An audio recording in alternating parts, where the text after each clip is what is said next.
ang mga kwento ng pag-ibig, kwento ng buhay, at kwento ng pag-asa dito sa Barangay Love Stories. Love Stories.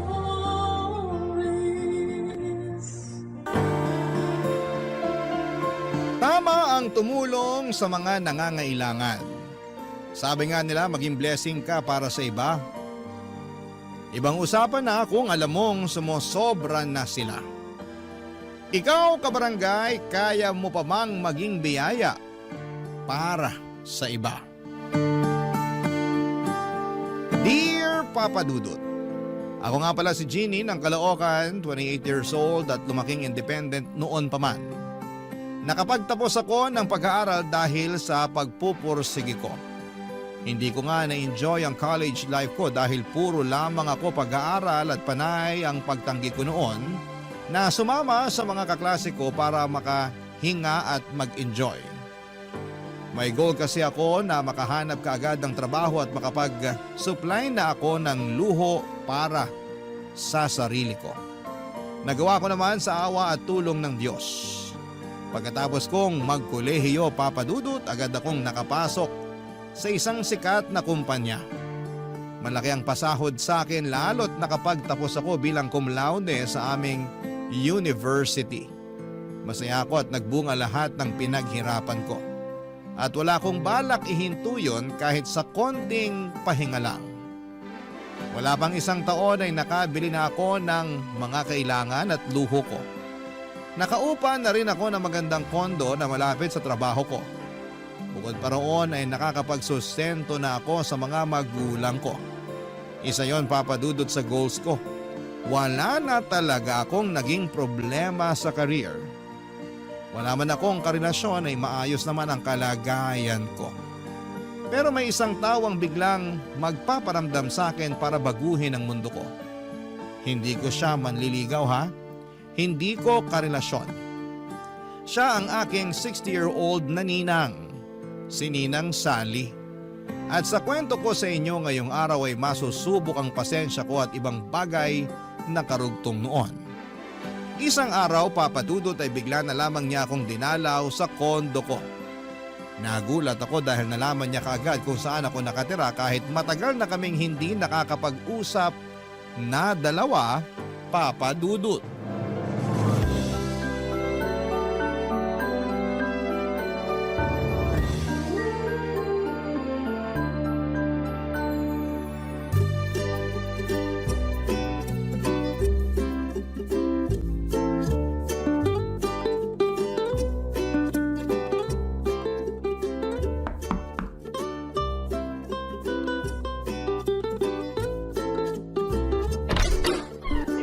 Ninang Sally! Jeannie!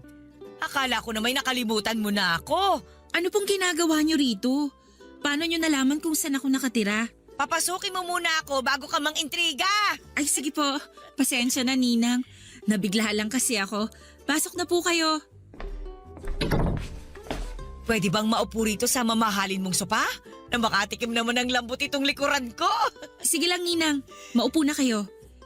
Ay, nako! Tama nga ang iniisip ko. Malambot ang sopa mo. May gusto ba kayong inumin? Huwag ka na magkabala sa maiinom ko. Napasobra na ako sa buko juice kanina dun sa jeep.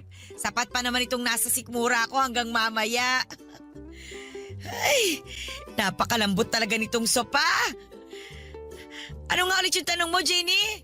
Ang bilis ko lang kasing makalimot kapag masyado na akong komportable sa pagkakaupo eh. Paano niyo nalaman na nakatira ako rito? Nakapollow ako sa Facebook mo. In-add kita pero hindi mo naman in-accept. Pero mabuti na lang at nakapublic ang mga pinopost mo. Kaya nakita ko kung saan ka nakatira. Baka naman pwede mo na ako maging friend sa Facebook mo ngayon. Sige Ninang. Pag nagbukas ulit ako ng Facebook, i-accept na kita. Busy kasi kaya hindi ko maharap na asikasuhin ang Facebook account ko. Bakit nga po pala kayo nandito? Ay, wala naman. Naisip ko lang na dalawin ka. Matagal na kasi kitang hindi nakikita eh. Kumusta pala mga magulang mo? Ayos naman po. Umuwi na sila sa amin sa Bicol. Nagpapadala na lang ako sa kanila ng pang-allowance nila doon. Nakakaingit naman palang magulang mo. Kung alam ko lang ang benepisyo ng pagkakaroon ng anak, di sana nagpaanak na lang ako sa dati kong nobyo. Kayo eh. Na-enjoy niyo raw kasi ang pagkadalaga niyo, sabi ni nanay. At pagmamahal sa sarili ko. Hindi naman kasi ako nagsisisi na hindi ako nakapag-asawa. Kaya lang minsan, nakakaramdam din ako ng lungkot. Lalo na kapag nakakakita ako ng mga bata. Mahilig pa naman kayo sa mga bata, Ninang. Oo nga eh. Ikaw nga itong paborito ko. Naalala mo ba nung bata ka pa lang? Lagi tayong magkasama. Ako palagi ang bumibili ng candy at ice cream na maibigan mo. Naaalala ko nga po.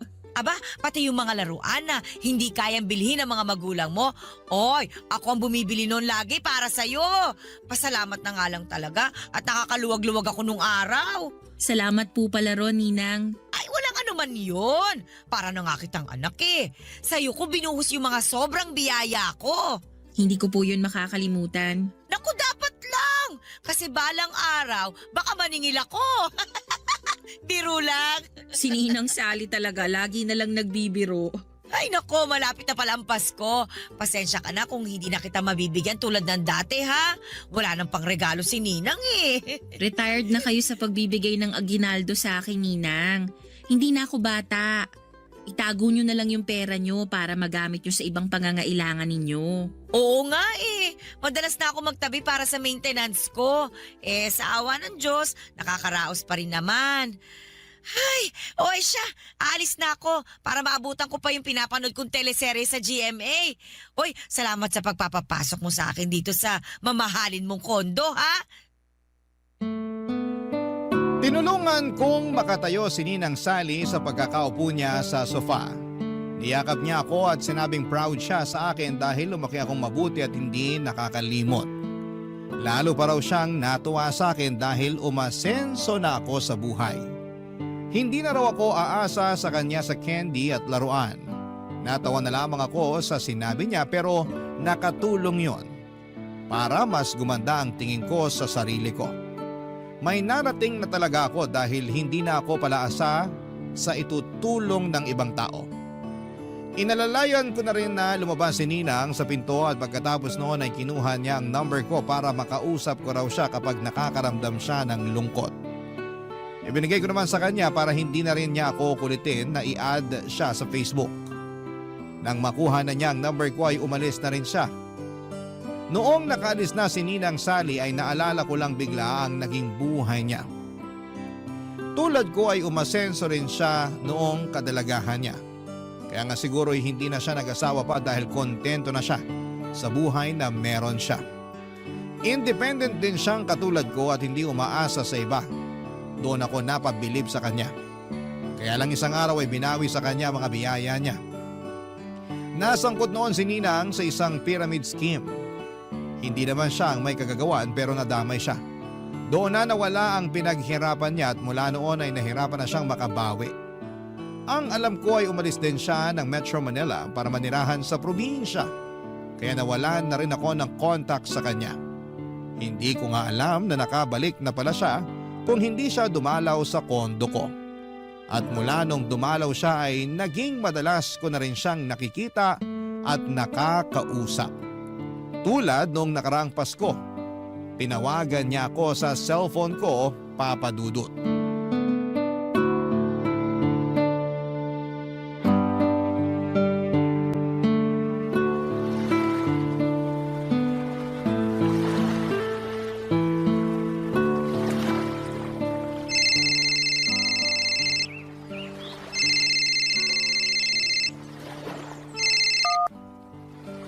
Hello?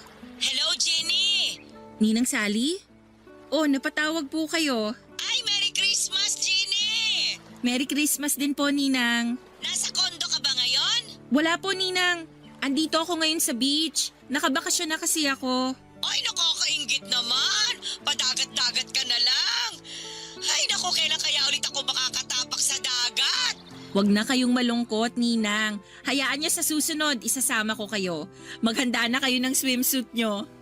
Saan ko yan, ha? Para naman makaamoy na ako ng alat sa hangin. Hindi puro polusyon dito sa Manila ang naamoy ko. Sa susunod, Ninang, promise. Asaan po ba kayo ngayon? Ay, nandito lang naman ako Ayaw niyo po bang lumabas para mamasyal? Maraming makikita ngayong Pasko sa mga mall o park. Naku, hindi na. Baka mamatay lang ako sa ingit sa mga tao ron. Bakit naman po? Alam mo namang wala akong pambili ng pamasko ko para sa sarili ko. Nakalaan talaga ang pensyon ko para sa maintenance at sa iba pang mga kailangan ko. Hindi kasali sa budget ang pamasko ko eh. Ganun po ba? Eh di hindi kayo maghahanda para sa Pasko. Ay hindi na. Itutulog ko na lang ito bago pa ako makaamoy ng spaghetti sa kapitbahay. Sabi ko nga sa'yo, ayoko mamatay sa inggit. Papadalang ko na lang kayo, Ninang. Ako nang bahala sa pang Noche Buena nyo. Sabihin nyo sa akin kung saan ako magpapadala para makuha nyo na. Talaga ba? Hindi ba nakakahiya na humingi ng pamasko ang ninang sa inaanak? Parang baliktad naman yata yun. Ako naman ngayon ang magbibigay ng pamasko sa inyo, Ninang. Pasalamat ko na lang sa lahat ng candy at laruan na binigay nyo sa akin nung bata ako tuwing Pasko. Uy, naiiyak naman ako sa sinasabi mo ngayon, Jeannie. Akala ko itutulog ko na lang itong Pasko. Gising kayo hanggang madaling araw ng Pasko, Ninang. Sisiguraduhin kong ma-enjoy nyo ang handa nyo. Ay, napakaswerte ko naman sa'yo, Jeannie. Ay siya, sige. Ipadala mo na lang sa number ko ang perang panghanda ko. Magkano po ba ang gusto nyo? Pwede bang 10,000? 10,000? Pang Noche Buena? Ay, wag na nga. Mukhang sobra yung hinihingi ko. Ay siya, sige na. Mabuti pang itulog ko na lang itong inggit ko. Ang ibig ko pong sabihin, Ninang yung 10,000 ba? Panghanda nyo lang? Hindi naman. Mag-isa lang naman ako eh. Sapat na yung 2K na panghanda ko para sa Pasko. Eh para po saan yung matitirang 8,000? Eh, pagsisinig ko sana kinabukasan. Yung buong 8,000? Hindi naman, syempre. Yung iba kasi panghahanda ko sa Three Kings Day. Three Kings Day? Pati yun ang selebrasyon ng Pasko, Jeannie. Pinagdiriwan ko rin yun bago ako magtanggal ng mga Christmas decor ko.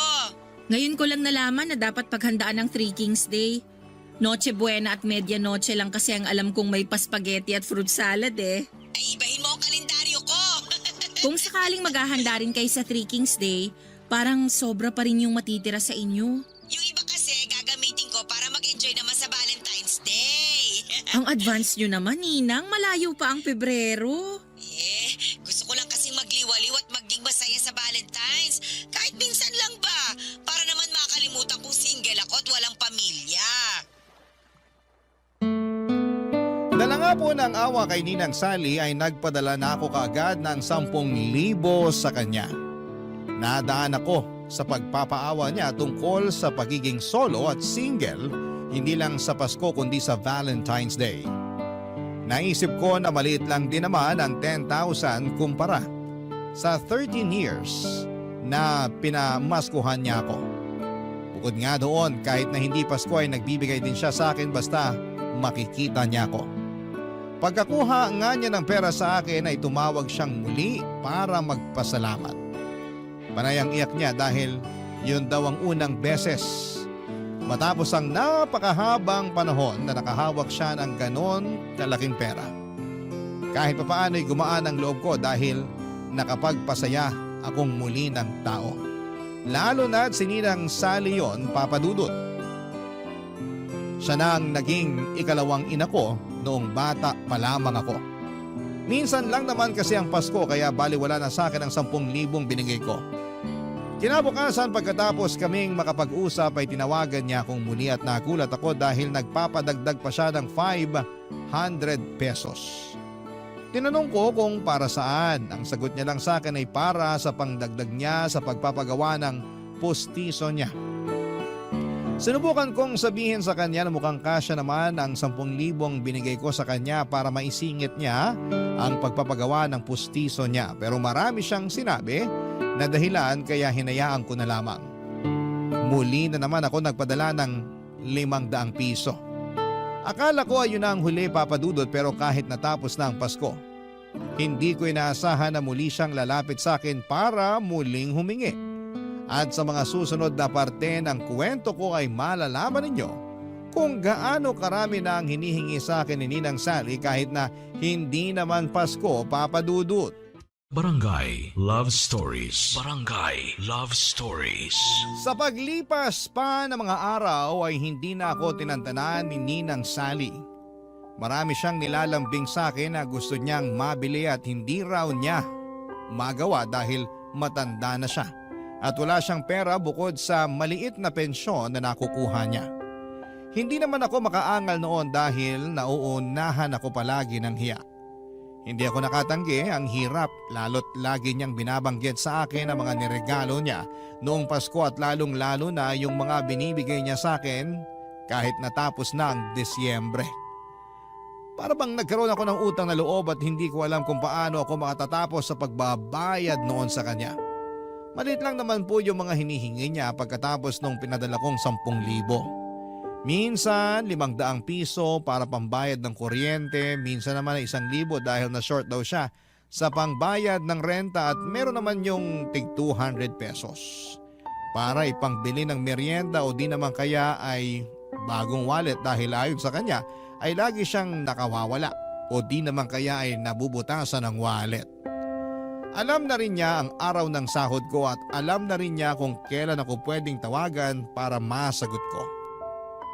Sinubukan ko namang hindi sagutin noong una pero hindi niya ako tinitigilan hanggat hindi niya naririnig na mag-hello ako sa kabilang linya. At kapag hindi ko naman sinasagot agad siyang pupunta sa kondo ko. Kapag hindi ko siya pinagbuksan, kapag nagpapanggap akong wala sa kondo ay tumatambay na lamang siya sa pintuan at inaabangan ako. Mas lalo niya akong kokonsensyahin noon dahil sa paghihintay niya ng matagal. Tulad na lamang nung isang beses, sinadya ko siyang hindi pagbuksan ng pintuan pero hindi na rin ako nakatiis. Dahil alam kong hindi siya uuwi hanggat hindi niya ako nakakausap at hindi ako humaharap sa kanya, Papa Dudut.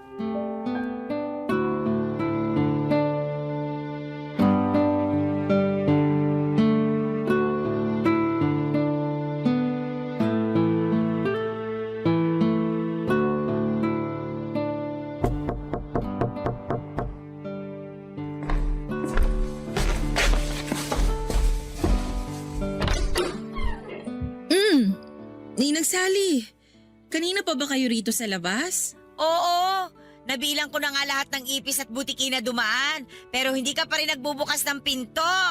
Nakatulog kasi ako Ninang eh. Napagod kasi ako buong linggo kaya bumawi ako ng pahinga kanina. Sorry po. Para kasing sinadya mong hindi ako pagbuksan eh. Panay ang katok ko. Tingnan mo nga itong kamao ko oh. Namumula na. Baka bukas ay magpasana ito. Alam mo naman kaming mga may edad na. Sensitive na mga balat at buto. Oh, talo pa ang sanggol. Sana po hindi na lang kayo naghintay sa akin. Umuwi na lang sana kayo. 6 na oras na ako naghintay eh. Mag-sorry ka na lang para naman matapos na ito. Sorry po Ninang. Pwede bang pumasok muna? Ipapahinga ko lang itong likuran ko na namanhid na sa kasasandal. Sige po, pasok kayo. Maupo na po muna kayo sa sala.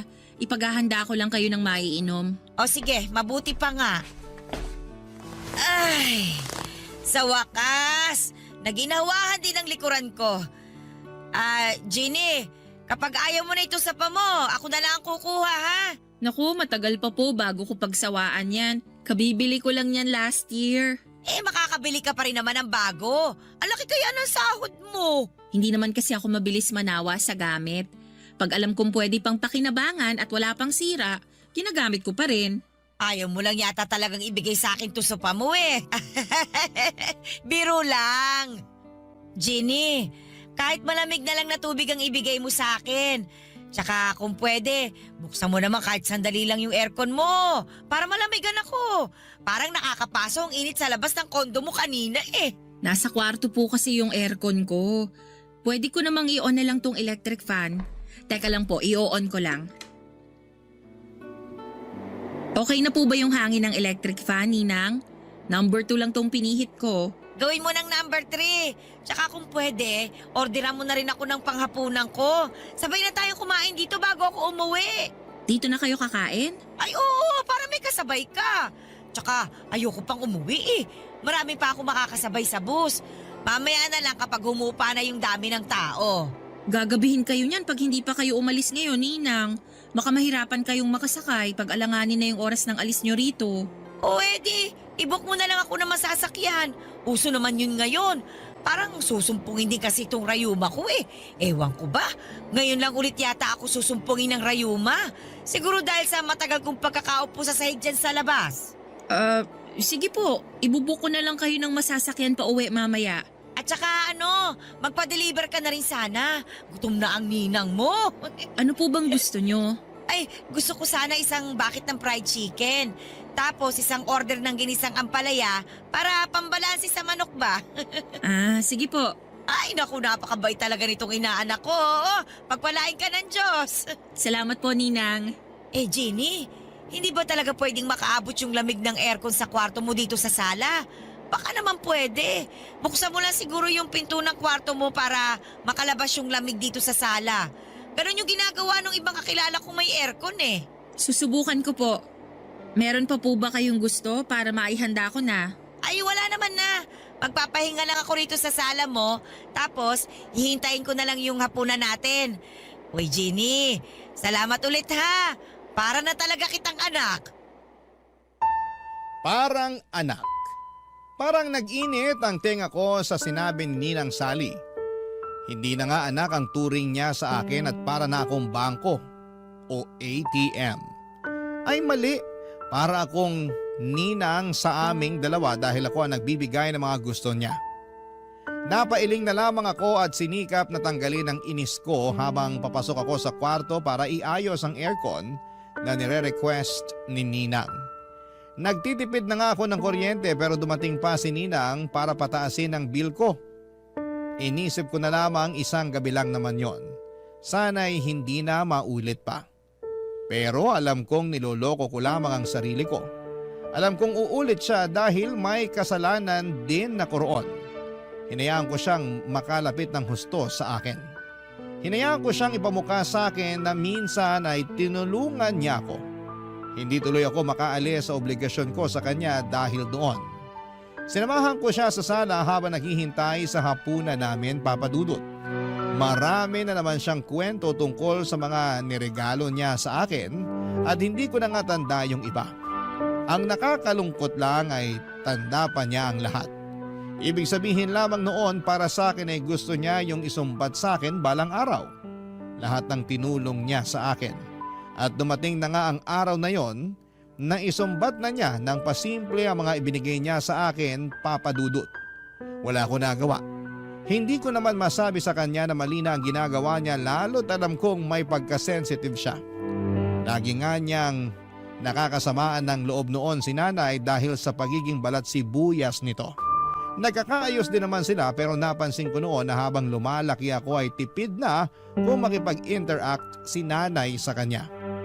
Noong nagkaedad lamang ako, nakaunawa kung bakit nagkaroon ng lamat ang relasyon nilang dalawa, Papa Dudut.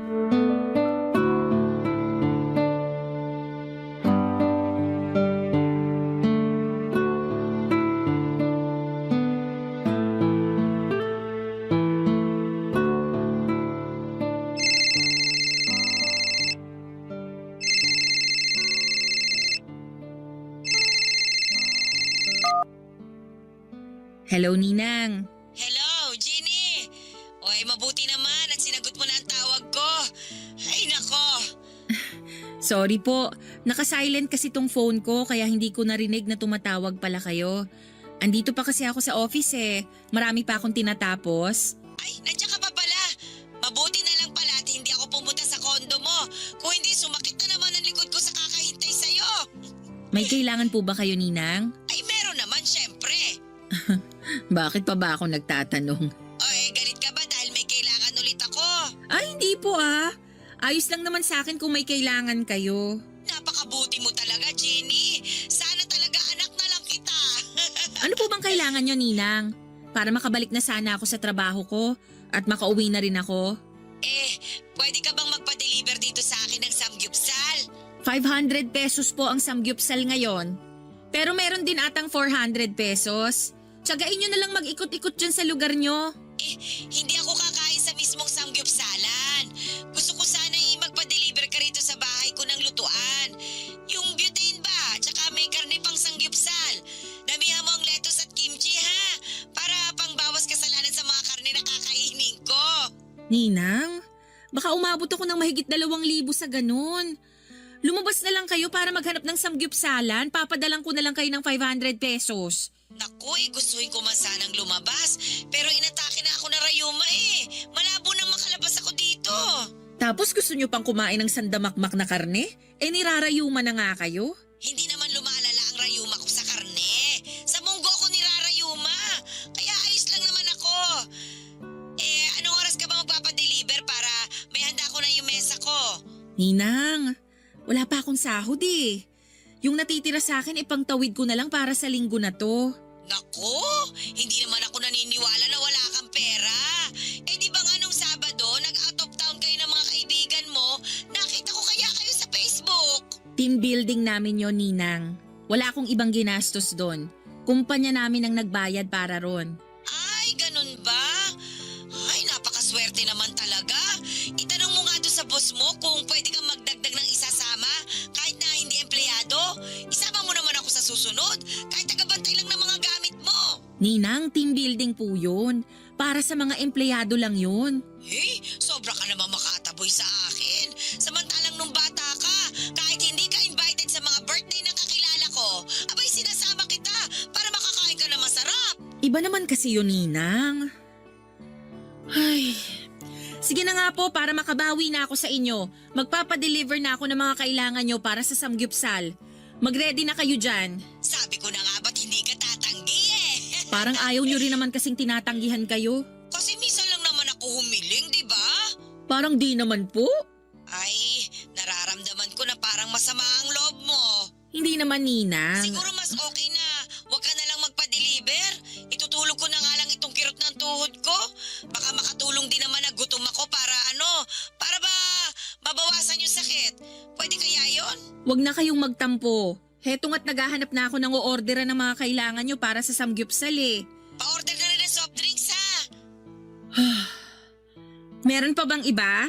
Damihan mo na sana yung karne na o-orderin mo ha. Para may pangkain pa ako kinabukasan.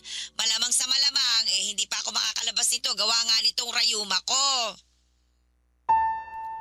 Nanginginig po ako noon habang kausap si Ninang Sally sa cellphone. Marami pa siyang ibang dinikta na kailangan niya. Nagpalambing na rin siya ng maliit na rice cooker dahil hindi na raw nakakaluto ng maayos ang lumang rice cooker niya. Sinabi rin niya na kung pwedeng ako na muna ang magbayad ng pangbili ng maintenance niya dahil malilate nang dating ang pension niya. Umuo na lamang ako ng umuo. Alam kong kasalanan ko na yon pero ano pa bang magagawa ko? Puro pang guilt trip ang ginagawa ni Ninang sa akin. Ayaw ko nang may nakakatampuhan ako at alam kong issue ko yon.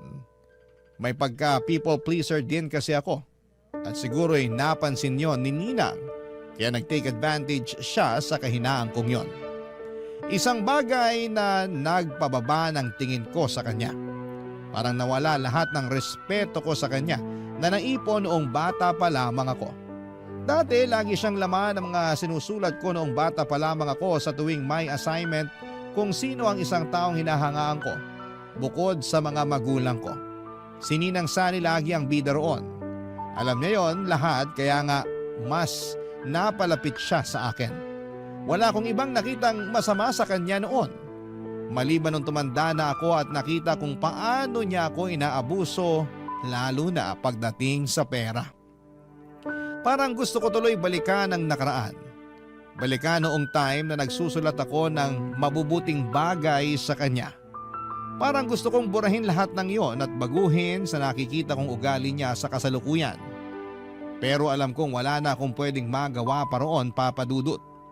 Ang pwede ko na lamang gawin ay tanggapin na lamang na tumanda na ako at nakita ko na ang totoong ugali ng taong hinahangaan ko noon, Papa Dudut.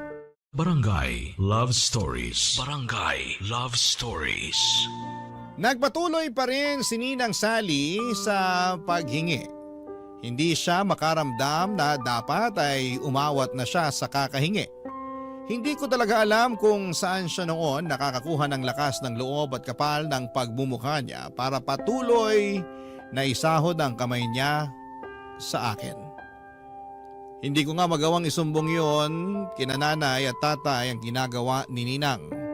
Alam kong kagagalitan lamang nila ako at paniguradong magtatampo pa nga ang mga yon dahil parang mas malaki pa nga ang nakukuha ni Ninang Sally kesa sa kanilang mga magulang ko.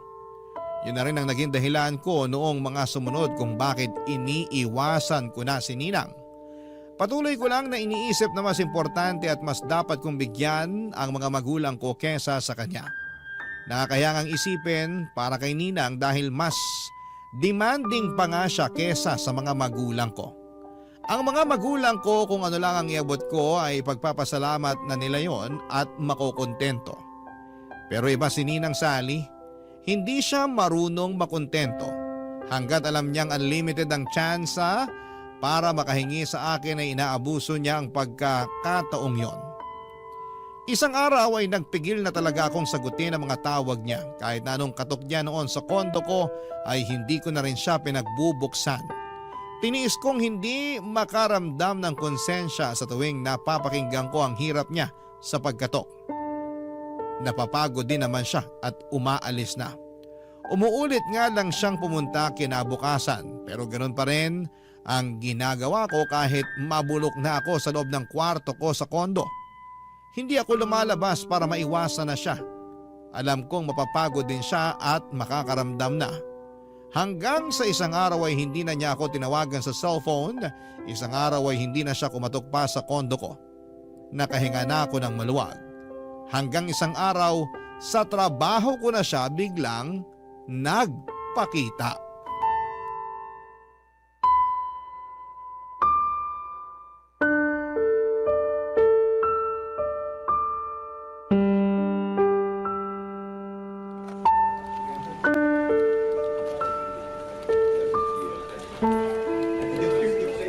Ninang Sally, anong ginagawa niyo rito sa opisina ko? Ay, pinapasok ako ng guard ninyo.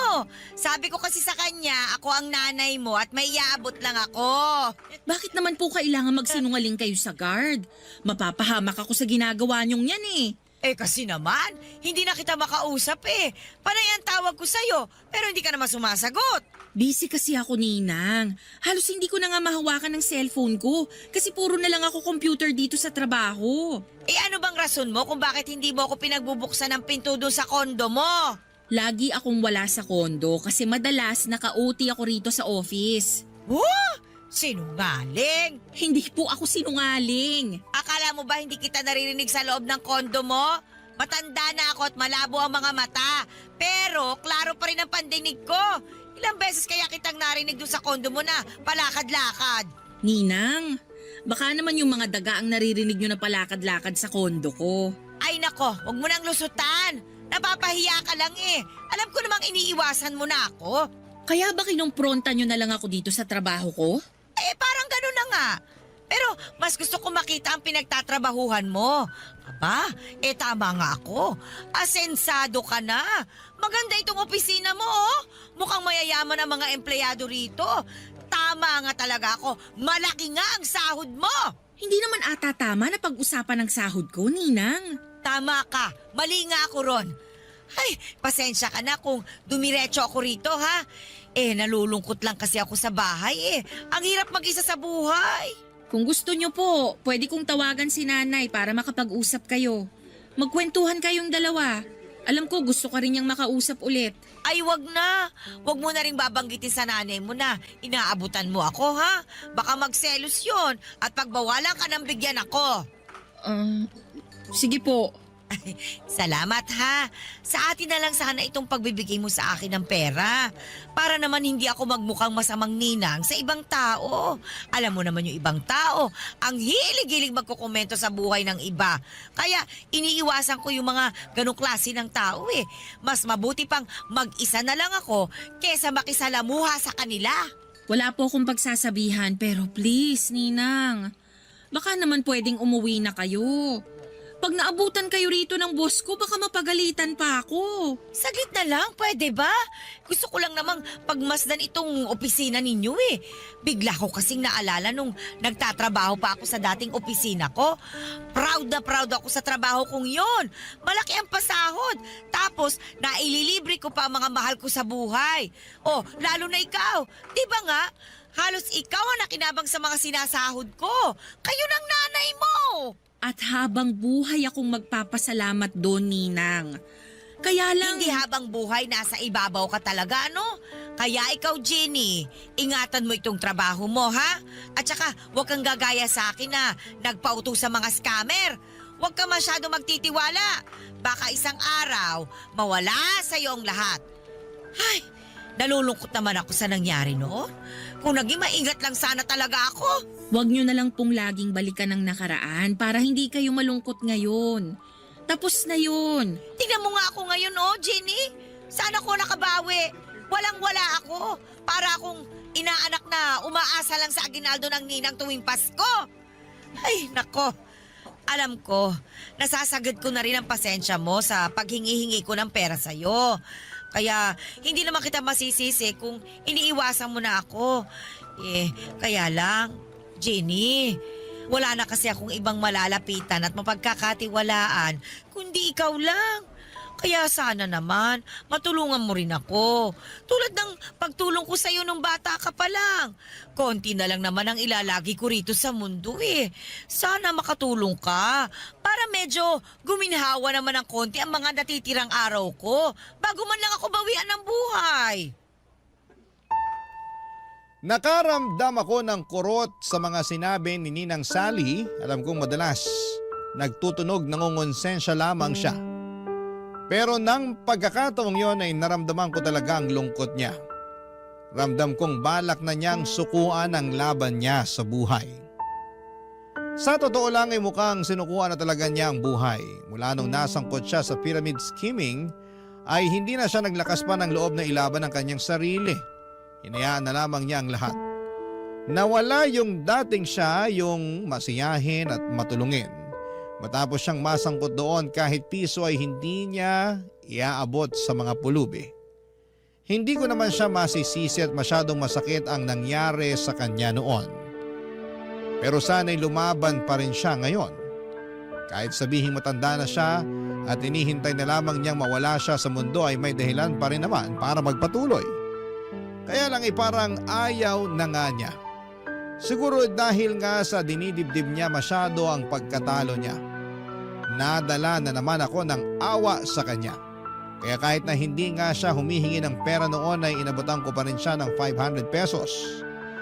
Sinabi ko sa kanya na mamasyal muna siya sa mall at kumain na lang doon. Kahit sa food court lang kung anuman ang magkakasya sa inabot ko. Para lang mawala ng lungkot niya kahit na ilang oras lang. Niyakap niya ako at nagpasalamat. Pagkatapos noon ay umalis na rin siya at sinunod na niya ang payo ko. Nagbalik na ako sa trabaho at alam kong magpapatuloy muli ang cycle ng pagtulong ko kay Ninang Sally. Nagkatotoo naman dahil kinabukasan ay muli niya akong pinuntahan sa kondo. Pinagbuksan ko na siya noon at ayoko na rin magtago pa. Papa Dudut.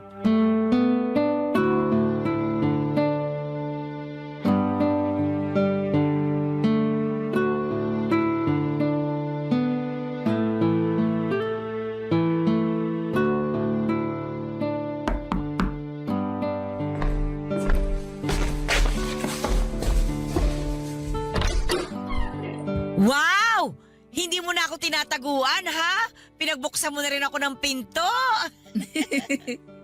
Pasok po kayo, Ninang. Ay, salamat, Jenny. Maupo na po kayo sa paborito ninyong sofa. Alam kong na-miss nyo yan. Gustuhin ko man, pero napagod na ako sa kakaupo sa jeep kanina. Inabutan ba naman ako ng matinding traffic? Kaya tatayo na lang muna ako. Sige po, kayong bahala. May gusto po ba kayong kainin? May natitira pa akong sisig sa ref. Pwede kong initin para makakain kayo. Ay, hindi na. Nakakahiya naman. At saka, saglit lang naman ako rito. May kailangan lang talaga ako. Ano po ba yon? Ano kasi, gusto kong manirahan sa Thailand. Thailand? Andun kasi yung dati kong katrabaho. Sinabi niya na tumira na lang daw ako doon kasama niya. Hindi rin kasi siya nakapag-asawa. Nalulungkot na nga raw siya dahil mag-isa lang siya ron. Samahan ko na raw. Pwede naman po, para bagong environment sa inyo. Saka baka ron kayo makapagsimula ng bagong buhay. Yan din nga ang iniisip ko. Hindi na ako makakapagsimula ng bagong buhay dito sa Pilipinas. Malabo na. Kaya baka sa ibang bansa na ang swerte ko. Susuportahan kita, Ninang.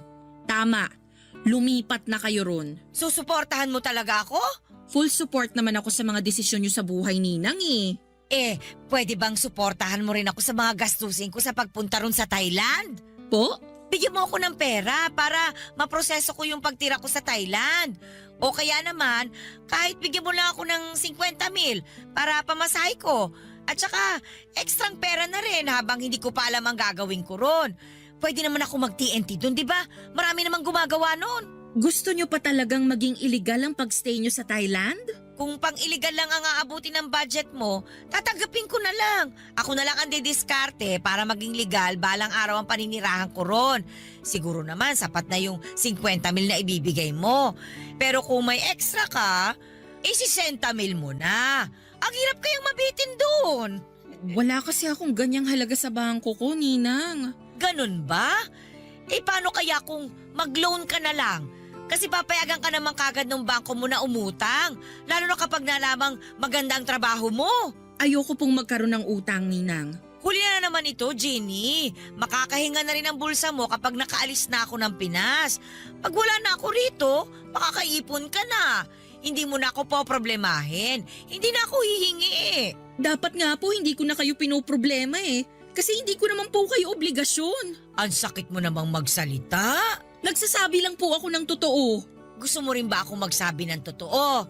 Alam mo ba, nung bata ka pa lang, umutang sa akin ang nanay mo para ipang negosyo nila ng tatay mo. 20 milyon, tanda ko pa. Ang sabi niya, babayaran daw ako pag lumago na yung negosyo nila ng tatay mo. Pero hindi nangyari yon. Mabilis lang silang nalugi. Kaya hindi na nila ako nabayaran hanggang ngayon. Kaya nga ilang na ilang ang nanay mo sa akin dahil alam niyang may atraso pa sila ng tatay mo sa akin. Pero hindi ko na siningil pa yon. Hinayaan ko na lang. Kahit nga ako na yung nawala noon, hindi ko pa rin sila nilapitan kasi alam kong wala rin naman silang maibabalik sa akin. Tulong ko na yun sa kanila. Hindi ko na iniisip na utang nila yun sa akin. Ay, hindi ko po alam ang tungkol dyan, Ninang. Wala naman po silang nabanggit sa akin. Sorry po. Hindi mo nga talaga malalaman kasi bata ka pa naman noon. Paglalaro lang naman ang alam mo at paghingi sa akin ng candy at laruan sa tuwing nakikita mo ako. Gustuhin ko mang masuklian lahat ng ginawa at binigay nyo sa akin noon. Pero hindi ko po kaya. Sana maintindihan nyo po. Ay nako, paano na kaya ako? Paano ako makakapunta nito sa Thailand? Bigla akong nahiya nang malaman kong malaki pala ang naging utang ni nanay kay Ninang. Para ako nakonsensya dahil sa mga nalaman ko. Kaya naman pala umiiwas si nanay kay Ninang dahil may atraso sila noon. Mali ang balitang nakarating sa akin na masyado raw sensitive si Ninang. Kaya iniiwasan siya ni nanay. Gusto kong makaramdam noon ng inis sa mga magulang ko pero matatanda na rin sila at kailangan na rin ng pangunawa. Parang ako talagang naipit sa sitwasyon nila. Hindi ko naman kasalanan ng mga nangyari pero parang ako ang umako sa pagbabayad ng lahat. Kaya pala malakas ang loob ni Ninang Sally na humingi ng humingi sa akin dahil alam niyang may karapatan siyang gawin yon. Dahil may utang ang mga magulang ko sa kanya. Malaking halaga na nga ang naibigay ko sa kanya noon at pwedeng masabing bayad or bayad na dapat ang utang ng mga magulang ko sa kanya. Kaya lang sa puso ko, parang gusto ko pa siyang tulungan. Kaya naman nag-decide ako na sa huling beses ay bigyan ko siyang muli ng aginaldo. Kahit na hindi Pasko at hindi ako ang inaanak. Nag-loan ako ng 50,000 pesos para panimula niya. Nagpasalamat siya sa akin at sinabing hindi na niya ako gagambalain pa pagkatapos noon. Nang nakaalis na siya ng bansa, saka ako kinausap ang mga magulang ko tungkol sa utang nila kay Ninang Sally at doon ko nalaman na hindi pala totoo ang sinasabi ni Ninang na utang nila. Gumawa lang pala siya ng kwento para kaawaan ko siya at abutan ng pera. Galit na galit si nanay noong nalaman niyang nagbigay ako ng 50,000 pesos kay Ninang. Sumama tuloy ang loob ko sa mga nalaman ko at maraming proof sina nanay na hindi totoo ang sinasabi noon ni Ninang Sally. Kaya naman minessage ko si Ninang sa Facebook niya kaya lang hindi na po siya nag-reply pa. Blinak na lamang niya ako at patunay na nagsisinungaling po siya sa akin. Mahigit 2 taon na ang nakakaraan mula noong naloko ako ni Ninang. Pero hanggang ngayon ay may bitbit pa rin po akong sama ng loob sa kanya. Tinangay niya ang 50,000 pesos ko. Kasama na rin ang pagtitiwala ko. Ano ba sa tingin ninyo ang pwede kong gawin? Gusto ko sanang mabawi ang 50,000 sa kanya at pagbayarin siya sa mga ginawa niya sa akin pero hindi ko alam kung nasaan siya ngayon. Ano ba ang dapat na gawin ko? Sana po ay matulungan po ninyo ako. Ako ang inyong kabarangay habang buhay at forever, Jeannie. Barangay Love Stories. Barangay Love Stories. Anong say mo sa Barangay Love Stories na ito? Pagkwentuhan natin sa comment section yan. Nagustuhan ng iyong napakinggan? Ituloy yan via live stream sa www.gmanetwork.com/radio. Barangay LS 97.1 forever. Ang mga kwento ng pag-ibig, kwento ng buhay at kwento ng pag-asa dito sa Barangay Love Stories. Love stories. Sabi nga sa mga meme, ang AFAM daw ang shortcut sa pag-ahon sa kahirapan. Kaya hindi nakapagtataka na marami sa atin na naghahanap ng foreigner na pwedeng maging forever. Ikaw kabarangay, handa ka bang magka-AFAM at makaranas ng halo-halong swerte at dugong banyaga? Dear Papa Dudut, magandang tanghali po sa inyo at sa mga kabarangay natin. Ako po si Desa, senior na po ako. Naging libangan ko na tuwing tanghalian ang makinig sa inyong programa at maraming beses na akong naiyak. Napahalakhak ng tawa at na-stress sa mga kwentong ibinabahagi dito sa Barangay Love Stories. Sabi ko nga minsan ay grabe naman ang nangyayari kay sender. Kawawa naman at napakatanga naman. Pero napapaisip ako, ang buhay ko pala ay pwedeng itampok sa programa ninyo kaya sumulat ako dahil nais kong ibahagi ang kwento ng buhay ko na para bang kinuha mula sa isang teleserye. Hindi ko na po alam kung tatawa o iiyak ako sa mga nangyayari kaya naisipan ko na lamang na sumulat sa inyo. Matagal na panahon na ang nakalipas nang makilala ko si Stephen, isang AFAM na taga-Amerika. Nakita ko sa internet na ang ibig sabihin pala ng AFAM ay a foreigner around Manila. Pero ginagamit na rin siya ngayon na pantawag sa foreigner kahit wala ka sa Maynila.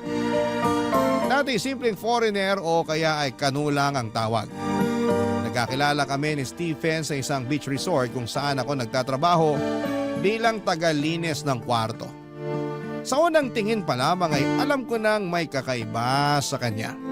Hindi lang dahil sa kulay ng kanyang balat o banyagang accent, kundi dahil sa napaka-gentle niyang paraan ng pakikitungo sa akin.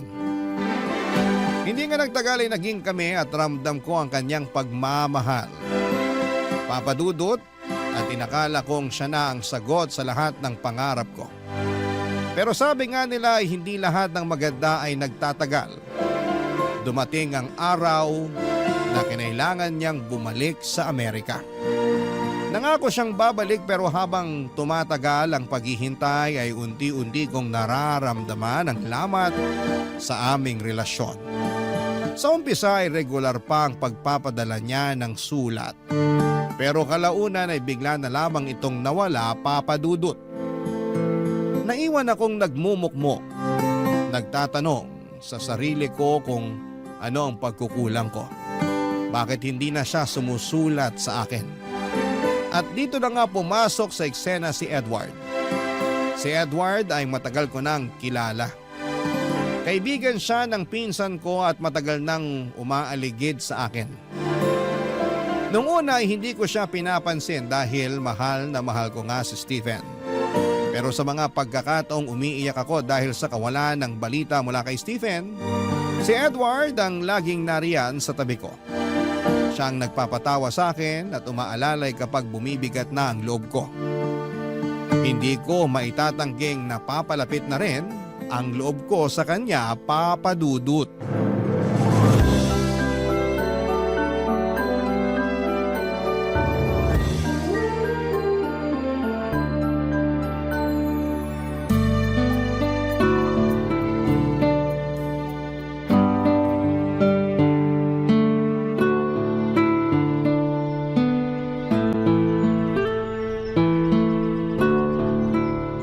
Desa, parang kanina ka pa nakatulala dyan ah. Bagong taon na pero ganyan ang mukha mo. May problema ka ba? Okay ka lang ba? Halata ba talaga may problema ako, Edward? Heto, hindi ako sinungaling ha. Pero halatang maganda ka pa rin. Bolero ka talaga, Edward. Totoo naman na maganda ka. Kaya nga gusto kita eh. Pero teka ha, hindi lang dahil sa maganda ka, kundi dahil mabait ka. Ewan ko sa'yo. Ito talaga, totoo ang sinasabi ko, Desa. Ayaw mong maniwala sa akin? Siguro kung yung foreigner mo ang nagsabi sa'yo na maganda ka at mabait, tsak na naglulupasay ka na sa kilig dyan, hindi ba? Siyempre naman, iba kasi kapag yung Prince Charming mo nagsabi nun. Aray naman, ibang klase ka talaga. Kung Prince Charming siya, ano ako sa'yo? Naku, baka may masabi akong hindi maganda. Tingin ko, nabulag ka na talaga ng foreigner na yun. Love is blind nga, kaya ganun. Wow! Ibang klase rin to. Hindi ba alos 2 taon ka nang di sinusulatan nun? Edward, baka saan na naman mapunta tong usapan na to? Nag-aalala lang naman ako sa'yo, Desa. Sulat ka ng sulat. Wala ka nang natatanggap na sagot galing sa kanya, di ba? Ang hirap kaya nun. Siya tong mayaman at hindi pinoproblema ang pagbayad sa pagpapadala ng sulat. Siguro, may iba na yun. Binura ka na sa buhay ng mokong na yun. Tigilan mo nga yun kasi hindi totoo yan. Mahal ako ni Stephen. Payong nagmamalasakit lang ha. Kung talagang mahal ka nun, binabalikan ka na at sinasagot ang sulat mo. Parang ganyan naman lahat ng mga kano. Tingin ko talaga hindi ka nababalikan nun. Marami na ako naririnig sa mga tulad nila. Matapos makuha ang gusto sa babae, ayun, kumaripas na. Hindi na binabalikan ng babae nila. Bawiin mo sinasabi mo, Edward. Hindi ganun si Stephen. Bawiin mo! Pasensya ka na, Desa. Hindi ko pwedeng bawiin yun kasi totoo yun. Kaya gumising ka na. Iniwan ka na ng foreigner mo. Hindi ka nababalikan nun. Hindi. Hindi. Araw-araw ka na lang ganyan. Hindi siya dapat iniiyakan. Tama na nga, Edward. Nandito naman ako. Gusto kita. Hindi ko gagawin yung ginawa sa'yo ng lalaki na yun. Hindi. Mahal ko si Stephen. Pwede ba? Hindi kita gusto. Ako lang ang lalaking nagmamalasakit sa'yo. Ako ang nandito sa'yo ngayon oh. Bigyan mo naman ako ng pagkakataon na mahalin kita. Edward, ilang beses ko bang sasabihin sa'yo na babalikan ako ni Stephen? Kung talagang babalikan ka at mahal ka nun, bakit hanggang ngayon wala pa rin? Huwag ka nang umasa dun. Nasa kabilang mundo yun. Hindi ka nakakasiguro kung talagang mahal ka nun kasi hindi mo nga siya nakikita. Basta, babalik siya para sa akin. Babalikan niya ako. Ilang beses mo na rin yung sinasabi, pero wala. Alam mo, wala kang pake. Umalis ka na nga. Huwag mo akong lalong binubwisit. Hindi naman kita binibwisit. Kung pera lang ang gusto mo sa kanya para maiahon kayo sa kahirapan, kaya ko yun. Ano? Nagsisimula na ako ng sarili kong negosyo. Kita mo naman, lumalaki na to. Kumikita. Grabe ka. Tingin mo ba sa akin mukhang pera? Nabibili? Hindi sa ganun. Pero aminin natin, kailangan natin ng pera. Ng buhay na masagana. Ayaw ko rin mag-asawa kung hindi ko kayang buhayin ang pamilya ko. Kaya nga ngayon nandito ako sa'yo at sinasabi ko to kasi handa na ako. Kaya na kitang buhayin at ang mga magiging anak natin. Edward, pasensya ka na. Pero si Stephen ang mahal ko. Siya lang. Tsaka gusto ko talaga na iisang lalaki lang. Teka, pasensya ka na sa sasabihin ko. Pwede kasing pampalipas oras ka lang ng Stephen na yun. Basta ako, mahal kita. Nandito lang ako para sa'yo. Grabe ka. Sa totoo lang talaga tayo, Desa. Basta, nandito lang ako. Ilang beses na ako nagsabi sa'yo na gusto kita. Hindi man asultong mga mata ko, pero sa'yo lang tumitingin to. Pero hindi rin pwede na maghihintay ako sa wala. Kaya pag-isipan mo na tong aloko. Kasi totoong mahal kita, Desa. Huwag ka nang umiyak. Sige, hindi na kita istorbohin. Aalis na ako. Simpleng babae lang po ako noon, Papa Dudut. Tahimik po ako at walang ibang pangarap kundi ang makahanap ng taong magmamahal sa akin ng totoo. Buong akala ko talaga na si Stephen na yon, pero dahil sa tagal na hindi siya nagparamdam, ay parang sinasabi nito sa akin na pinapaniwala niya lamang ako na mahal niya ako. At tama si Edward sa mga sinabi nito na ginagamit niya lamang ako at nang nakuhan nito ang gusto'y hindi na nagparamdam pa. Nang dumating si Edward sa buhay ko ay isang lalaking hindi ko akalaing mamahalin ako at walang judgment na hindi na ako virgin. Grabe kasi ang prejudice ng mga tao noon, pero si Edward ay tanggap niya ang nakaraan ko. Naging sandigan ko si Edward nang iniwan ako ni Stephen. Akala ko ay si Stephen na ang lahat para sa akin, Papa Dudut. Pero mali pala ako. Iniwan niya ako sa ere at hindi na binalikan pa. Sa mga panahong yun si Edward ang nagparamdam sa akin ng halaga. Sa kabila ng lahat ng sugat sa puso ko, pinilit ni Edward na buuin ang pagkatao kong nagkalamat dahil sa nakaraan. Dahil sa pagmamahal ni Edward, natutunan kong muling buksan ang puso ko, Papa Dudut. Sinagot ko siya at hindi nagtagal ay nagpakasal kami. Akala ko sa wakas, eto na ang simula ng masayang pamilyang bubuuin namin. Ngunit sa hindi inaasahang pagkakataon ay bumalik si Stephen sa buhay ko. Nagulat ako, Papa Dudut, nang makita siyang muli. Nakipagkita siya sa akin kahit masakit ay kinausap ko siya. Gusto kong malaman kung bakit siya bumalik at ano ba ang hinahanap niya matapos ang lahat ng ginawa niya. Sinabi niya sa akin na mahal niya ako at wala siyang natatanggap na sulat na galing sa akin. Pareho kaming nagtataka at baka nawala ang mga sulat naming dalawa. Hindi ko alam kung papaano pero nadala ko sa init ng muling pagkikita namin, Papa Dudut. May nangyari sa amin. Isang bagay na hindi ko po inaasahan. Pagkatapos noon ay sinabi ko na kay Stephen na hindi na kami pwedeng magkita at makipag-communicate pa kasi may asawa na akong tao. At ang nangyari sa amin sa kama ay isang pagkakamali lamang. Sumang-ayon siya at hindi na nga kami nagkita matapos ang tagpong yon pero nabuntis ako, Papa Dudut. Walang araw na hindi ko ipinagdarasal sa langit na sana anak lang namin ni Edward ang dinadala ko sa aking sinapupunan. Na hindi nagbunga yung nangyari sa amin ni Stephen pero laking gulat ko na asul ang mata ng anak ko. Parang Snow White sa balat. At ang nga ito ni Stephen at hindi ko may tatago ang kataksilan na ginawa ko kay Edward, Papa Dudut.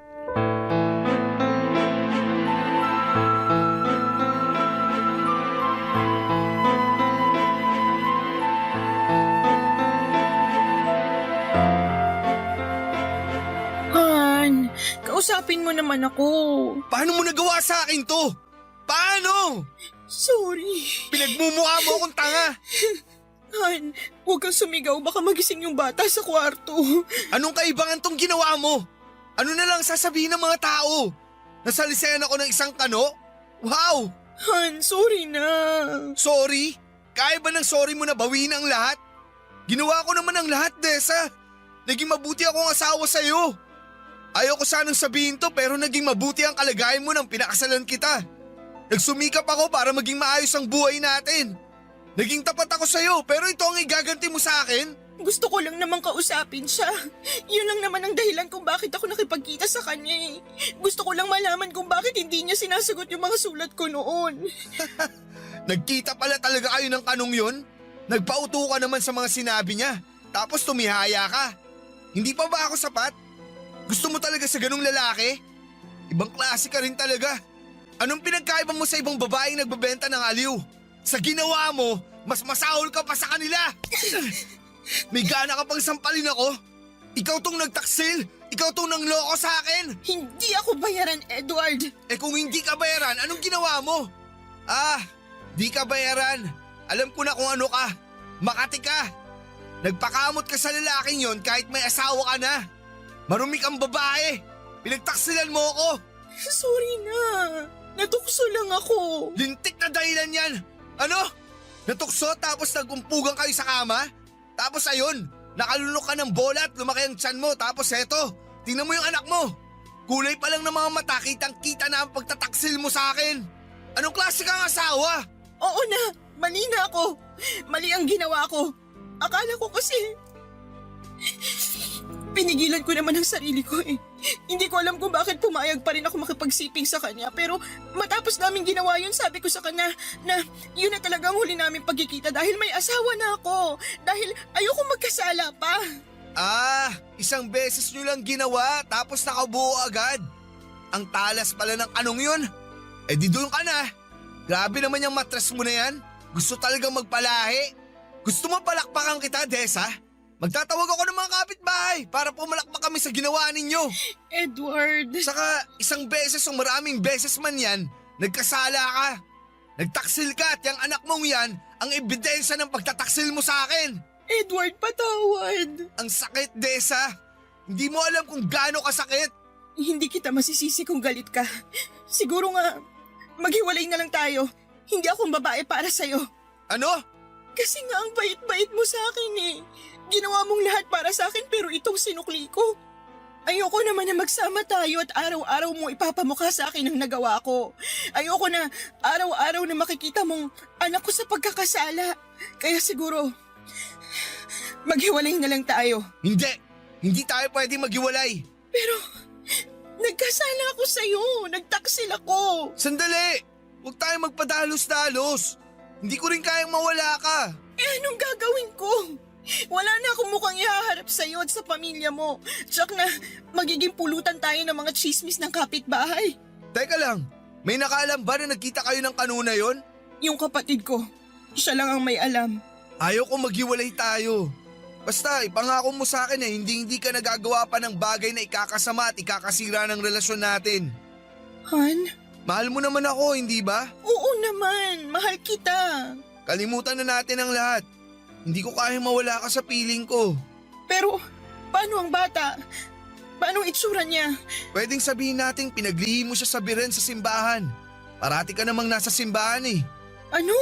Yan ang sasabihin natin. Anak ko yung batang iniluwal mo. Ako ang ama, pero ipinaglihim mo siya sa mga santo. Kaya naging ganun ang itsura ng anak natin. Nagulat ako sa mga pahayag ni Edward ng gabing yon, Papa Dudut. Mahal na mahal ako ng asawa kong si Edward pero nasaktan ko siya ng todo dahil sa isang katotohanan na hindi ko na kayang itago. Masakit kay Edward na malaman na iba ang ama ng anak namin. Ramdam na ramdam ko ang sakit at pighati niya sa tuwing tinitingnan niya ang aming anak. Wala akong magawa kundi ang umiyak at tumingin ng tawad sa kanya, Papa Dudut. Hindi ko rin kayang saktan si Edward ng tuluyan lalo na't alam kong mahal na mahal niya ako. Kahit pa masakit para sa kanyang nangyari ay sinabi niyang hindi niya ako kayang iwanan. Matapos nga ang pag-uusap na yon ay hindi na niya ako sinumbatan pa. Hindi niya ako tinulak palayo. Pero alam kong bawat araw na kasama niya ako ay isang mabigat na laban yon para sa kanya. Sa kabila ng lahat ay naaawa ako kay Edward. Alam kong hindi niya deserve ang ginawa kong pagtataksil. Kaya naging mabuting asawa ko sa kanya at kinalimutan ko na ng tuluyan na may isang Stephen akong minahal. At para sa aming dalawa ni Edward, ang anak ko ay galing sa dugot laman namin ni Edward. At pinaglihi ko lamang ang bata sa mga birhen na nakikita ko sa simbahan. Siguro ay nakuha ni Edward ang ideya na ito noong pinag-aaralan niya sa high school yung tungkol kay Maria Clara sa libro ni Dr. Jose Rizal. Ibang klase ang pagmamahal ni Edward. Walang katumbas ang paglimot niya sa mga kasalanan ko at pagpatuloy sa pag-ibig.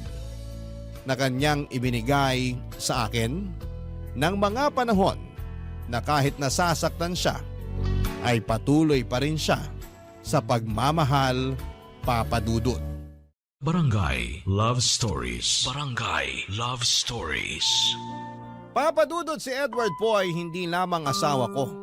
Naging tagapagligtas ko siya sa pinakamadilim na bahagi ng buhay ko. Sa kabila ng pagkakamali ko ay tinanggap niya ang lahat. Siya ang tumayong ama kay Scarlett kahit alam niyang hindi niya ito dugo. Hindi niya kailanman itinuring na hadlang ang katotohanan yon. Sa halip ay niyakap niya si Scarlett na parabang siya mismo ang nagbigay buhay sa kanya. Hindi ko kayang sukatin ang laki ng sakripisyo ni Edward para sa amin. Napakabuti niyang tao at kahit gaano kasakit ang nagawa ko, pinili niyang manatili para maging asawa ko at ama ni Scarlett. Hindi na namin pinag-usapan pa ang tungkol sa aking pagkakamali. Hindi dahil sa pag-iwas kundi dahil mas pinili naming ituon ang panahon at lakas namin sa mga bagay na mas mahalaga. Sa pag-aalaga kay Scarlett at sa muling pagbuo ng aming pamilya, ang sentro ng aming mga oras. Sa kabila ng mga bulong-bulungan ng mga kapitbahay sa tunay na ama ni Scarlett ay hindi nagpatinag si Edward. Pinangalandakan niya sa lahat na anak niya si Scarlett at pinagbantaan pa. Nakakasuhan ang mga nagsasabing hindi niya anak si Scarlett. Matapos ang ilang taon ay nagkaanak din kami ni Edward. Nakita kong masaya siya at pantay ang tingin niya sa mga anak ko. Kaya naman sa aspetong yun ay sobrang nagpapasalamat ako kay Edward. Pero habang lumalaki si Scarlett at nagkakaisip, ay hindi maiwasan na magtanong ito sa kanyang itsura.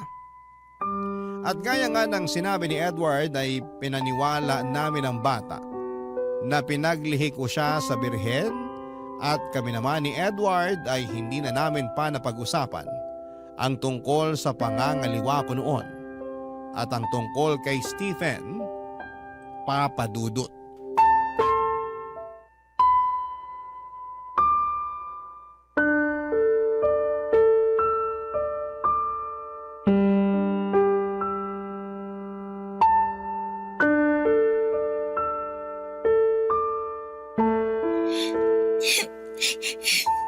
Scarlett, anong nangyayari sa'yo? Bakit ka umiiyak? Ma? Anak niyo po ba talaga ako? Bakit mo naman natanong yan? Oo, anak kita. Siyempre naman. Hindi niyo po ba ako napulot sa basurahan? Ay, ikaw talagang bata ka. May maganda bang bata na iniwan lang sa basurahan? Hindi kita napulot sa basurahan, anak. Galing ka sa tummy ni Mama. Anak ka namin ng papa mo. Kaya tumahan ka na, okay? Pero sabi ng mga kalaro ko, hindi daw ako Pinoy. Kaya hindi niyo ako anak. Sino ba yung mga kalaro mo na yan para masabihan ko na mali ang sinasabi nila? Tsaka, huwag ka nang makipaglaro sa kanila. Sa mga bunsong kapatid mo na lang ikaw makipaglaro. Ha? Sila dapat ang kalaro mo. Ang gusto ko, girls ang kalaro ko, Ma.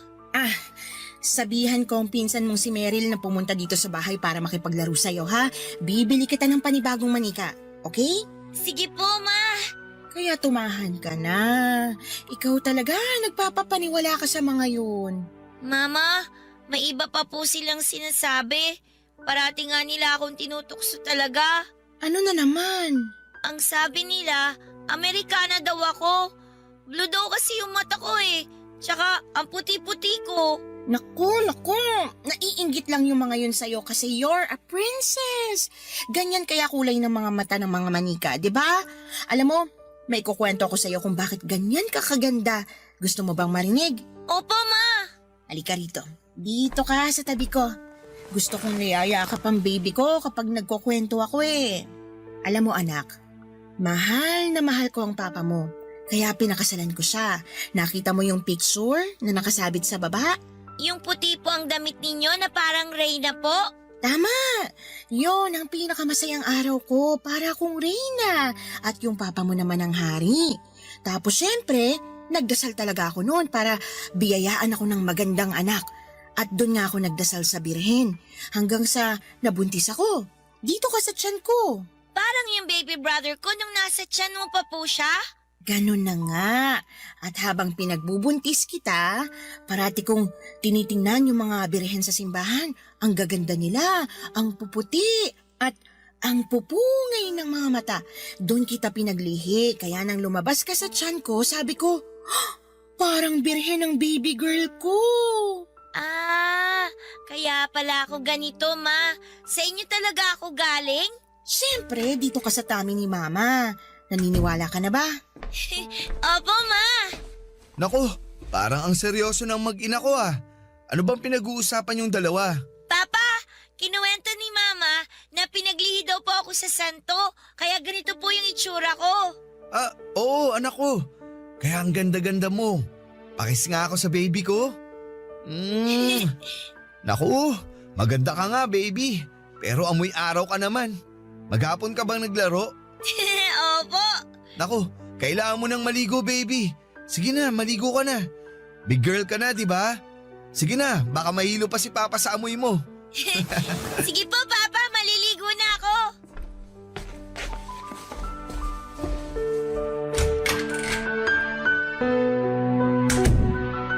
Han, natatakot talaga ako na kung lalaki na si Scarlett, hindi na siya maniniwala sa kwento natin. Han, pwede bang huwag ka na mag-isip ng ganyan? Nandito ako. Sasabihin ko sa kanya na ako talaga ang ama niya at pinaglihi mo nga siya sa santo. Tapos ang kwento. Oh, bakit ka naman umiiyak? Salamat sa pagmamahal, Edward. Salamat sa lahat. Ako dapat ang magpasalamat dahil minahal mo rin ako at hinayaan mo akong maging ama sa anak mo.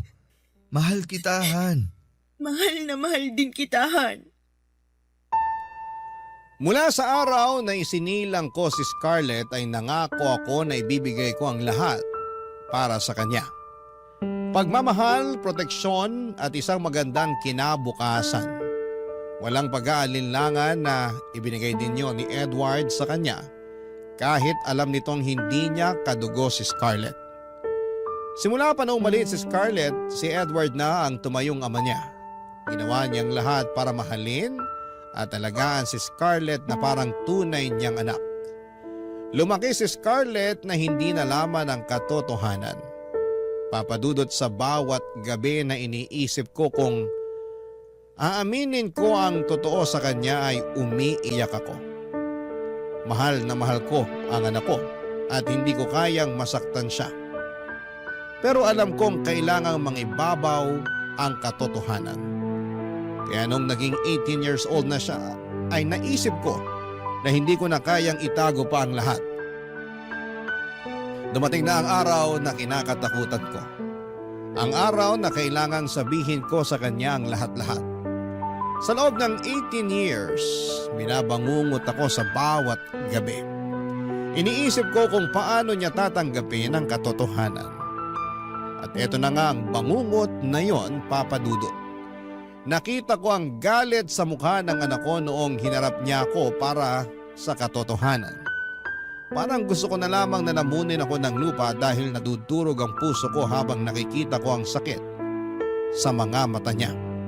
Pero naisipan ko rin na mas mabuti ng pakawala ng kasinungalingang matagal kong tinatago. Alam kong sa dulo ay kailangang maging buo ang pagkakakilala niya sa kanyang sarili. Karapatan niya yon, kaya hinarap ko si Scarlett ng buong tapang.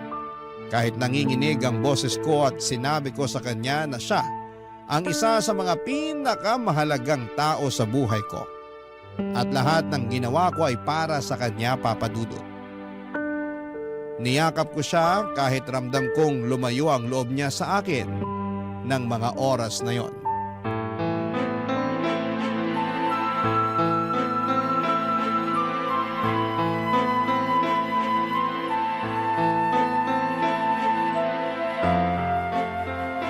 Ma, 18 years old na ako. Hindi na ako bata. Sino ba talaga ang tatay ko? Sino? Scarlett, anak. Nung bata pa ako, naging usap-usapan na hindi ako anak ni Papa dahil nga mukha akong anak ng isang kano. Maraming beses kitang tinanong at maraming beses mo rin akong sinagot na pinaglihi mo lang ako sa santo. Ma, Hindi ba kayo kinikilabutan sa ginagawa niyong pagsisinungaling? Sabihin niyo sa akin ang totoo. Amerikano nga bang tatay ko, Ma? Scarlett, ang mahalaga, mahal ka namin ng Papa Edward mo. Ibig sabihin, totoo nga. Anak, Ma, 18 years niyo ako niloloko. kailangan ko kasing... Anong kasinungalingan pa ang sasabihin mo, Ma? Gusto ko lang marinig mula sana sa inyo yung totoo eh. Pero hanggang ngayon, ayaw niyo pa rin sabihin. Umami na si Tia Magda. May kasintahan ka daw na isang Amerikano. At yun yung nakabuntis sa'yo. Siya yung ama ko. Pero, ang ipinagtataka ko lang, mag-asawa na kayo ni Papa nun, di ba? Ibig sabihin, nangaliwa kayo? Ako yung bunga ng pagtataksil niyo kay Papa. At saka, nagpakamartir si Papa. Inako niya ako at itinuring na tunay niyang anak. Anak, sorry. Sorry. Bakit niyo tinago sa akin yun? Totoo ang nalaman mo. Anak kita sa isang Amerikano, si Stephen. Nagmamahalan kami, pero nung bumalik siya sa Amerika, hindi na siya sumulat sa akin. Hindi ko alam kung ano nangyari. Dumating sa buhay ko ang papa mo, minahal niya ako, at doon nagpakasal kami. Pero dumating si Stephen, nagkita kami. Maling nakipagkita pa ako sa kanya, parang bumalik yung dati. Akala ko hindi ako mabubuntis kasi isang beses lang namin ginawa yun, pero nabuntis niya ako.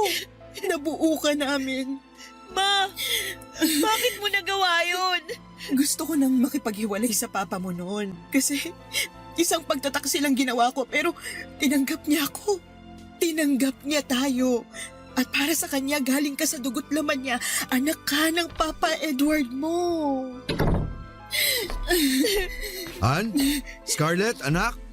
Oh, bakit kayo nag-iiyakan? Pa, alam ko na po yung totoo. Alam ko nang hindi niyo po ko tunay na anak. Alam kong hindi ako pinaglihis sa mga santo. Kasi anak ako ng isang kano. Hindi! Anak kita, Scarlett! Anak ka namin ng mama mo! Tama na! Mga sinungaling kayo! Scarlett! Scarlett! Hayaan mo muna yung bata. Paano kung may mangyari sa kanya, Han? Masakit para sa anak natin na nalaman niya ang totoo. Hayaan na muna natin siya. Babalik din yun. Pero paano kung hindi na siya bumalik, Edward? Paano kung tuluyan na siyang magalit sa akin? Hindi ko alam kung kaya ko yun. Nakita mo naman kung paano niya ako tingnan kanina, di ba? Puno siya ng galit. Han, makinig ka. Hindi ba dati, galit na galit ako nung una kong nalaman ng totoo?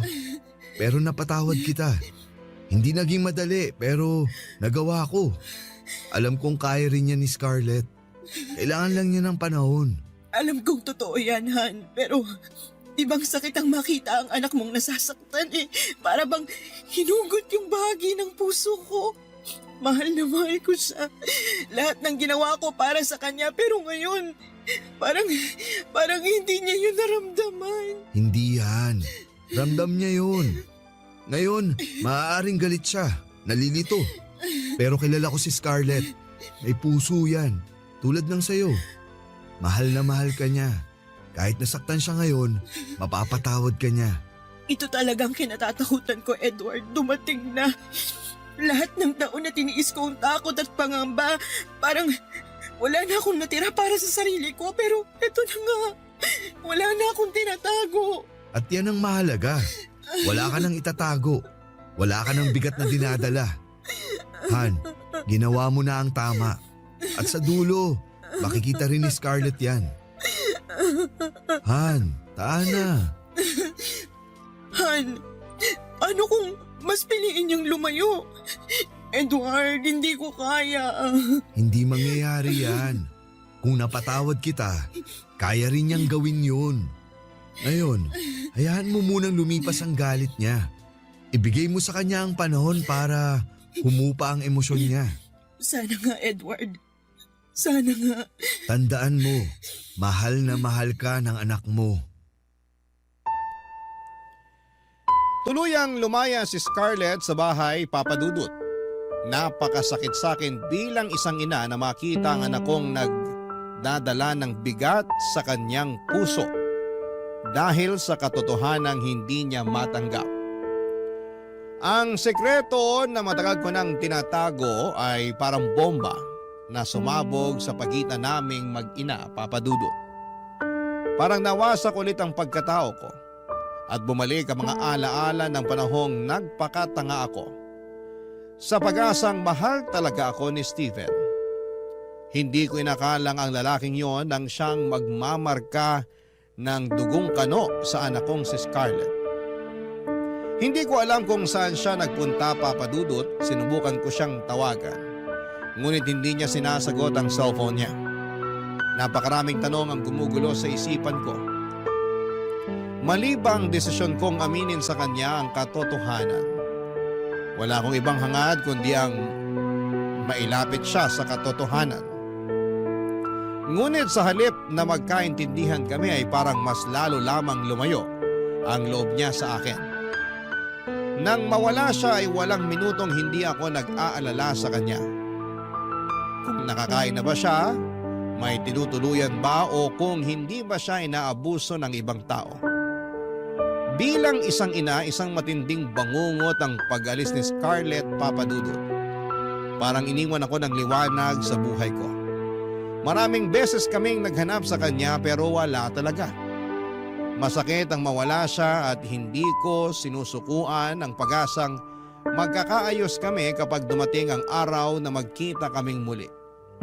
Patuloy akong nananalangin na makita siyang muli at maipadama sa kanya ang pagmamahal ko ay walang hanggan. Gusto kong sabihin sa kanya na hindi kailanman naging kasalanan ang kanyang pagkatao. Dahil ang pagdating niya sa buhay ko ay isang blessing na araw-araw ko na pinagpapasalamat sa Diyos. Papa Dudut. Barangay Love Stories. Barangay Love Stories. Papa Dudut, 3 taon akong walang balita sa nag-iisang anak kong babae. Napakasakit nang bigla na lang siyang lumayo. 3 taon ako nagtiis at tinatanong ang sarili, nasaan na kaya siya? Kumakain kaya siya ng maayos? May sakit ba siya? Pero walang sagot, Papa Dudut. Walang sagot. Ni Haniho ay wala akong nahagilap. Hinahanap ko siya sa mga kaibigan niya pero kahit sila ay hindi rin po alam kung nasaan na siya. Parang nawala na ako ng bahagi ng buhay ko na hindi ko alam kung kailan babalik. Hanggang isang araw, Papa Dudut, ay bigla siyang bumalik at nakita ko siya sa pintuan ng bahay namin. Dala ang isang maliit na bag. Agad akong lumapit sa kanya pero may napansin akong kakaiba sa kanya. Hindi lang siya umuwi, Papa Dudut, sapagkat buntis siya. Ang dami kong gustong itanong sa kanya pero hindi ko magawa dahil sa takot kong baka muli siyang mawala. Niyakap ko na lamang siya ng mahigpit at pansin ang takot at hiya sa mga mata niya. Kaya sabi ko sa kanya na kahit na anong mangyari, anak ko pa rin siya at mahal na mahal ko siya. Pero hindi ko maiwasang magtanong. Ano kaya mga pinagdaanan niya sa 3 taon na nawala siya? Sino ang ama ng dinadala niya? At bakit hindi niya man lang ako sinabihan, Papa Dudut?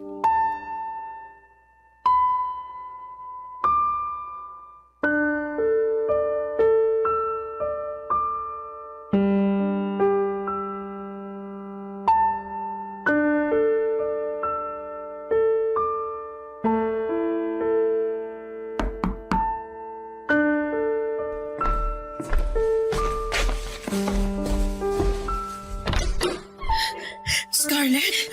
Anak! Anak! Anak, naupo ka. Ano nangyari sa'yo? Miss na kita. Mama, Oo, nandito lang si mama mo. Huwag ka nang umiyak. Buti umuwi ka. Alalang-alala ako. Ang mga kapatid mo at ang papa mo. Bakit ngayon ka lang umuwi? Ma, I'm sorry po. Anong sorry? Ako dapat ang mag-sorry sa'yo. Patawarin mo ko, anak. Ma, naiintindihan ko na. Pinatawad na po kita. Anak ko, Kumain ka na ba? Ha? Ipag-ahanda kita. Ma, may problema po ako. Ano yun, anak? Ano bang problema mo? Ma, buntis ako. Ano? Hindi ko na alam kung anong gagawin ko. Matulungan mo ako, Ma. Sinong nakabuntis sa'yo? Kailangan kanyang pakasalan. Ma, hindi pwede. Anong hindi pwede? Binuntis ka niya, anak. Dapat kanyang panagutan. Ma, kasi may asawa siya. Ano? Ma, hindi ko naman alam na may asawa na pala siya eh. Ginawa niya akong kabit na hindi ko alam. Napakatanga ko. Napakatanga ko. Tanga-tanga ko talaga. Anak, Ma, gusto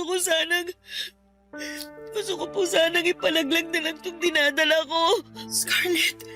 Hindi.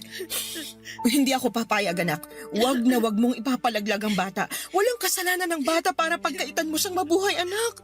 Alam mo, kung nalaman ko lang na ang pinagbubuntis ko ay hindi dugo ni Edward, pwede kong ipalaglag ang bata. Pero naisip ko, walang kasalanan ng bata sa tiyan ko. Wala kang kasalanan. Kailangan mong makita ang mundo, kaya kailangan ding makita ng magiging apo ko ang mundo, anak. Ma, nagkamali ako. Wala kang kasalanan, anak. Umibig ka lang sa lalaking hindi karapat-dapat. Anak, maraming taon na bumabagabag sa akin ang ginawa ko kahit pinatawad na ako ng Papa Edward mo. Hindi madali, pero alam kong kakayanin mo. Kalimutan mo ng lalaking yon, mag-umpisa ka kasama ang anak mo. Ang apo ko. Okay lang po sa inyo na wala akong asawa?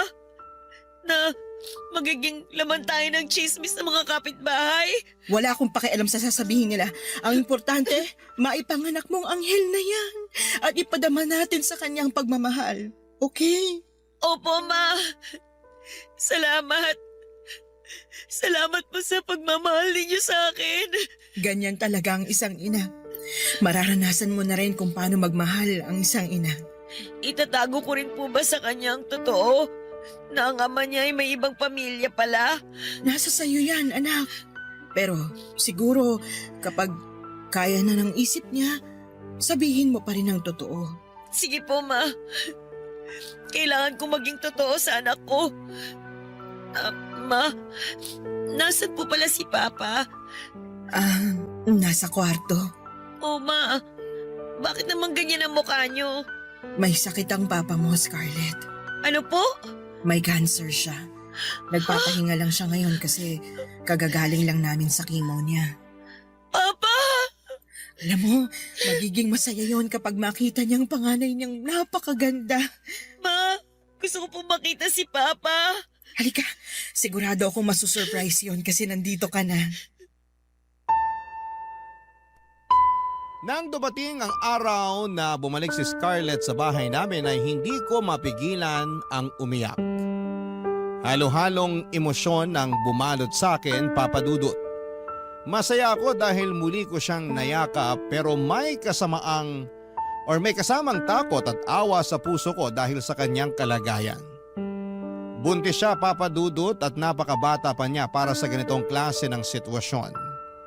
Pero kahit na ganoon ay nangibabaw ang saya dahil alam kong magiging lola na pala ko. At handa akong suportahan si Scarlett sa bawat hakbang ng kanyang pagiging isang ina. Habang unti-unting bumabalik ang sigla sa aming pamilya, isang masakit na katotohanan ang kinaharap namin. Ang asawa kong si Edward ay may cancer.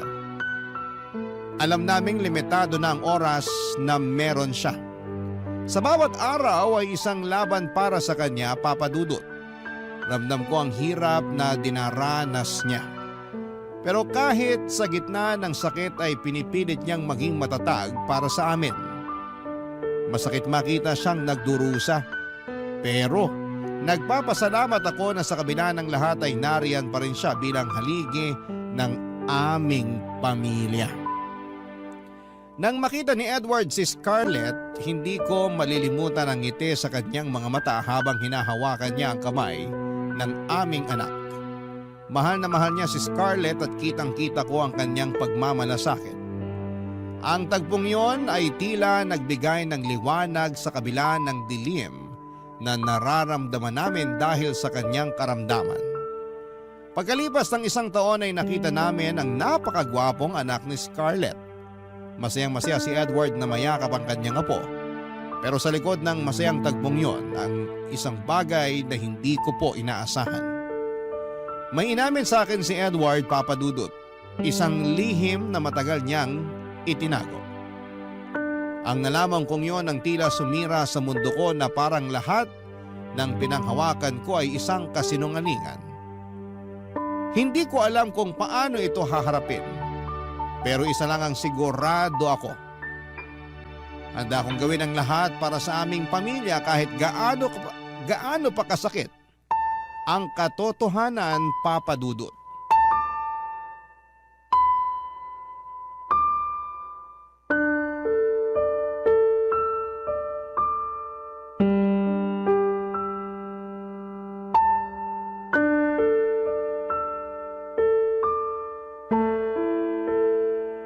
Han, Han, huwag ka nang magsalita. Kailangan mong magpahinga para mapadali ang paggaling mo. sa palagay ko, hindi na ako gagaling. Huwag kang magsalita ng ganyan. Magkakaapo ka pa. Dapat makarga mo pa sila. Parang hindi ko na kaya yun. Hindi ko na siguro makikita ang magiging apo ko sa kanila. Pwede bang hindi? Kaya mo pa. Masaya na ako na makitang muli si Scarlett. Nandito na siya, kasama mo. Okay na sa akin na makita ko ang una kong apo. Namana niya kagwapuhan ko. Han, huwag kang magsalita ng ganyan. Ang babaw talaga ng luha mo. Ikaw kasi. Han, patawarin mo ako. Patawarin? Para saan? Wala ka namang ginawang masama para ihingi mo ng tawad sa akin na. Sige na, magpahinga ka na. Hindi ko na talaga kayang itago to, Han. Walang araw na hindi ako pinatatahimik ng konsensya ko sa ginawa ko sa'yo. Ano bang pinagsasasabi mo, Han?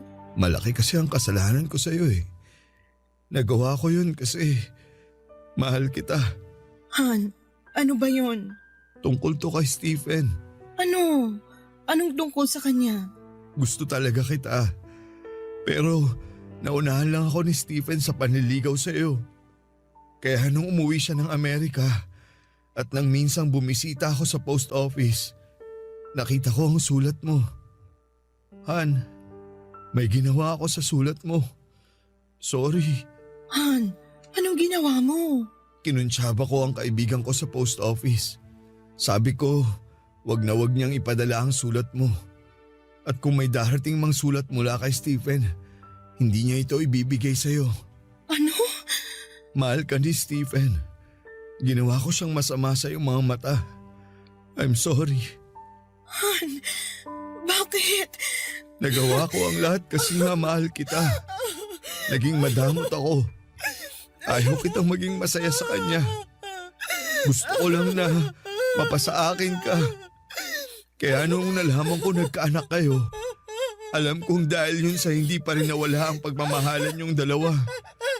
Nakokonsensya ako sa araw-araw sa ginawa ko. Tuwing nakikita ko si Scarlett, naalala ko ang ginawa kong pagtutol sa ugnahan niyo ni Stephen. Pero minahal ko si Scarlett na parang tunay kong anak. Hindi ako nagsisinungaling sa pagmamahal at pagtanggap sa kanya. Para sa akin, anak ko si Scarlett. Lahat ng sulat mo at ang sulat ni Stephen. I'm sorry, Ann.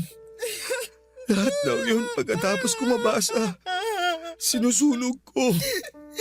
Han, Sana mapatawad mo ako. Alam kong hindi mo ako madaling mapapatawad dahil sa ginawa ko. Pero Ann, mahal na mahal kita. sandali lang. Ang sakit sa dibdib. Parang hindi ako makahinga.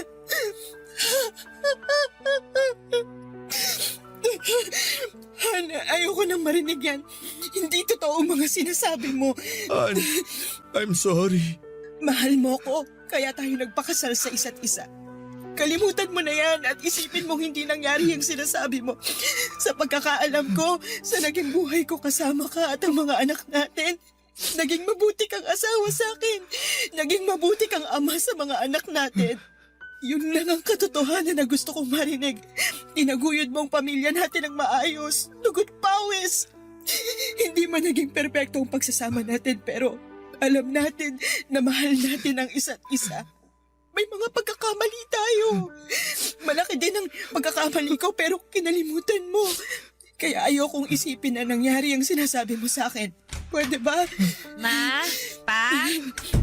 Oh, bakit nag-iiyakan kayo? Naaalala lang namin kung paano kami unang naging kami. Alam mo naman. Hay nako, kayo talaga? Nasaan ang apo ko? Nasa kwarto po. Pinatulog ko po muna. Pwede mo bang dalhin dito ang apo ko? Oo naman pa. Scarlett, anak. Mahal na mahal kita at ang anak mo. Pa, mahal na mahal ko rin po kayo. Pakis nga po ako sa papa kong pogi. Mwah! Pagaling ka na kasi pa, para mas lalo kang pumogi. Sandali pa, kunin ko lang si baby. Balik agad ako dito. Salamat, anak. Han, salamat. Han, ako ang dapat magpasalamat. Salamat sa pagmamahal mo. Mahal na mahal kita. Papa Dudut, isang masakit na katotohanan ang narinig ko kay Edward at hindi ko kailanman inakala na darating ang araw na malalaman ko na naging faithful pala si Stephen sa akin. Na mahal niya talaga ako at yung huling pagkikita namin, yung paano namin binuo si Scarlett ay puno ng pagmamahalan. Nang aminin ni Edward sa akin ang isang lihim na matagal niyang itinago ay parang sumabog ang lahat ng paniniwala ko sa kanya. Masakit, Papa Dudut, sobrang sakit na halos hindi ko na alam kung paano ko haharapin ang kinabukasan. Ngunit sa kabila ng lahat ng sakit ay pinilit kong magpakatatag, hindi lang para sa sarili ko kundi para sa aming pamilya. Wala na akong magagawa kundi ang tanggapin ang kapalaran at hindi ko kayang talikuran ang aming mga anak. Lalo na si Scarlett. Sa kabila ng pagkasira ng tiwala ko kay Edward, alam kong kahit papaano ay naging mabuti siyang ama sa mga anak namin. Sa bawat sandaling nakikita ko siyang nagbibigay ng pagmamahal at suporta sa kanila ay parang binuon niya ulit ang tiwala ko sa kanya. Naintindihan ko kung bakit niya ginawa yon, lalo na tuwing nakikita ko kung paano niya itinuring si Scarlett bilang isang anak. Kahit na hindi niya tunay na anak ay hindi mo mararamdaman ang pagkakaiba. At sa kabila ng lahat ng aming problema ay ipinakita niyang mahalaga sa kanya ang pamilya. Pero hindi rin maaalis sa isipan ko na paano kaya kung hindi ginawa ni Edward yung pagsunog ng mga sulat namin ni Stephen.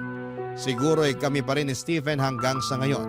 Siguro ay nasa Amerika na rin ako at isa ko sa mga babaeng may asawang afam, pero wala na. Yon ang sabi ko sa sarili ko.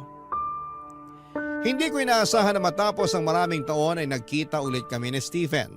Pareho na kaming senior nang magkita kami. Nakausap kasi siya ni Scarlett, may sarili na siyang pamilya. Sa aming pagkikita ay parang walang nagbago. Maliban na lamang sa edad at itsura namin. Matatanda na kami at hindi na niya nakita pa si Edward dahil namatay na ito. At hindi ko na rin sinabi sa kanya ang ginawa ni Edward sa mga sulat namin. Hindi man kami nagkatuluyan ay malaking bagay na rin na nagkaroon kami ng anak. Binigyan niya ako ng isang dugong afam na anak. Ang inyong forever kapuso at kabarangay, Desa. Barangay Love Stories. Barangay Love Stories. Anong say mo sa Barangay Love Stories na ito? Pagkwentuhan natin sa comment section yan. Nagustuhan ng iyong napakinggan? Ituloy yan via live stream sa www.gmanetwork.com/radio.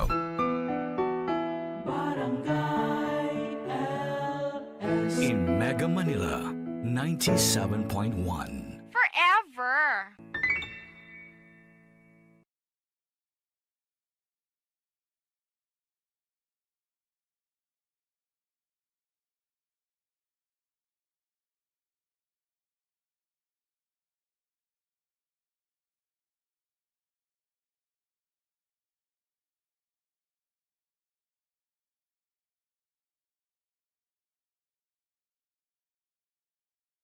Ang mga kwento ng pag-ibig, kwento ng buhay, at kwento ng pag-asa dito sa Barangay Love Stories. Love Stories.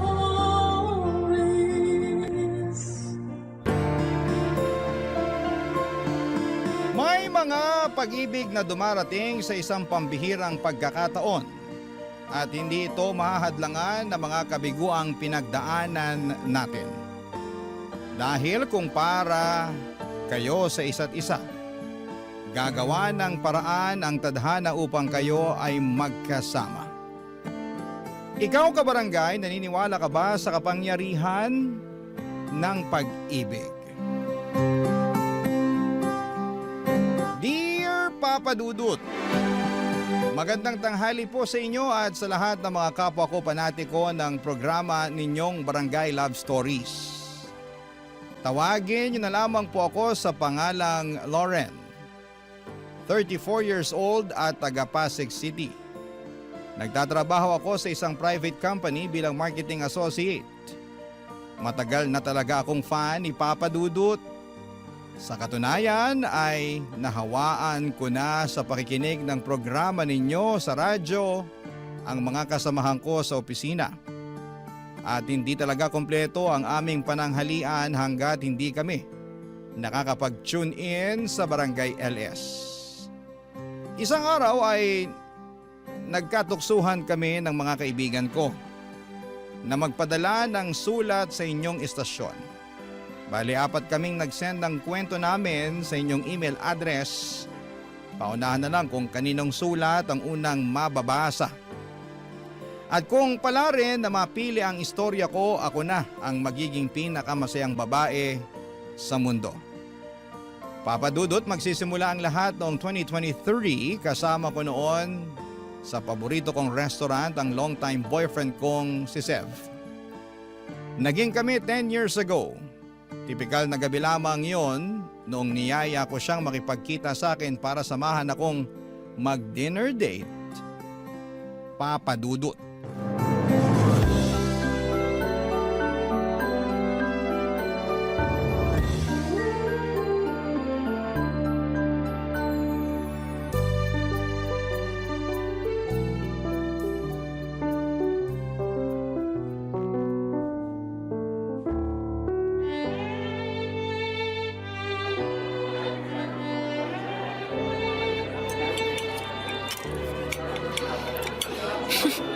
Grabe, sarap talaga ng Chinese cuisine nila dito, no?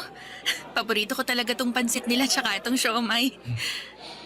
O teka, bakit parang hindi mo ginagalaw yung pagkain mo, babe? Wala akong gana. Di naman ako masyadong gutom eh. Sa katingin ko, kulang pa sa'yo yung mga in-order natin. Gusto mo, pati yung akin, kainin mo na eh. Ha? Bakit bigla namang naging ganyan yung tono mo? May problema ba? Paano ko sabihin ko meron? Ano yun? Di ano, kundi sino. Sino? Ikaw, Paano naging ako'y kumakain lang naman ako rito? nagtanong ka pa talaga, para ka nagutuman ng 1 linggo kung makakain ka dyan. Dami mo pang in-order. Maubos mo ba talaga yan? Mamaya masayang lang ang mga pagkain na yan eh. Mahal pa naman dito sa kinainan natin. Teka ha? Ang dami mo namang sinasabi, hinay-hinay lang, okay? Di ako makabuelo eh. Unang-una, ano bang problema mo? Bakit bigla mo yatang pinakialaman yung pagkain at saka yung mga in-order ko? Pangalawa, oo, gutom ako. Kaya na pa namin order ko tsaka kain. Anong masama ron? Masama doon kasi nakita mo na ba ang sarili mo sa salamin, ha? Ha? Ano namang kinalaman nun? Malaki! Kasi tingnan mo nga yung katawan mo, ang laki-laki na. Chef, ulitin mo nga yung sinabi mo. Sabi ko, ang laki-laki mo na. Takaw-takaw mo kasing kumain eh. Daig mo pa may sikmura ng balyena. Kaya tingnan mo, kitang-kita na sa katawan mo yung resulta oh. Excuse me? Alam mo, di ko lang sinasabi sa'yo to pero naaasiwa na kasi ako sa katawan mo eh. Pwede bang mag-diet ka naman? Bawasan mo mga kinakain mo para sumeksi ka. Medyo di ka na kasi maganda sa paningin ko eh. Nakakaumay, ganun.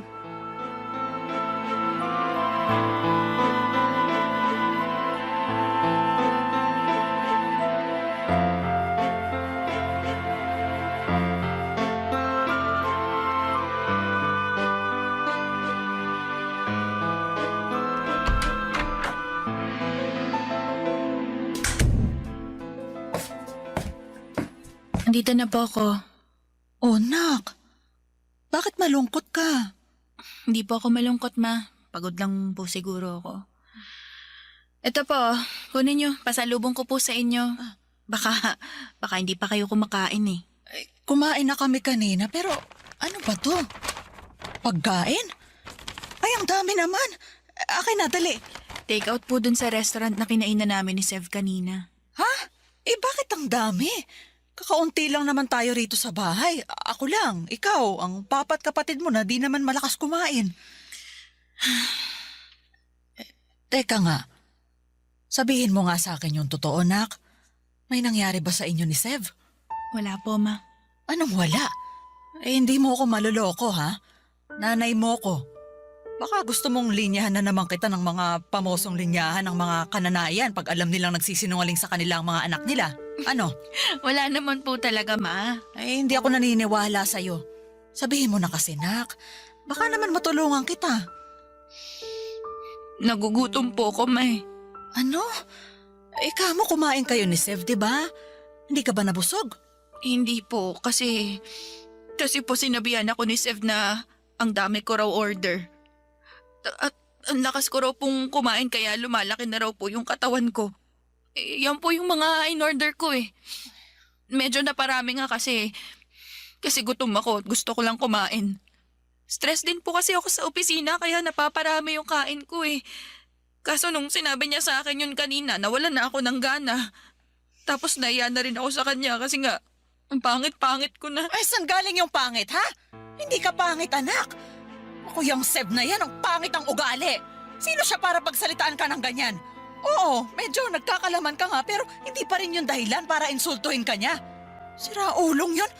Parang ako na rin ang binastos niya eh. Yan niyo na po, ma. Nagsasabi lang naman po ng totoo si Sev. Baka concern lang siya sa kalusugan ko, ganun. Depende kung paano niya sinabi. Pero base sa kwento mo, malinaw pa sa sikat ng araw na ininsulto ka niya. Kakausapin ko yun, ha? Ayoko sa lahat yung ginaganyan ka ng kahit sino. Kahit na yung boyfriend mo pa. Walang modo. Ma, please. Basta. Buti pa, kumain ka na. Pero... walang pero. Kumain ka. Kainin natin tong uwing pagkain mo, ha? Ang dami nito, oh. Kainin na natin to. Sasaluhan kita para may kasama ka. Magpakabusog ka. Maging masaya ka. Kalimutan mo na lang muna yung asungot na boyfriend mo. May araw din siya sa akin. Huwag kang mag-alala. Pagsasabihan ko siya. Papa Dudut, never naman akong naging conscious sa aking timbang at figura kahit natabain talaga ako dahil diagnose akong may PCOS. At kasama na nga ang hirap sa pagbabawas ng timbang sa kondisyong kong yon. Malaki rin ang epekto ng stress at pagkagutom ko kaya napaparami ang aking kain. At kahit na gustuhin ko mang pigilan yon ay hindi ko talaga magawa. Minsan ay umiiyak na lamang ako sa sobrang gutom kapag pinipili kong hindi kumain para hindi na tumaba pa. Noong naging kami ni Sev, alam niya ang kondisyon ko. Sinabi ko yon sa kanya nang lumabas ang resulta ng ultrasound ko noong isang beses na nagkonsulta kami ni Mama sa OB-GYN. Dahil nga sa irregular ang aking menstruation. Siyempre dahil lalaki normal na hindi niya agad maunawaan ang kondisyon ko. Pero ipinaliwanag ko kay Sev ang lahat-lahat. Binanggit ko rin ang hindi ko mapigilang pagtaba at hirap na pagbabawas ng timbang kaya nga masakit sa akin na pinunayon ni Sev sa hindi magandang paraan. Pero sa kabila ng lahat ay nagpaka-mature ako at hindi pinalaki ang bagay na yon. Hindi nagtagal ay lumipas na lamang ang sama ng loob ko hanggang isang araw noong nasa bahay ako nila Sev. Ay bigla na lamang nangati ang kamay ko na maglinis ng kanyang kwarto dahil sobrang kalat na. Tapos ay meron akong nakita na siyang dahilan para manlaki ang aking mga mata.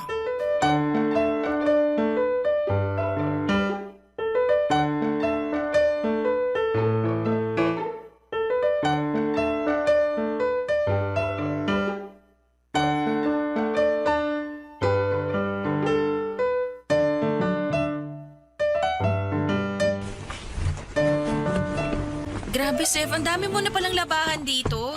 Oo. Yaman mo na lang dyan. Papalaundry ko na lang pag sinipag ako. Kaso, ang dami na nito eh. May nasusuot ka pa bang damit? Meron pa naman. Tsaka, Hayaan mo na nga lang sabi. Wala nga lang sa akin yung tambak na mga labahan ko tapos ikaw kung todo sita. Sabi ng kung ano-ano. Hindi naman sa kung ano-ano lang ang sinasabi ko. Kaya nga naglilinis ako rito eh. Malamang may mapupuna ako. Kung mamumuna ka lang din di mabuti pa, wag ka nang maglinis dyan. Saka di ko naman sinabi maglinis ka eh. Ikaw lang naman tong di mapakali. Masyadong makati ang kamay mo. Siguro, ganun lang talaga kaming mga babae. Hindi ko nilalahat pero karamihan ayaw sa makalat at hindi organisadong gamit. Kaya nagkukusa na lang kaming ayusin at linisin. Bahala ka na nga sa buhay mo. Kada may sasabihin ako, may ribat ka rin eh. Ikaw nga laging mainit ang ulo mo sa akin eh. Wala naman ako sinasabi at ginagawang masama sa'yo. Ay talaga naman oh. Paanong di maiinis imbis na manahimik ka na lang sana dyan at ayusin mo na lang yung paglilinis mo? Ang dami-dami mo pang sinasabi. Nakakatulig ng tenga boses mo, alam mo ba yon? Maglinis ka na lang dyan di kaya iwan mo na yan tapos umuwi ka na. Tinatamad na ako kasama ka rito sa apartment kung ganyan lang din ang ugali mo. Sorry na. Suriin mo mukha mo. Sige na, maglilinis na lang ako rito. Susubukan kong manahimik. Mabuti pa nga. Di mo yata ramdam na kanina mo pa ako iniistorbo sa paglalaro ko rito sa laptop eh.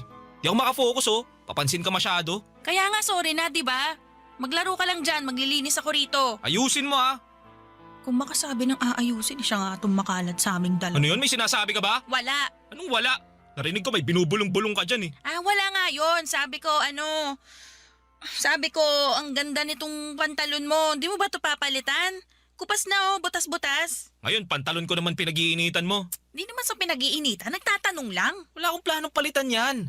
Napapakinabangan ko pa naman eh. Okay, sabi mo eh. Alam mo, buti pa ayusin ko na lang yung pagkakasalansan dito sa labahan mo.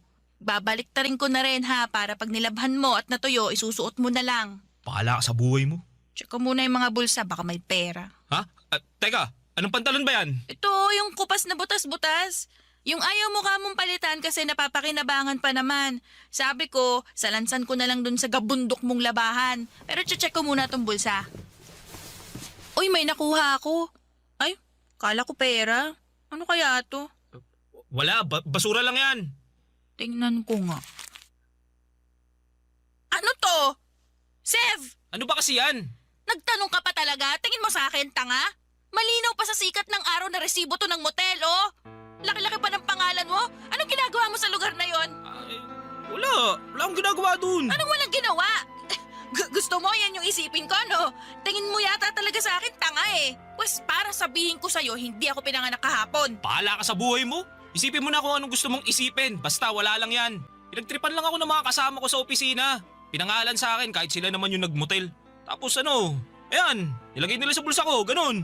Mga kulukoy na yun, hayaan mo, lagot sila sa akin bukas. Di ako naniniwala sa'yo. Di wag ka maniwala. Ako ba mapapraning kakaisip? Di naman, di ba? Ikaw naman yun eh. Tsaka bakit ka ba nagagalit? Kung totoo na sa akin yan, may rason naman bakit ako pumunta sa motel at ng babae. Kasalanan mo rin kasi yun. Pangit-pangit mo na. Naghanap lang ako ng maganda. Papadudot ako ang dapat magalit kay Sev matapos kong makita ang resibo ng motel na nakapangalan pa sa kanya. Pero siya ang galit na galit dahil sa paghuhormentado ko. At hindi pa siya nakontento dahil nakahanap pa talaga siya ng dahilan upang punahin ang mga kapintasan ko. Dahil sa mga sinabi niya, hindi lang ako nasaktan, kundi nawasak din ang puso at pagkatao ko. Simula noon, Papadudot, ay lalo ako naging conscious sa sarili ko. Mas naging mapili ako sa pagkain dahil natatakot ako na pag hinayaan ko ang sarili ko na lumobo ng husto at pumangit ay baka ayawan na talaga ako ni Sev. At ayaw ko namang mangyari yon, kaya ginawa ko ang lahat para pumayat at maging kaaya-aya sa kanyang paningin sa lalong madaling panahon. Pero kahit na anong effort ko, napansin ko na lamang na unti-unti nang lumalayo ang loob sa akin ni Sev ng mga panahong yon. Papadudot. Barangay Love Stories. Barangay Love Stories. Papadudot, mas kinain po ako ng takot at pagdududa na baka pinagtataksila na ako ng boyfriend kong si Sev nang dahil sa hindi na ako kaakit-akit sa kanyang paningin. Kaya nga para mapabilis ang pagpapapayat ko ay nag-crash diet ako. Yun bang bigla na lamang akong hindi kumakain at panay tubig na lamang ang kinukonsumo ko sa takot na baka madagdagan ang aking timbang. Pero alam naman natin na hindi yun healthy at recommended ng mga doktor dahil nangangailangan ng nutrisyon ng ating katawan na nakukuha natin sa pagkain po ng tama. Kaya lang ay hindi ko na yon inisip dahil nga ayaw kong iwan si Sev at ipagpalit sa ibang babae na di hamak na mas sexy at maganda kesa sa akin. Kaso dahil sa ginawa kong yun ay napasama ako. Isang araw ay bigla na lamang sumakit ang tiyan ko. Yung klase ng sakit na hindi kayang mapagaling ng mga over-the-counter na gamot. Hanggang sa umabot na nga sa puntong namamaluktot na ako sa sakit ng tiyan, kaya nagpa-ospital na ako kina Mama Papa Dudut.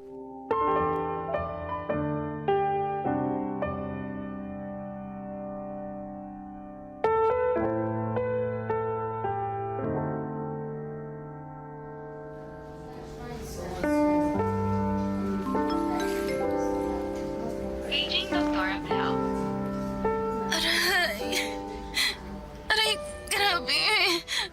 Sakit pa rin ang tiyan ko. Ang hirap ng may ganito. Hindi ko akalain na mau-hospital pa ako. Ano ba kasing ginawa mo sa sarili mo? Seryoso ka ba talaga sa inis mong yan? Oo, bakit?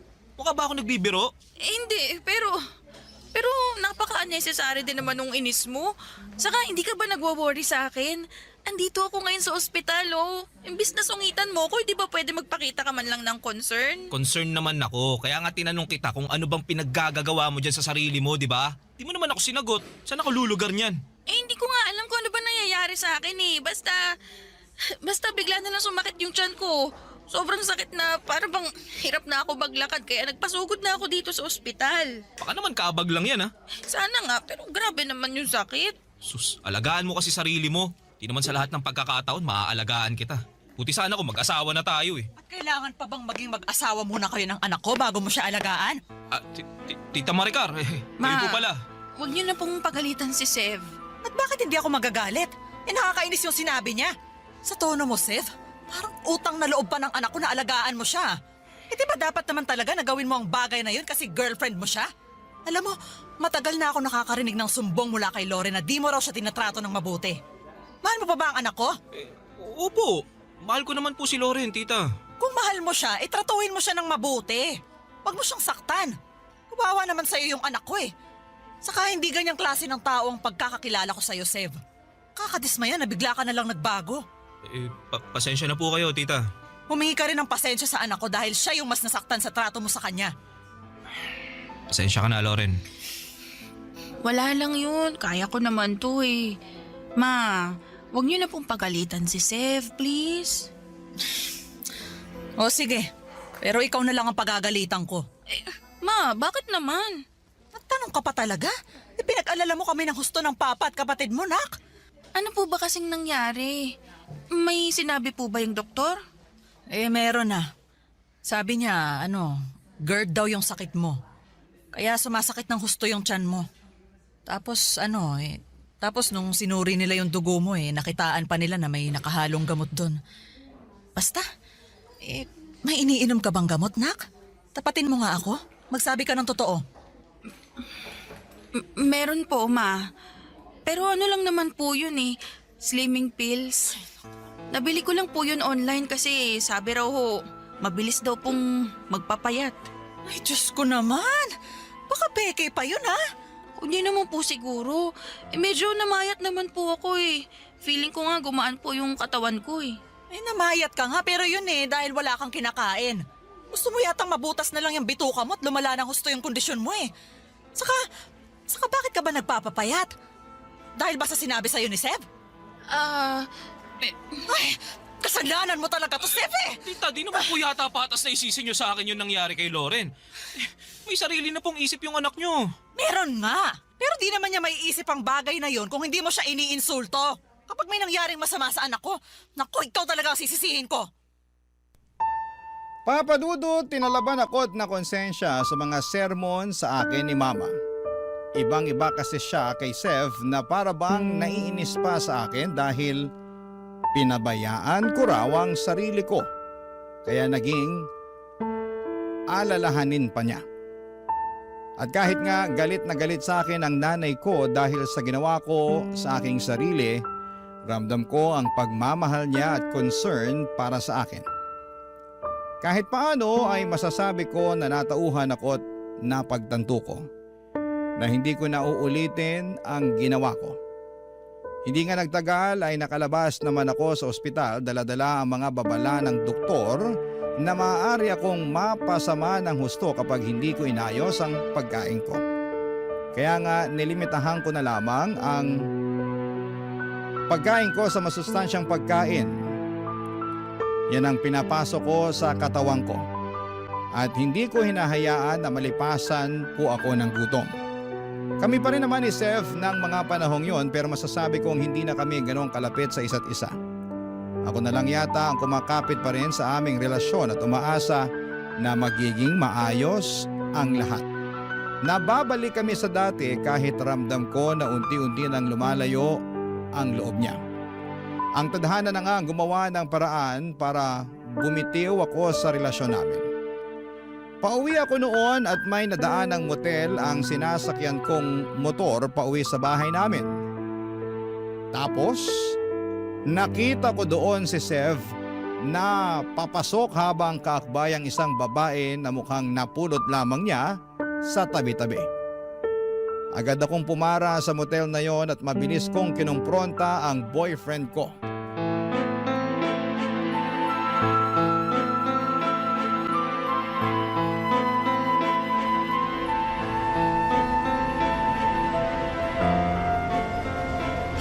Hayop ka, Seth! Sino ba yun? Lauren! Ano, nagulat ka, no? Oo! Anong ginagawa mo rito? Di ba dapat ako nagtatanong sa'yo niyan? Anong ginagawa mo rito kasama yung babaeng yan? Pwede ba? Huwag kang mag-eskandalo rito. Nakakaya oh. Pinagtitingin tayo ng mga tao. Ah, marunong ka palang mahiya. Akala ko kasi pinakapal na ng panahon yung pagmumukha mo. At saka bakit ako mahihiya? Ikaw ang dapat mahiya kasi naturingan kang may girlfriend. Pero bakit may kasama kang iba, ha? Balak niyo pang mag-check-in para ano? Para gumawa ng milagro?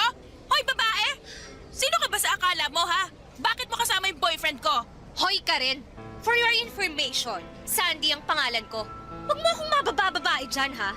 Tsaka, for your information ulit, wala akong pakialam kung girlfriend ka nitong si Seth. Eh, hindi ko naman siya kaano-ano. Basta, binayaran niya lang ako para sa aking serbisyo. Tapos pumayag akong sumama sa kanya rito sa motel. Uy, huwag ka nang sumagot, pwede ba? Pinapalala mo lang yung sitwasyon eh. Ako pa ang nagpapalala, eh ikaw pala tong may girlfriend na iskandalosa? Tapos nagpahuli ka pa? Eh di kasalanan mo. Manahimik ka na nga lang. Lauren, magpapaliwanag ako. Ano pa bang ipapaliwanag mo? Harap-harapan na tong panloloko mo sa akin, Sev. Pasensya ka na. Ano pang magagawa ng paghingi mo ng pasensya sa akin? Tingin mo tatablan pa ako niyan? Tingin mo mapapatawad pa kita? Sev, bakit? Bakit mo nagawa sa akin to? Bakit mo ko niloko? Lauren, kasi... Kasi pangit na ako? Ha? Kasi mataba na ako? Hindi na ako kaaya-aya sa paningin mo, ganon? Hindi naman sa ganun. Anong hindi? Yun nga yung lagi mong pinapamukha sa akin eh. Na mataba ako, na pangit, losyang. Alam mo naman yung kondisyon ko, di ba? Alam mo na rin na pag nasa-stress ako sa trabaho, mas hindi ko nakokontrol yung pagkain ko. Nagsa-stress eating ako, ganon. Pero imbis na i-comfort mo ako kung ano-ano pang insulto narinig ko mula sa'yo. Tama ba yon, ha? Tama ba yon? Sagutin mo, tama ba yon? Lauren, Sa dinami-rami ng tao sa mundo, ikaw pa talaga na boyfriend ko mangi-insulto sa akin. Sobrang sakit ng mga sinabi mo, yung mga pinamukha mo. Tapos ako naman to si tanga, pinilit kong ayusin ang sarili ko para sa'yo. Para hindi mo ako iwan. Pero hindi mo yun na-appreciate. Nagalit ka pa nga nung na-hospital ako kasi sabi mo pinababayaan ko sarili ko. Hindi mo man lang ba naisip na kagagawan mo yon kung bakit? Tapos ngayon, mahuhuli kita nasa motel na may kasamang ibang babae. Hindi mo na ako nirespeto. Sev, hindi mo na ba ako mahal? Lauren, please naman. Kanina pa nakakahiya na ako. Bakit nga ako mahihiya? Ikaw ang dapat mahiya kasi manloloko ka. Nakakadiri kayo! Nakakasuka kayo! Tapos na tayo, Sev. Ayoko na sa'yo. Mamaya mahawaan mo pa ako ng kung anong sakit na pwede mong makuha sa babaeng yan.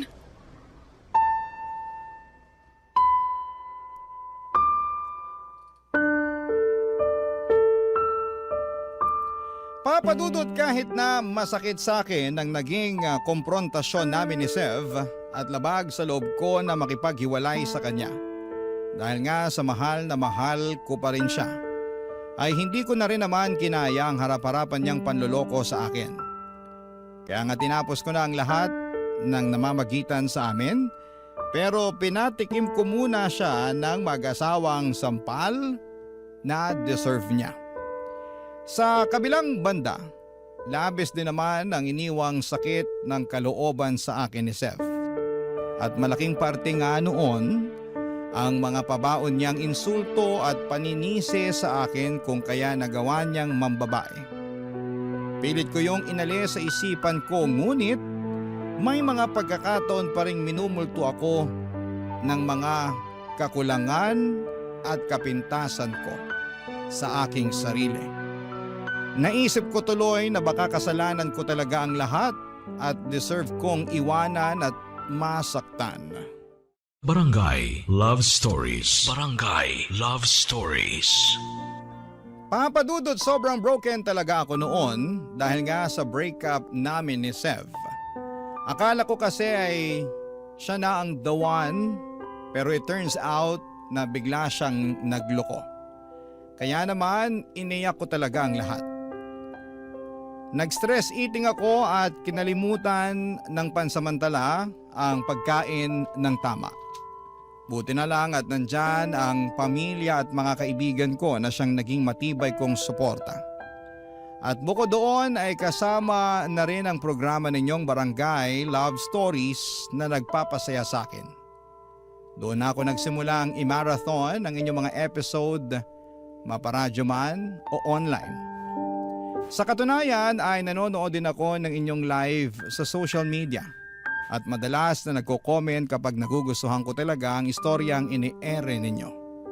O di kaya kapag naiinis ako ng husto sa bida kasi ang syunga-syunga niya. Like me noon sa ex-boyfriend ko. Pero siguro ay ganon talaga. Once or twice sa buhay natin ay nagiging tanga tayo sa pag-ibig. Moving forward, unti-unti naman ako nakausad at muling naniwala sa love dahil sa programa ninyo, Papadudot. Nakakatuwa at nakakaaliw ang mga kwento ng pag-ibig, buhay at pag-asa na binabahagi ng mga kabarangay natin. Kaya nga one time ay nakapag-iwan ako ng comment sa isa sa mga live ni Papadudot. Sabi ko doon, sana ako na lang ang piliin noong bidang lalaki. Kesyo hindi niya deserve ang karelasyon niya noon sa sulat niya na sobrang toxic. Tapos, nagulat na lamang ako dahil biglang may nag-reply at sinabi niya doon na ako raw ang pinipili niya. At dahil nga po sa mga nangyari, natawa ako at nireplyan din siya. Bale, nag-usap kami sa comment section ng live ni Papadudot hanggang matapos ang programa, tapos ay nagulat na lamang ako nang makatanggap ng personal message mula sa kanya. Hindi nagtagal ay nakilala ko nga siya bilang si Stefan Papadudot.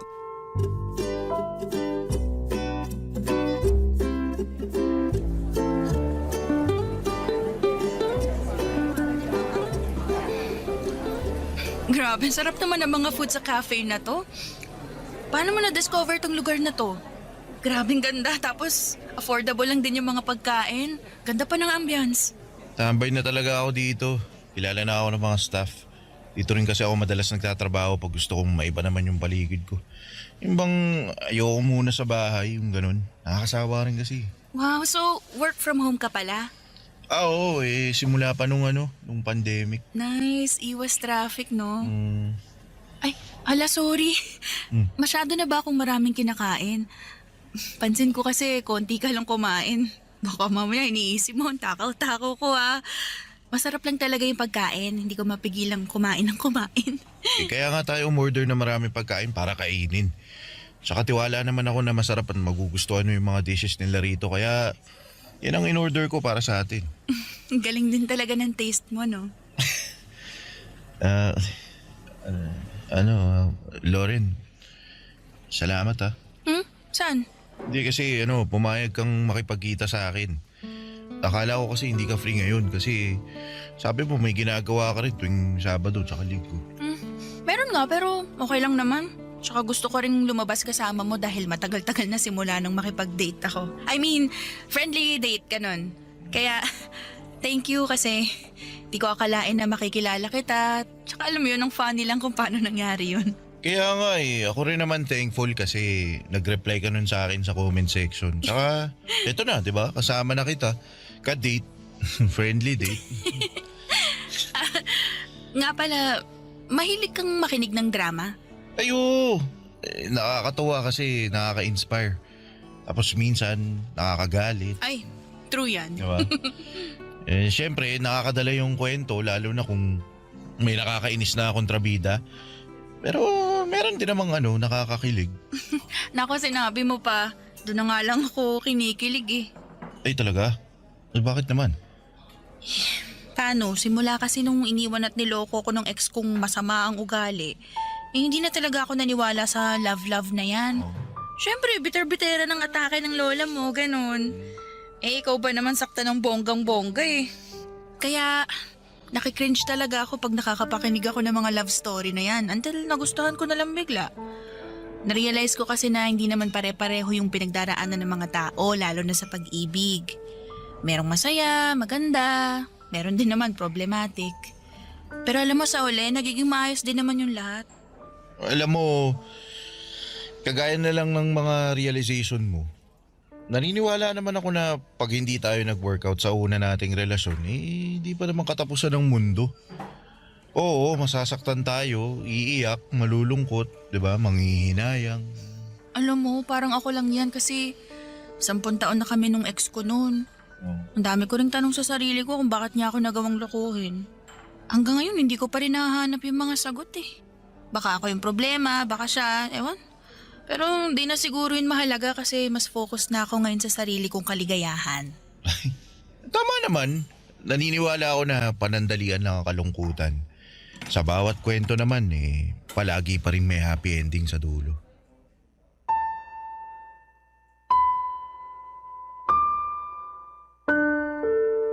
Papadudod, sobrang unexpected ng date namin yon. Basta nag-decide na lamang kami na magkita ni Stefan. At masasabi ko na magaan ang aura niya noong unang beses pa lamang na nakita ko siya. Marami rin siyang alam na topic kaya hindi naging boring ang date naming yon. Sa unang beses matapos ang breakup namin ni Sev.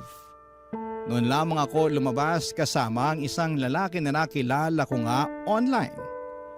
Ang unang date naming yon ni Stefan ay nasundan pa ng mga nasundan ng marami pang date. Naging close kami sa isa't isa at mas nakilala ko rin siya ng gusto. Isa sa mga bagay na nagustuhan ko sa kanya ay wala siyang pakialam sa mga bagay na insecure ako. Lagi niyang pinupuri ang appearance ko at sinasabihan ako maganda kahit na napakasimple lamang ng ayos ko. Bukod doon ay nakikinig din siya sa akin. Yung klase ng pakikinig na may kasamang pangunawa at simpatya kaya naman unti-unti na akong nahulog sa kanya. Pero panandalian lang pala ang saya. Sapagkat isang araw ay merong binalita sa akin si Stefan na siyang dahilan upang malungkot ako ng husto. Papadudot.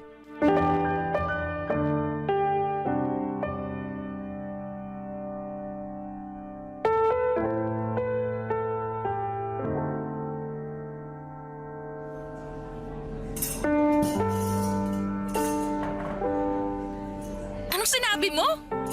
Joke ba yan o ano? Hindi yun joke, seryoso ako doon. Natanggap ako sa isang project sa Dubai. Matagal ko rin yung hinintay. So, ibig sabihin ongoing pala yung application mo noon pa? Oo, pero akala ko kasi di na ako doon matutuloy. Natanggap ka nga kamo at matagal mo na nga rin hinihintay. Ibig sabihin tuloy na tuloy ka na. Daya naman, iiwan mo rin pala ako eh. Pero may social media naman eh. Pwede pa rin tayo mag-usap doon. Meron nga, pero iba yung oras doon tsaka dito. Baka mahirapan tayo, lalo na siguradong magiging busy ka na doon pagdating mo. Makakahanap pa rin naman ako ng paraan para kausapin ka. Hindi mo naman kailangan gawin yun kasi magkaibigan lang naman tayo, di ba? Wala kang responsibilidad sa akin. Ang totoo, meron. Anong meron? Paano? Kasi gusto kita. Gusto kita higit pa sa isang kaibigan. Wow! Sasabihin mo sa akin gusto mo ako pagkatapos mong sabihin na aalis ka para magtrabaho sa ibang bansa. Pero pwede pa rin naman natin ipagpatuloy yung relasyon natin kahit na magkalayo tayo. Diba? Ayoko. Loren, baka naman... Aaminin ko, Stefan. Gusto na rin kita. Pero ayoko ng LDR. Ayoko noon, praning ako eh. Tsaka hindi ko alam kung kakayanin ko. Kaya nga kung ganyan lang na aalis ka mabuti pa tapusin na lang natin tong kung ano mang meron tayo ngayon. Para wala ka na rin kargo pagdating mo doon. Para trabaho na lang iintindihin mo. Ayos lang naman ako eh. Huwag ka mag-alala sa akin. Makaka-move on naman ako.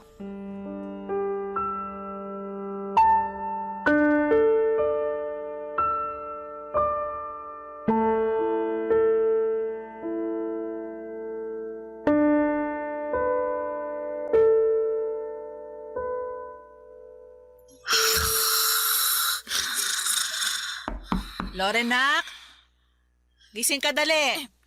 Po! Bakit po, ma? Teka, pagbubuksan ko kayo ng pinto. Sorry, Nak. Mukhang malalim na yung tulog mo. Naistorbo pa tuloy kita. Ayos lang po, pero ano po ba yon? Bakit niyo ako ginising? May naghahanap kasi sa'yo. Kanina pa sigaw ng sigaw sa may gate natin kaya nilabas na namin ng papa mo. Ma, nagpapasok kayo ng tao dito sa atin? Oo, pero nagpakilala naman siya sa amin ng papa mo. Siya raw si Stefan. At nagmamakaawa siya na kausapin ka kaya sige na. Labasin mo na kasi di raw siya uuwi hanggat di ka nakakausap. Sige po, ma. Stefan, bakit pumunta ka pa rito sa bahay? Sorry Loren, hindi ko lang talaga kayang tanggapin na ganun mo na lang tinapos ang lahat sa atin. Ano ba kasing meron tayo? Gusto lang naman natin ang isa't isa pero wala nga tayong label eh. Tsaka aalis ka na, di ba? Dapat mas mag-focus ka na doon kaya sana kalimutan mo na lang ako. Hindi ko magagawa yun dahil mahal kita. Anong sabi mo? Mahal na kita at gusto kong maging tayo. O kung ano mang meron tayo ngayon. Ayokong itapon na lang basta-basta yung pinagsamahan natin. Gusto ko lumalim pa yun at magbunga. Gusto ko kitang ligawan. Gusto kitang maging kasintahan. Gusto ko rin naman yun eh. Pero aalis ka nga eh. Pero babalik naman ako eh. Pag nakabalik na ako, magpapakasal tayo. Di pa nga kita sinasagot, kasal na agad gusto mo? Ikaw na kasi yung babae na nakikita kong makakasama ko hanggang pagtanda natin. Kaya sorry kung advance ako mag-isip. Ang totoo, ikaw na rin yung nakikita ko na gusto kong makasama habang buhay. Pero natatakot kasi ako eh. Hindi mo naman ako masisisi, di ba? Hindi, normal lang naman yung matakot. Ako rin naman natakot nung nagtapat ako sa'yo kasi naisip ko baka di tayo pareho ng nararamdaman. Baka di mo rin ako gusto katulad nung pagkagusto ko sa'yo. Natakot ako na masira yung pagkakaibigan natin pero nilakasan ko yung loob ko kaya nagtapat ako sa'yo. At sobrang saya ko nung sinabi mong gusto mo rin ako.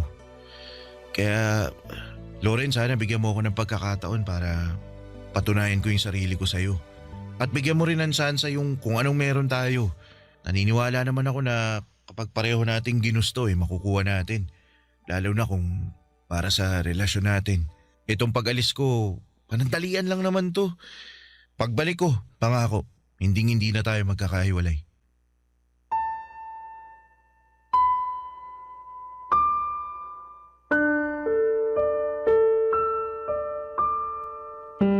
Papadudod, ramdam ko ang sincerity sa boses ni Stefan. Ramdam ko na gusto niyang mag-workout ang kung anuman ang meron kami ng mga panahong yon. Ramdam ko na gusto niyang sumibol ang relasyon namin at mamunga yon. Kaya nga ng gabing yon ay sinantabi ko ang takot, pagdududa sa aking sarili at pangamba sa puso ko nang sagutin ko si Stefan at pumayag na maging kasintahan niya. Mahal ko na rin naman siya at na-realize ko na mas hindi ko pala kaya na mawala siya sa akin. Kaya nga pinag-usapan namin ang magiging setup namin sa aming pansamantalang paghihiwalay. Papa Dudut, hindi po madali ang long distance relationship, lalo na sa katulad kong nasanay na nasa tabi ko lang noon ng ex ko. Pero worth it ang lahat ng sakripisyo dahil ramdam ko kung gaano kagusto ni Stefan na magtagumpay ang aming relasyon. Sa araw-araw na lamang na ginawa ng Diyos ay hindi siya nagmintis na i-appreciate ako, na iparamdam sa akin ang pagmamahal niya at kung gaano ako kahalaga sa kanya. Kaya nga nagpapasalamat ako ng husto sa Panginoon dahil natagpuan ko ang katulad ni Stefan. Sa kasalukuyan ay nasa Dubai pa rin si Stefan, Papa Dudut, pero uuwi na siya sa 2026 at plano na rin naming magpakasal sa taong yon. Hindi perpekto ang aming relasyon, pero pagmamahal namin sa isa't isa at pananalig sa may kapal ang pinakamalakas naming sandigan. Maraming salamat po sa pagbasa ng aking kwento at sana po ay marami kaming na-inspire sa istoryang tinampok ko sa programa ninyong Barangay Love Stories. God bless po and more power sa inyong istasyon. Ang inyo pong forever kapuso at ka-barangay, Lauren. Kwentuhan naman tayo dito sa comment section. Ang mga kwento ng pag-ibig, kwento ng buhay at kwento ng pag-asa dito sa Barangay Love Stories. Love Stories.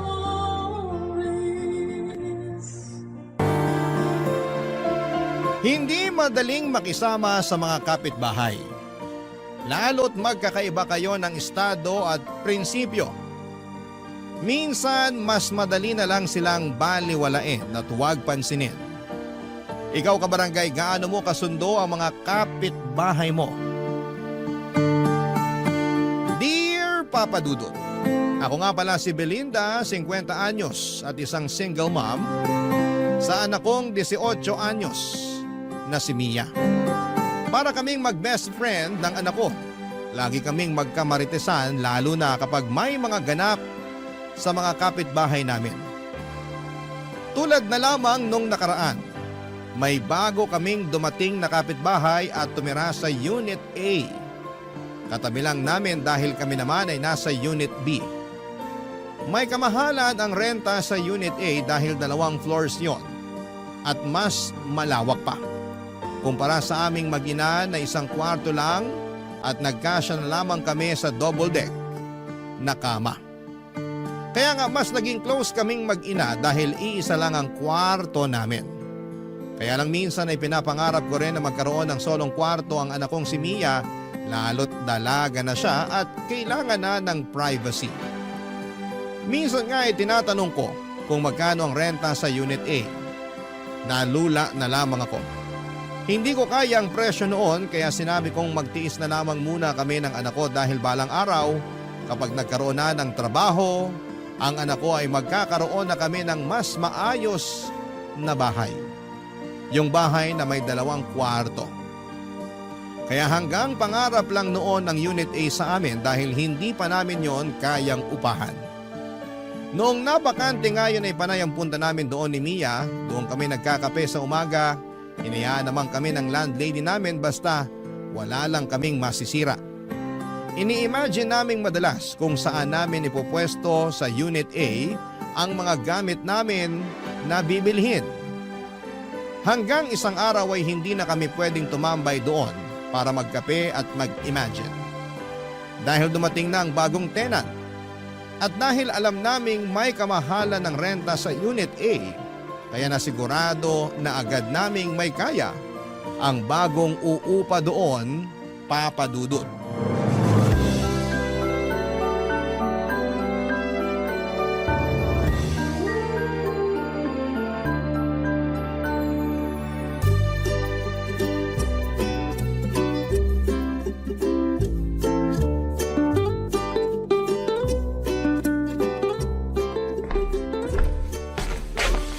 Nay! May chika ako! Kumapit ka na, Mams! Alam mo na ba kung sino yung bagong tenant sa Unit A? Oo, alam ko na. Maupo ka na at hindi mo to kakayanin. I-update mo ko dali. Sabihin mo sa akin lahat. Huwag ka magdadamot ng detalye. Teka lang, makikihigop muna ako sa kape mo. O ito. Dalian mo na. Ang sama ng timpla mo sa kape, Nay. Apakapait. Nanlait pa. Nakikihigop na nga lang. Pero perfect yung mapait mong kape sa chika ko sa bagong kapitbahay natin. Magiging bitter ka talaga sa kanya. At bakit? Suspect. 25 anyos na dalaga, makinis, sexy, maganda, at mukhang mayaman. Vivian ang pangalan. Siya yung nasa Unit A? Puso mo, pakalmain mo. Narinig mo lang na 25 anyos na insecure ka na agad? Sinong kamukhang artista? May pagka-Bea Alonso ang ilong. Heart Evangelista ang kutis. Mata ni Carla Abellana at ngiti ni Marian Rivera. Fuck! Yan ang suspect natin. Ano pang nalaman mo sa kanya? Ang dami at ang mamahal na mga gamit niya, ha? Nakakatakot nga dikitan kasi baka pagbayarin ako pag nagasgasan. Mayabang naman yun. Uy, si nanay, nai-insecure na. Hindi ako nai-insecure, no? Tsaka hindi ako maiinggit. Hindi ka maiinggit kahit malaman mong meron siyang automatic washing machine na tatalunin lahat ng washing machine sa laundry shop dito sa barangay natin? Eme! Hindi ka maiinggit kapag nalaman mong dalawa ang inverter na aircon niya? Branded na, mukhang bagong linis pa. Nakakatuyo ng balatang aircon. Doon pa rin ako sa classic na electric fan. Walang inggit kahit malaman mong mas matangkad pa sa'yo ang branded niyang refrigerator? Wala pa rin tatalo sa Frigidaire natin na kaya makabuo ng yelong tig-tres kahit kalahating araw pa lang. Pero Nay, namamaho na kaya yung ref natin? Nakakahiyang ipabukas sa bisita. Sino bang kakampi mo rito? Ako o yung ref ng Vivian na yon? Nagsasabi lang ako ng totoo sa ref natin. Kahit 3 sako ng uling ang ilagay mo, ang baho pa rin. Talagang babaho yung ref natin kasi panay ang siksik mo ng mga ulam na pasirana. Sino bang kalaban mo rito? Ako o yung ref natin? Ewan ko sa'yo. Kunin mo na nga yung pang-BP ko at mukhang tataas na naman tong dugo ko. Sulitin na natin ang pagtaas ng dugo mo, Nay. Alam mo ba na si Vivian, ex ng anak ng kapitan dati? O ano naman? Ako nga nung kadalagahan ko niligawan ako ng pinakamasipag magpuyat na tanod. Yun ang gusto ko sa'yo, Nay eh. Competitive ka. Teka't kukunin ko na yung pang-BP mo para makita na natin kung gaano ka ka-high blood dahil sa pagiging insecure mo. Hindi ako insecure. Naku, pag ikaw humaba ang ilong, gagawin talaga kitang sabitan ng kaldero natin. Aba talaga? Heto na po, kukunin ko na yung pang-BP niya, oh. Nang umalis si Mia para kunin ang pang-BP ko ay napag-isip ako. Bigla ko naalala ang nakaraang ko. Noong bata pa lamang ako ay hindi ko na naranasan na magkaroon ng magandang gamit at lagi naming pinagtsatsaga ang pamilya ang mga napaglumaang gamit ng mga kamag-anak namin na medyo nakakaangat sa amin. Kaya nga papadudot nagsumikap ako sa pag-aaral para masigurado na makapagtapos ako at makakuha ako ng trabahong may magandang pasahod. Pero parang hindi roon gustong idirekta ng Diyos ang plano sa akin na umasenso. Hindi ako nakapagtapos ng pag-aaral dahil sa maraming kadahilanan at syempre pinakamalaking dahilan na roon ay ang pagiging kapos namin. Ang masakit pa, nabuntis din ako habang nasa kalagitnaan ako ng pagkamit sa mga pangarap ko. Pinakamasakit doon ay hindi ako pinanindigan ng nakabuntis sa akin, ang tatay ni Mia. Hindi na ako nakipagrelasyon muli sa takot na mabuntis akong muli at iwan. Ayaw ko na magdala ng panibagong bata sa mundong ito tapos hindi ko rin naman pala mabibigyan ng magandang buhay. Minsan ay nahihiya na ako sa anak kong si Mia dahil hindi ko magawang ibigay sa kanya ang buhay na dapat para sa kanya. Yung buhay na tulad ng mga iniidolo niyang mararangya ang buhay. Pero mabait at maunawain ang anak ko, Papa Dudut. Ni minsan ay hindi niya ako sinisi sa nangyari sa kapalaran namin. Sabi naman niya kahit papaano ay nakakaraos kami at iyon lang ang mahalaga. Nasa ganong pag-iisip ako nang bigla akong makarinig ng katok sa pinto namin. Agad ko yung binuksan at bumungad sa akin ang bagong tenant ng Unit A, si Vivian. Totoo ngang bata pa siya, maganda at sexy. Kahit sinong anak ng kapitan ng barangay ay papatulan siya, Papa Dudut.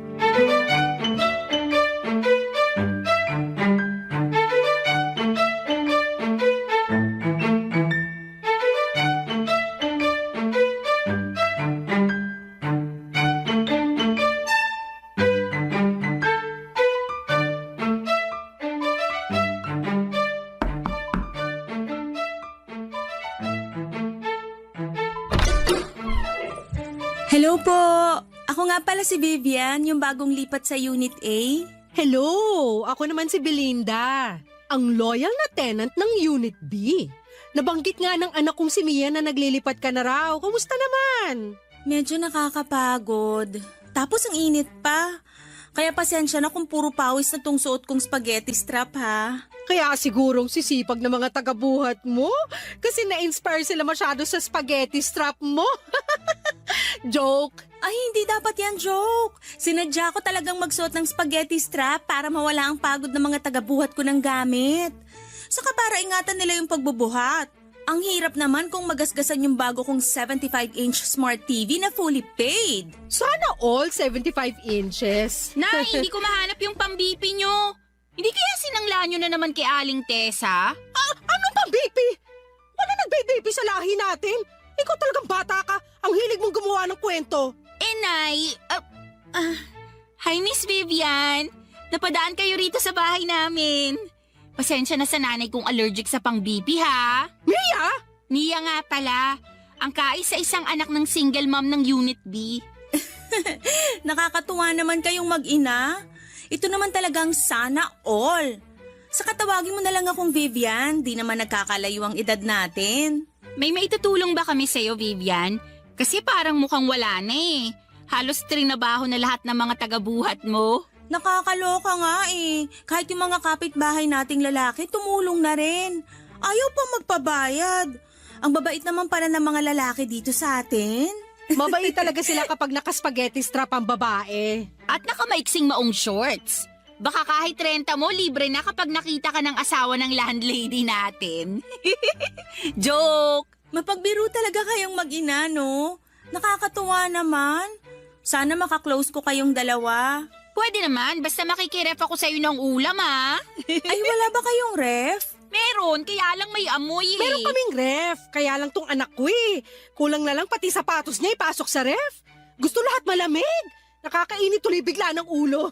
Parehas tayo, Mia. Gusto ko rin laging malamig. Kaya nga dalawa yung binili kong inverter na aircon eh. Bala ko pa nga bumili ng isa pa para bawat sulok ng bahay ko, malamig na. Yabang naman ng 3 aircon. Oy, joke lang yun ah. Okay lang. Hindi naman ako pikon. Saka alam ko namang mahilig lang talaga kayong magbirong mag-ina. Ito hindi biro ha. Baka pwedeng makinood sa TV mo. Mia! Walang problema. Andyan lang naman ako sa bahay. Madalas kasi naka-work from home ako. Anytime na gusto mong makinood, kato ka lang, okay? May kasama pang popcorn at soft drinks pag makikinood ka. Uy, narinig mo yun, Nay? May popcorn at soft drinks. Talo ang tubig at tinapa natin na pinapapak natin kapag nanonood tayo ng balita. Mas malasa naman ang tinapa kaysa sa popcorn. At mas healthy ang tubig kaysa sa soft drinks. Naku, pasensya na ha. Hindi ko kayo mo-offera ng tinapa kasi allergic ako dun. Lalo na sa tuyo. Pero marami akong imported na meatloaf at corned beef.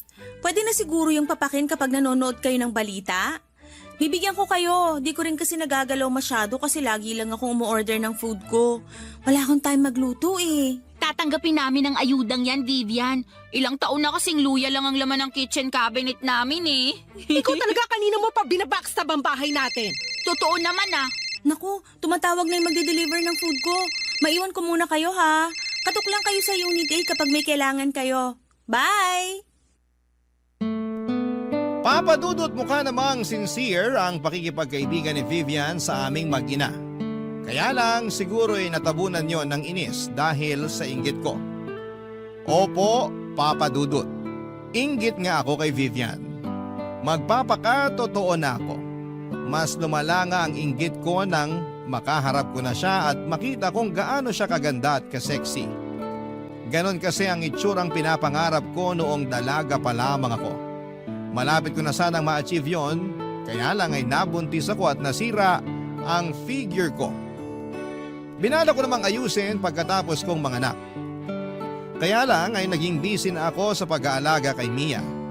Dagdag pa na kinailangan kong maghanap kaagad ng trabaho para may pangtustos ako sa pangangailangan namin. Wala naman kasi akong ibang maasahan noon kundi ang sarili ko. Mas nahirapan pa ako sa pagtatrabaho lalo't wala ring ibang mag-aalaga kay Mia. Naalala ko pa yung unang trabaho na pinasukan ko, Papa Dudut. Ayaw sana nila akong tanggapin dahil baby pa noon si Mia at may chance raw na hindi ako makapag-focus sa trabaho ko. Lalo na noong nalaman nilang single mama ko at walang ibang tumutulong sa akin sa pagpapalaki kay Mia. Naiintindihan ko naman sila, Papa Dudut. Pero naawa sa akin ang boss ko at pinayagan akong dalhin si Mia sa opisina. Nasa ilalim ng mesa ko lagi si Mia. Doon ako naglatag ng higaan niya. Mabuti na lamang at hindi iyakin at madalas lamang tulog si Mia kaya hindi rin siya naging abala sa akin sa trabaho. Hindi rin siya nakaabala sa mga katrabaho ko. Ginawa ko yon ng ilang taon. At nung nakahanap na ako ng panibagong trabaho na makapagbibigay ng mas malaking sahod, ay buong puso akong nagpasalamat sa boss ko. Pinayagan naman niya akong umalis at binigay pa sa akin ang blessing niya. Doon ko rin nalaman na noong nagsisimula siyang magtrabaho ay kagaya ko rin siya. Isa rin siyang single mom at walang ibang tumutulong sa kanya kundi ang sarili niya, Papa Dudut. Barangay Love Stories. Barangay Love Stories. Naalala ko lang noong unang lipat namin sa Unit B, Papa Dudut. Mura pa lang noon ang upa. Medyo malaki na noon si Mia at kinakailangan naming makahanap kaagad ng malilipatan dahil pinaalis na kami sa luma kong inuupahan. Hindi na raw kasi yon ipapaupa dahil titira na roon ang anak ng landlord ko. Nahirapan akong makahanap ng matitirhan namin lalot hindi ko rin kayang budget ng ibang paupahan. Hanggang sa makita ko ang tinutuluyan namin ngayon. Unit B. Malapit yon sa trabaho at higit sa lahat ay hindi ganoong kataas ang paupa. Mabait din ang landlady ko. Nagustuhan niya si Mia kaya naman pinayagan niya akong umupa roon. Binawasan pa niya ng 1,000 ang upa ko. Naaawa marahil sa kalagayan ko bilang isang single mom. Dito na kami tumira sa Unit B mula noon hanggang magdalaga si Mia. Hindi na rin tinataasan pa ng landlady namin ang upa sa amin. Sa aming mag-ina lang yun ha, dahil sa ibang tenants ay regular na nagtataas ang landlady namin. Bilang kapalit sa kabutihan ng landlady namin ay kami mismo ni Mia ang naging tagabantay ng compound namin. Kami na rin ang naglilinis ng lahat. Sinisiguro naming na ire-report namin sa landlady kung meron kaming makitang problema sa compound. Kaya mas lalong natuwa sa amin ang landlady namin. Mukhang forever na nga kaming uupa roon dahil hindi na kami makakahanap pa ng ganong kabuting landlady. At higit sa lahat ay hindi na kami makakahanap pa ng ganong kamurang paupahan. Malapit yon sa trabaho ko at malapit yon sa school ni Mia. Kinapos man kami sa karangyaan pero biniyayaan pa rin kami sa ibang paraan, Papa Dudut.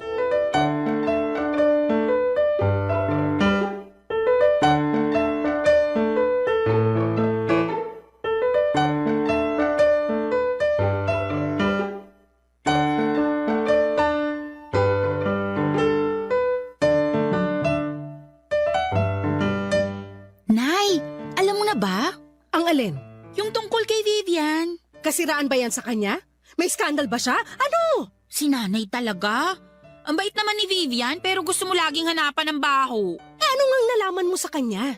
May lang naman to. Ang dami na naman yung gamit na dumating. Bago lahat. Baka naman kasi may sugar daddy na nagpupundar sa kanya. Yan ang baho niya. Hindi rin, Nay. Sariling sikap si Vivian. Close na kayo? Pinayagan ka lang niyang makiref ng ice cream mo, pinagtatanggol mo na siya? Ayoko lang maging bias, no? Mabait naman kasi siya. Para saan pa tong inisplok mo na marami siyang bagong gamit na dumarating? Para lang inggitin ka. Effective, di ba? Sarili mong nanay, sinisira mong araw. Sinasabi ko lang kasi pwede tayong makisuyo sa mga gamit niya. Di ba nga pinapayagan na niya ako makiref? Tapos okay lang sa kanya kung makikinood ako sa TV niya. Ikaw naman hindi porket pumapayag siya sige lang na sige. Mahiya ka rin naman. Siya kaya itong nag-offer. Saka gusto niya nga na nandun ako lagi para may kasama siya eh. Ang lungkot daw na mag-isa lang siya ron, lalo't bagong lipat lang. Namamahay pa. Bakit hindi siya dalawin ng sugar daddy niya? Wala nga siyang sugar daddy. Gusto kong paniwalaan na meron siyang sugar daddy. Ibigay mo na to sa akin. Iba ka talaga kapag nilalamon ng inggit, no? Busog na nga ang inggit sa akin eh. Kaya mas magandang wag ka nalang pumasok sa bahay niya. Kasi baka ma-stroke ka dahil sa inggit. Gaano kaganda ang bahay niya? Maganda. Parang mga bahay sa ibang bansa. Ang mamahal talaga ng mga gamit niya. Parang hindi nga bagay dito sa barangay natin eh. Ewan ko ba kay Vivian kung bakit dito pa niya naisipang lumipat? Pwede naman siya sa mga syala na kondo. Kasi kabit siya ng kapitan natin. Kanina sugar daddy tapos ngayon may kabit na siyang kapitan. Grabing imagination mo, Nay. Pumapalo talaga kapag naiinggit ka eh. Sa ganitong paraan lang naman gumagana ang loob ko eh. Hindi ko naiisip na miserable itong buhay natin kumpara sa kanya. Bakit mo naman kasi iniisip na miserable ang buhay natin? Okay naman tayo ah. Kung okay tayo, bakit mo laging nilalait na mabaho ang ref natin? Bakit kailangan mo sabihin na laging walang laman yung kitchen cabinet natin? Oy, wala akong sinabing walang laman yung kitchen cabinet natin. Sabi ko nga may luya ron eh. Ikaw talaga mapagawa ka ng kwento. Ganon din yun. Nilait mo pa rin ang pasimple. Nay, hindi ka dapat makaramdam ng inggit kay Vivian. Saka dapat hindi mo dinadaw ng buhay natin. Sa'yo talaga nang galing yan? Matapos mong sabihin na ang baho ng ref natin? Kahit mabaho ang ref natin at luya lang ang laman ng kitchen cabinet natin, happy naman ako sa buhay natin. Hindi ka ba talaga happy, Nay? Happy naman sana. Kaso, biglang dumating si Vivian. Ang hirap na tuloy maging happy, lalo kapag nakikita mo sa kanya yung mga bagay na wala sa atin. For sure, meron ding wala sa kanya na meron tayo. Alam ko kung ano yan. Ano? Kahirapan! Napailing na lamang si Mia sa huling sinabi ko. Hindi naman niya kinontra kasi alam niyang totoo yon. Nagpaalam na lamang siya saglit para pumunta sa Unit A para makinood ng balita sa 75-inch Smart TV ni Vivian. Inaya niya ako pero tumanggi ako. Ayos lang naman ako sa TV namin kahit na hindi flat screen ay okay lang. Ang TV pa rin kasi na gamit namin ay yung luma at mataba ang likuran. Pamana pa ito sa akin ng nanay ko.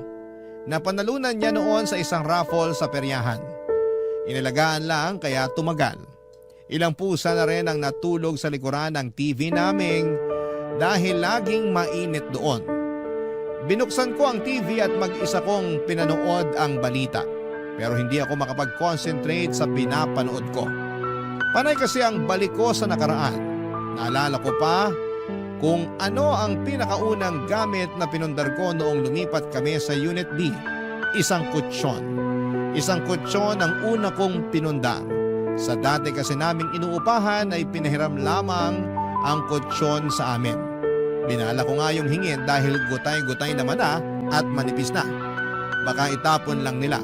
Pero sabi ng dati kong landlord ay kailangan daw nila yon para tulugan ang mga aso nila.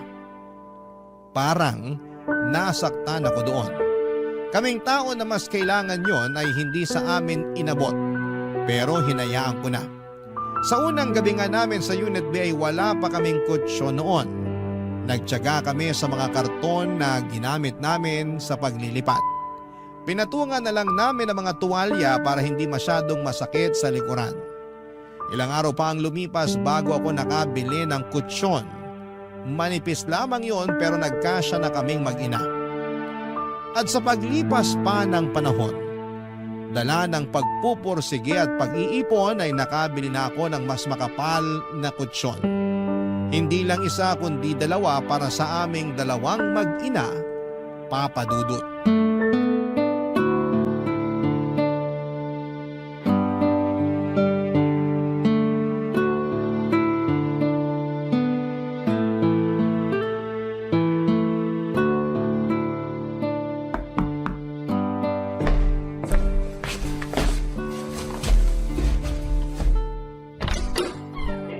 Hello, Ate Belinda! Vivian! Huwag mo na akong tawaging ate. Hindi naman nagkakala yung edad natin. Ah, ganun ba? 25 years old ako eh. Eh, ikaw? 50. Ay, hinahanap mo ba si Mia? Wala kasi siya rito. Andun sa bahay ng kaklase niya. May tinatapos para sa school nila. Ay, hindi naman. May kailangan lang sana ako sa'yo. Sa akin? May kailangan ka? Anong meron ako nang wala ka? Teka, bago mo sagutin yan, pumasok ka muna. Baka mahamugang ka dyan sa labas. Naka-spaghetti strap ka pa naman. Nagpalinis kasi ako ng aircon kanina. Ah, kaya ka naka-spaghetti strap. Para linisang maigi yung aircon mo. At bigyan ng discount. Iba talaga ang hiwaga ng spaghetti strap, no? Parang Lucky Charm siya. Ano ba yung kailangan mo pala? Ah, makikihiram lang sana ako ng electric fan kung meron kayo. Aba, mayroon ako! 3 pa! Yung isa sira. Ayun, baka naman pwedeng pahiram. Yung sira ba? Yung gumagana sana. Pwede ba? Mukhang hindi mo na-afford magbayad ng kuryente dahil sa 3 aircon mo ah. Hindi naman. Kahit gawin ko pang 4 yung aircon ko, makakabayad pa rin naman ako. Eh bakit ka nangihiram ng electric fan? Eh, nakakadry pala ng skin yung lagi kang nakababad sa aircon. Napansin ko lang ngayon. Ah, mukha kang dry. Grabe ka naman. Parehas lang naman tayong dry. Joke. Oh, yan ah. Marunong na rin ako sumabay sa mga biro mo. Pero dry nga rin naman ako. Hindi ko naman kinakahiya yun. Tamad kasi akong uminom ng tubig tapos matipid pa ako sa lotion. Hayaan mo. Kapag pinahiram mo ako ng electric fan ngayon, bibigyan kita ng lotion. Deal? Duda ako kung bakit ka humihiram ng electric fan eh. Ha? Anong nakakaduda doon? Mataas na kasi talagang singil ng kuryente ngayon. Napanood ko sa balita. Ayaw mo lang aminin na namamahalan ka na sa kuryente mo. Kaya hindi ka na muna gagamit ng aircon. Sabi ko nga sa'yo, kahit 4 pa na aircon ang nakabukas sa bahay ko, kaya kong bayaran yan. Kahit nakabukas pa yung pinto ko magdamag, kaya ko pa ring bayaran kung magkano man ang makukonsumo ko ron. Kaduda-duda lang kasi na biglang electric fan na yung gagamitin mo.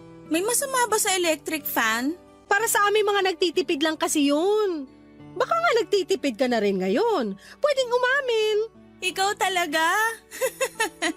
Alam ko nanunukso ka lang kaya hindi ako mapipikon sa mga pang-iintriga mo sa akin. Pero kailangan ko lang talaga mag-electric fan kasi nagdadry na yung skin ko dahil babad ako sa aircon buong araw. Alam ko na. Hindi mo na-afford bumili ng electric fan kasi naubos na yung pera mo. Kasi finally paid mo yung 75-inch smart TV mo. Hindi kita masisisi kung magpapakumbaba ka na ngayon. Ganun talaga. Matuto tayo sa pagkakamali natin. Next time kasi, huwag masyadong lustay para may mahuhugot ka pa kapag kailangan bumili ng electric fan. Bakit ba masyado kang masaya na malaman na wala akong pera? So wala na nga. Kasi di mo na-afford bumili ng electric fan. Umorder na ako ng industrial electric fan. Yung pinakamahal. Hindi pa siya makakarating ngayon kasi within 3 to 5 days ang delivery mula sa mamahaling shop na inorderan ko. Branded yung electric fan na binili ko. Yung gamit mismo ng mga sikat na vlogger at artista. Hayaan mo pag dumating na, ipapahiram ko sa'yo para ma-experience mo naman kung paano makatikim ng pangmayaman. Che, sa'yo na yung electric fan mo. For sure, hirap nang umikot yan dahil napupuno na ng alikabok at kinakalawang na yung loob. Che, uli! Hindi ako nakasagot sa sinabi ni Vivian, Papa Dudut. Gusto ko siyang labanan sa pagtataray niya pero naisip kong ako naman pala yung unang nang atake sa kanya. Ewan ko ba kung bakit ko ginawa yon, siguro'y naipon na lamang din talaga yung inggit ko sa katawan ko. Masisisi niyo ba ako? May pagkamayabang din naman kasi si Vivian. Kung paano niya ibida sa akin yung mga gamit niya, akala ba niya ay hindi ko ramdam? O baka naman masyado lang akong sensitive at wala naman siyang balak ipamukha sa akin yon. Pero dahil nababalot ako ng halo-halong emosyon kaya hindi na ako nakapag-isip pa ng maayos. Para sa akin noon, kontrabida talaga si Vivian. Kaya naman naisipan kong labanan siya sa mga pinagyayabang niya.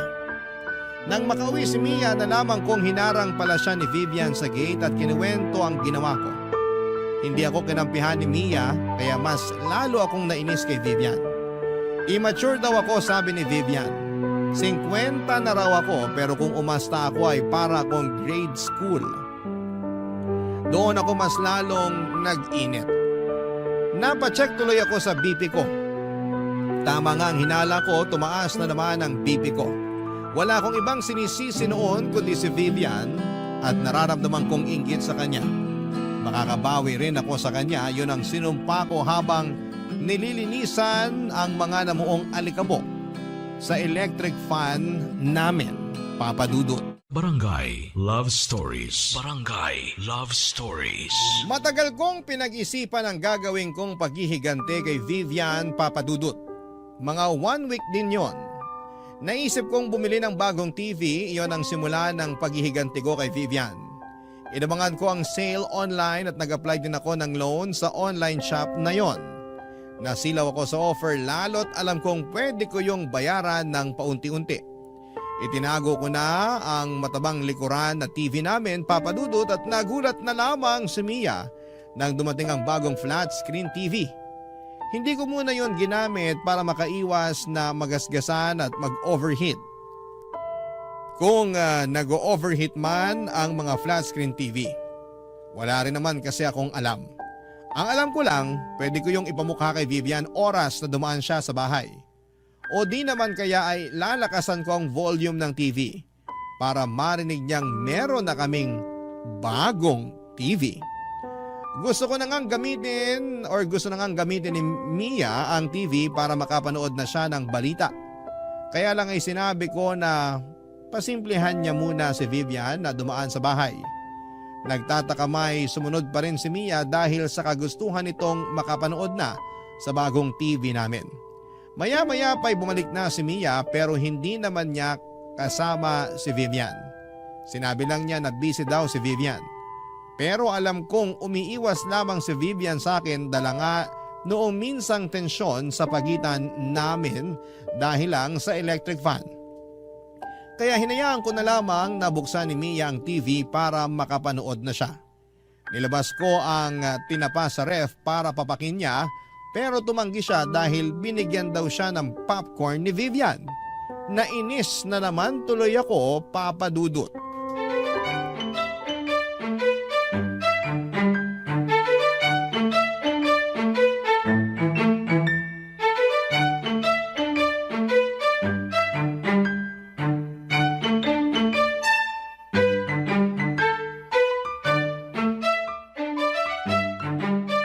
Ayos tong TV natin, Naya. Siyempre naman. Hindi tayo papatalo sa iba dyan. Kay Vivian na naman ba? Meron pa bang iba? Alam mo, Nay, pabayaan mo na siya. Enjoyin na lang natin tong bagong TV natin. Uy, ang saya ko. Hindi ko na kailangan pukpukin yung likuran ng TV para lang gumana kapag nagbo-blur yung pinapanood ko. Yan ang regalo ko sa'yo sa kasal mo, ha? Ipapamana ko sa'yo yung TV na yan. Ha? Ito ang ireregalo mo sa akin pag kinasal na ako? Baka basag na yung screen nito kapag nakahanap na ako ng lalaking papakasalan ako. Grabe naman yung regalo mo, recycled. Wala akong pakialam. Ipapamana ko pa rin tong TV sa'yo, kaya alagaan mong mabuti. Tulad ng pag-aalaga ko roon sa matabang TV natin dati. Hayaan nyo, Nay. Aalagaan ko tong TV natin. Sisiguraduhin ko na makakakain siya ng 3 beses sa isang araw. Bibilang ko rin siya ng vitamins, lalo kapag napupuyat siya sa gabi. Okay na po ba? Puro kakalokohan. Lakasan mo nga ang volume ng bagong TV natin. Malakas naman ang volume, ah. Hindi nyo pa rin ba marinig? May pangbili ng bagong TV pero cotton buds wala. Naririnig ko, kaya lang gusto kong marinig din sa Unit A. Nako, kay Vivian na naman. Siya bang inspirasyon mo kaya ka bumili ng bagong TV? Malamang! Ano nga namang ikaw?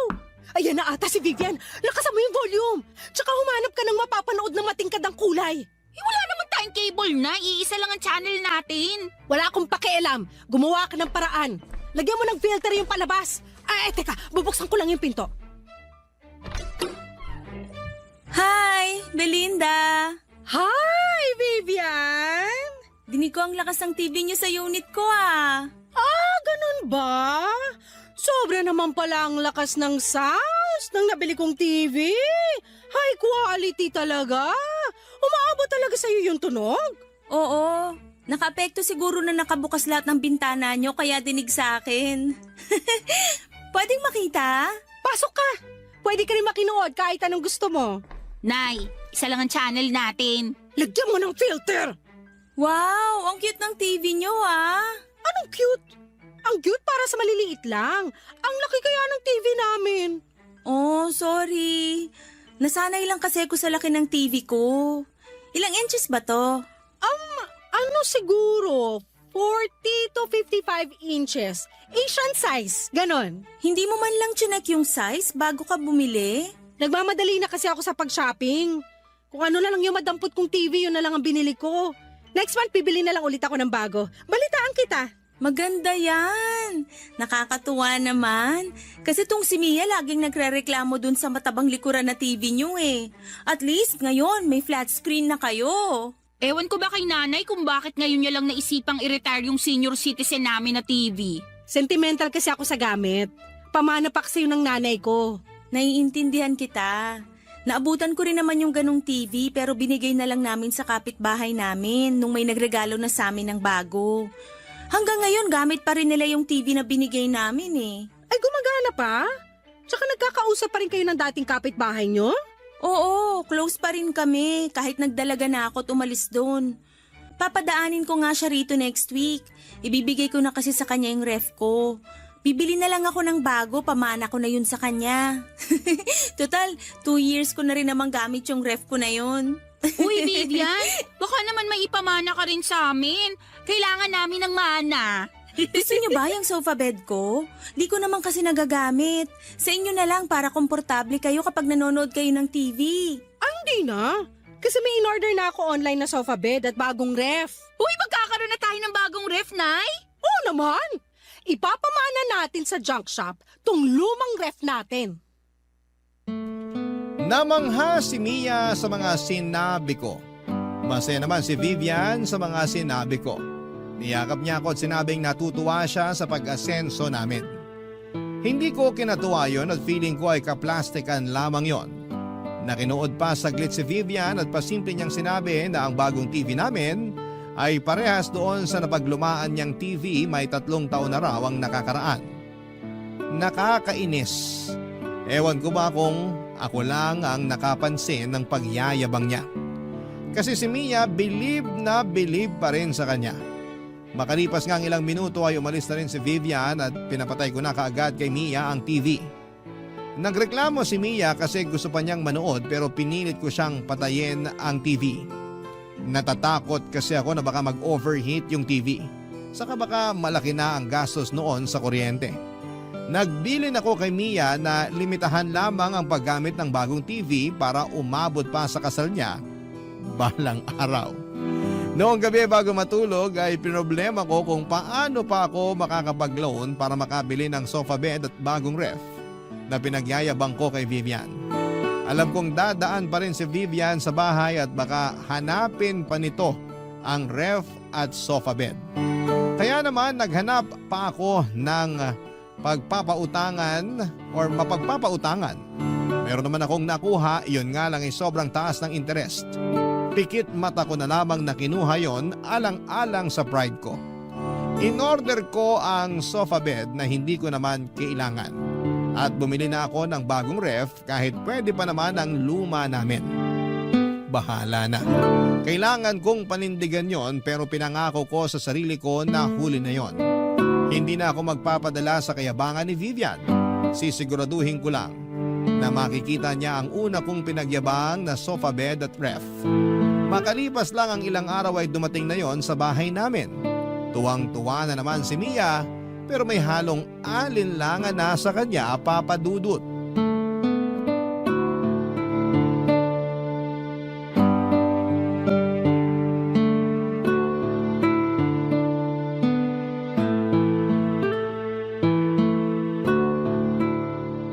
Ito na ba yung sinasabi niyong sofa bed kay Vivian? Ang ganda, di ba? Parang ang tigas. Nanlait pa. Baka naman delikado to sa spinal cord, Nay, ha? Magpasalamat ka na lang na meron na tayong sofa bed.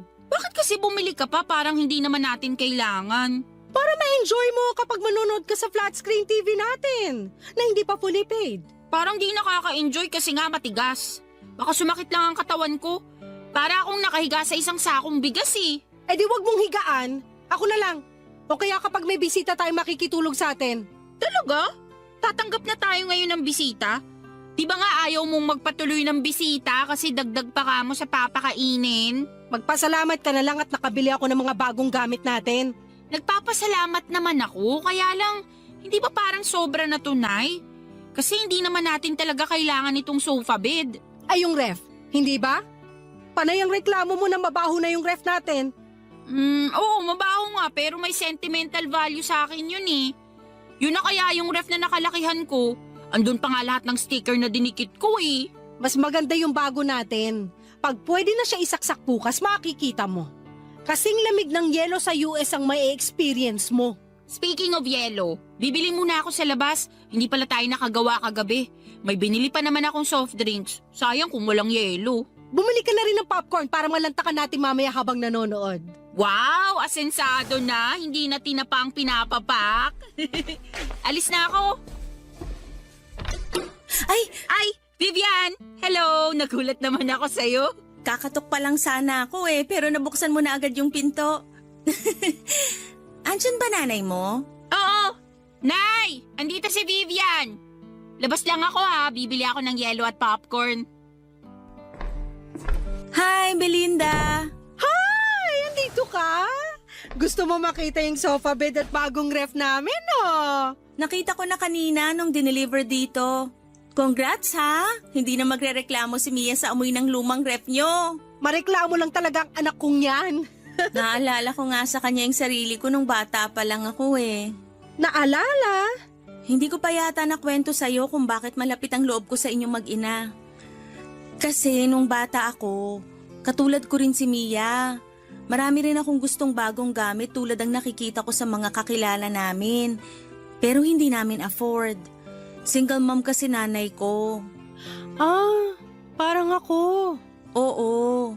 Kaya nga magaan din agad ang loob ko sa inyo. Kahit minsan tinatarayan mo ko. Mag-isa niya akong tinaguyod. Tinipid niya rin ako para makapag-aral ako at makapagtapos. Kaya nga naaawa ako sa kanya. Yun, habang nag-aaral ako, marami akong ginawang sideline. Nagturo ako ng mga Chinese at Korean online, tapos marami pa akong pinasok na trabaho. Para ako na lang yung bumili ng mga kailangan namin sa bahay. Nagawa ko naman.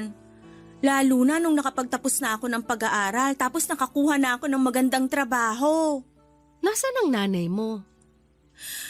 Ay, wala na Masaya na sa kabilang buhay. Sorry, hindi ko alam. Kaya siguro ako ganito ngayon. Bili lang ako ng bili ng mga gamit na pangarap namin dati ng nanay ko. Baka sakaling makabawi man lang ako sa kanya kapag nakita niyang asensado na yung anak niya. Kaya, pasensya na kung madalas nagtutunog mayabang na ako sa mga pinamili kong gamit. Oo nga Nayayabangan nga ako sa'yo nung una. Pero hayaan mo na yon. Naiintindihan ko na ngayon. Hindi ko naman gustong ipagyabang. Kaya lang pagkaharap kita, parang sinasalamin mo nanay ko. Kaya gusto kong sabihin sa'yo lahat ng nabili kong mga gamit kasi sa puso ko, parang gusto kong matuwa ka. Kasi parang sa ganung paraan, feeling ko, natutuwa na rin si Mama.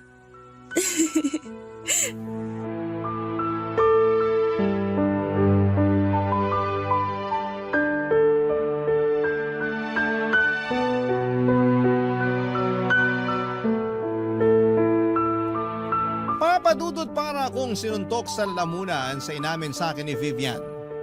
Parang nasa namin naman niya ang anak kong si Mia na may mga pangangailangan at hindi ko maibigay noon. Niyakap ko siya at sinabing proud ang nanay niya sa kanya kung nasaan man ito sa ngayon. Ay kung kailangan man niya ng isang ina na magsasabi sa kanya kung gaano siya kagaling at kabuti ay andun lamang ako palagi. Doon na siya nagsimulang umiyak, Papa Dudut. At para gumaan ang sitwasyon ay inamin ko sa kanya na naiinggit ako sa kanya kaya ako bumili ng mga TV, sofa at refrigerator. Inamin ko sa kanya na loan lahat yon. At pinagsisisihan ko na dahil alam kong mahihirapan akong bayaran yon. Bigla na lang siyang nag-offer na magbayad ng lahat ng yon. Regalo na raw sa akin. Tinanggihan ko dala ng sobrang hiya. Pero sinabi niya sa akin na parang sa ganoong paraan ay niregaluhan na rin niya ang nanay ko. Kahit ako ay naiyak sa naging offer niyang yon, mali nga na mainggit sa kanya dahil mabuti siyang tao at anak.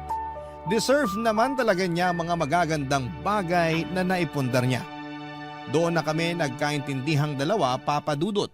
Pagkatapos noon ay dumating na rin si Mia at niyakap siya bigla ni Vivian at kinagulat niya yon. Hindi ko na lang sinabi sa anak ko ang nangyari bago siya pumasok sa bahay. Inaya ko si Vivian na manood sa TV namin kahit na isang channel lamang yon. Pinaunlakan naman niya yon at masayang inupuan ang matigas na sofa bed. Nakangiti pa rin siya at masaya sa sofa bed. Inaya ko rin siyang matulog muna sa amin. Sa unang beses ay pumayag akong magpatulog ng bisita sa bahay. Kay Vivian lang dahil parang naging anak na ang tingin ko sa kanya. Maraming salamat, Papa Dudut, sa pagbasa ng aking liham. Sana po ay magawa namin itong mapanood ni Mia at Vivian sa inyong YouTube channel. Muli maraming salamat. Ako ang inyong kabarangay forever, Belinda. Barangay Love Stories. Barangay Love Stories. Nakakaantig naman talaga ang ating kwento. Ikaw ba, kabarangay? Nakarelate ka ba sa story natin ngayon? Kwentuhan naman tayo dito sa comment section. Nagustuhan ng iyong napakinggan? Ituloy yan via live stream sa www.gmanetwork.com/radio. Barangay LS 97.1 forever.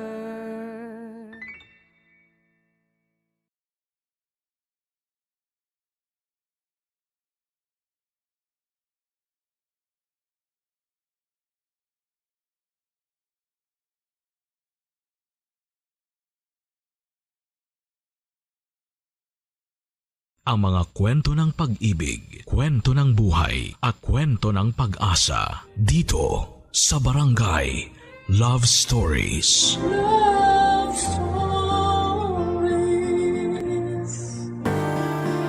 Mahirap pumili kung saan ka liligaya, lalo na kung may isang masasaktan. Pero sa bawat desisyon ay may kapalit na aral na magtuturo sa atin kung paano maging totoo sa sarili. Ikaw, kabarangay, pipiliin mo ba ang taong mahal ka o ang taong mas nakakaunawa sa iyo? Dear Papa Dudut, may mga pagkakataon na sinusubok ng tadhana yung relasyon na meron tayo. May biglang darating sa buhay natin na magpapagulo ng isipan at nararamdaman natin. At magpaparealize kung totoo bang masaya pa tayo sa buhay na meron tayo.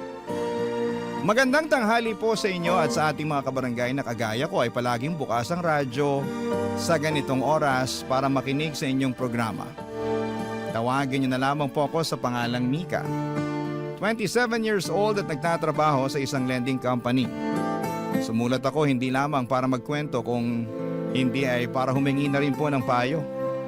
At umaasa ako, Papa Dudut, na matutulungan ninyo ako at ng ating mga kabarangay sa kung anuman ang pinagdadaanan ko. Papa Dudut, nagkakilala kami ng boyfriend kong si Aldrin sa dati kong pinagtatrabahuhan. Naging close kami hanggang sa maging kami na nga pong dalawa. Nagpatuloy ang relasyon namin kahit na magkaibang kumpanya na kami nagtatrabaho.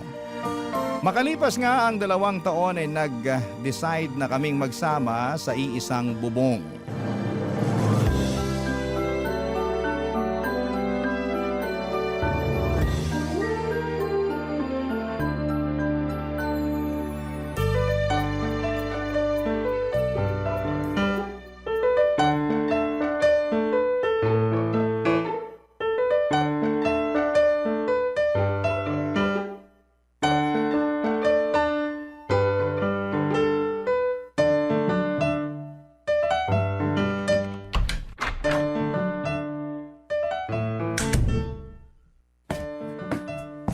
Han, nakauwi ka na pala. Oo. Ay, sa wakas. Nakauwi na rin dito sa apartment. Teka, bago tong sofa set dito sa sala. Ay, teka lang maglalabas ako ng juice at empanada. Sige lang, Han. Makaupo na nga muna dito sa sofa. Uy, lambot naman ito. Parang masarap matulog dito. Hindi ko binili yung sofa na yan para iwanan mo akong mag-isang natutulog sa kama natin sa kwarto, no? Joke lang naman yon. Siyempre, mas gusto pa rin kitang katabi sa kwarto, no? Ay, eto na nga pala yung juice at chicken empanada na merienda mo. Uy, thank you, Han. Sakto kasi nagugutom na rin ako eh. Sarap nitong empanada. Saan mo nabili to, Han? Anong saan ko binili? Ako ang gumawa ng empanada na yan, no? Pwede nga. Aba, ayaw mo pa talagang maniwala Baka gusto mong silipin yung kusina para makita mo ang mga kalat ko dun. Dahil sa paggawa ko ng mga empanada na yan. Ito namang hani ko, hindi ka mabiro. Alam ko namang ikaw lang ang makakagawa ng ganito kasarap na empanada sa buong mundo eh. Oo ha? Ay, buti, hindi ka masyadong ginabi ng uwi ngayon, Han. Oo, di na muna ako nag-overtime. Medyo traffic nga lang kanina pero mas maaga ako nakauwi ngayon kumpara kahapon, no? Bakit pala bigla mong naisip bumili ng bagong sofa para dito sa sala natin? Nakakuha kasi ako ng malaking incentive sa opisina. Sakto na nakita kong nakasale tong sofa. Tapos mukha pang sobrang komportable na upuan tsaka higaan. Kaya binili ko na. Ano, nagustuhan mo ba? Ba, oo naman. Surprise ko yan para sa'yo. Kasi sinurprise mo ako sa oven na binili mo para sa akin nung nakaraang buwan. An, di ba naman kailangan na suklian yung mga binibigay ko para sa'yo? Alam ko naman yun. Gusto ko lang din talaga na magkaroon ng bagong sofa dito sa sala natin. Tsaka karamihan kasi sa mga gamit natin dito sa apartment, ikaw ang bumili ano naman kung ako ang gumastos o bumili sa mga yon? Sinabi ko naman sa'yo dati pa, di ba? Lahat ng bibilin kong gamit mo na rin. Kasi magkasama na tayo sa iisang bahay. Mag-asawa na nga tayo halos sa mga mata ng ibang tao eh. Kasal na lang talaga ang kulang sa ating dalawa. Pakakasalan mo naman ako, di ba? Ano ba namang klaseng tanong yan? Oo, hindi lang naman ang sagot sa tanong ko eh. Tinatawanan mo pa ako. Kahit hindi mo itanong yan, alam mo naman na kung ano ang sagot. Nag-iipon lang ako ng konti at pagkatapos, pakakasalan na kitahan. At magiging totoong mag-asawa na tayo sa mga mata ng ibang tao, ng batas at ng Diyos. Papadudot, masasabi ko na responsableng tao si Aldrin. Totoo nga yung sinasabi nila na mas makikilala mo ang isang tao kapag nakasama mo na siya sa isang bubong. At nangyari yon sa aming dalawa. Wala akong naging pagsisisi sa bagay na yon.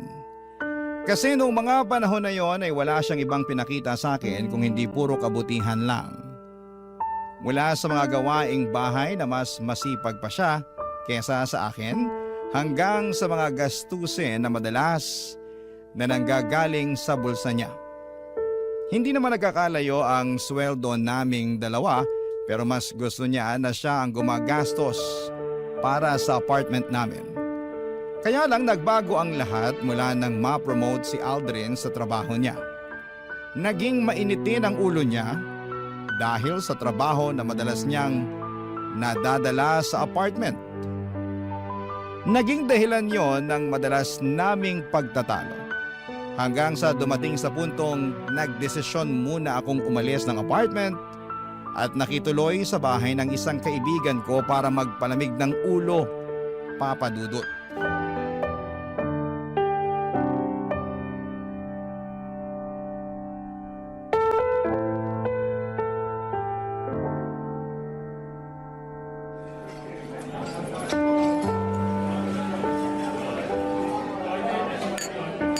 Alak pa, Mika! Ito pa, oh. Teka, Jenny, awat muna. Ang dami ko na yatang nainom eh. Eh ano naman kung maparami ka ng inom ngayong gabi? Alam mo namang mabilis akong malasing, di ba? Ayun ang maganda, Mika. Kapag nalasing ka, makakalimutan mo na yung Aldrin na yun. Uy, grabe ka naman. Hindi ko naman siya gustong kalimutan eh. Kung hindi, eh bakit bigla kang nagyaya na gumimik at magpakalunod tayo sa alak ngayong gabi? Eh, gusto ko lang nakalimutan yung stress sa relasyon naming dalawa.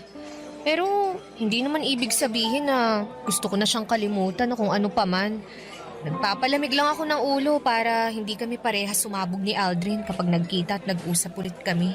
Ganun na din yun. Sinasabi ko sa'yo, sa hiwalayan din matutuloy ang relasyon yung dalawa. Bakit parang minamanifest mo na maghihiwalay kami ni Aldrin? Hindi sa ganun, Mika. Nakikita ko lang talaga na hindi na kayo magkakaayos pang dalawa. Bakit mo naman nasabi yan? Naalala ko lang kasi yung madalas mong ikwento noon na medyo nawawalan ka na ng gana sa relasyon niyo. Nabisi kasi siya masyado sa trabaho niya, tsaka nawala na halos ng oras para sa akin. Alam mo naman kung gaano ako kaklingi na tao, 'di ba? At gusto ko na palaging may oras sa akin yung boyfriend ko. Magkasama nga kami sa bahay pero halos hindi ko na siya nararamdaman. Bakit hindi mo pa siya hiwalayan? Eh, kung may problema ka na pala sa kanya. Hindi naman ganun kadali yun eh. Lalo na at nagsasama na kami sa iisang bahay. Tsaka wala pa naman talaga yan sa isip ko. Sa ngayon, gusto ko lang talagang magpalamig ng ulo. Kaya umalis muna ako sa apartment namin. Para kapag nag-usap na ulit kami ni Aldrin, mas maayos na tsaka wala nang sigawan. Okay, sige. Ikaw ang bahala. Pero Mika, alam mo, may napansin ako. Ano naman yun? You know, yung pogi dun sa kabilang table. Kanina pa tingin ng tingin sa'yo. Ha? Baka naman hindi ako yung tinitingnan niya. Naku! Sure ako, 100%. Malapit ka na nga matunaw sa kakatitig niya sa'yo. Masyado ka lang malisyosa kaya kung ano-anong napapansin mo. Alam mo, mabuti pa... Mika! O ano? Kakagulat ka naman.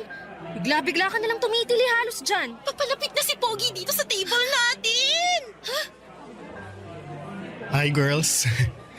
Iniwan na kasi ako ng mga kasama ko eh. Okay lang ba kung makashare muna ako ng table sa inyo? Don't worry, harmless ako.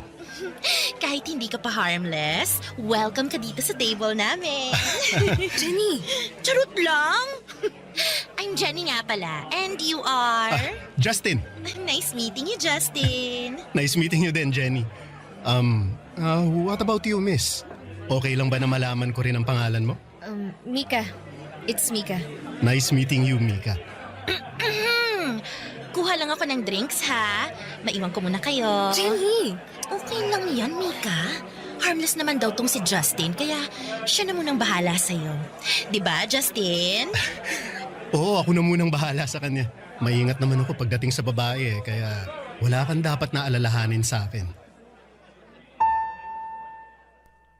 Papa Dudut, kagaya ng sabi ko kanina ay maayos naman na karelasyon si Aldrin.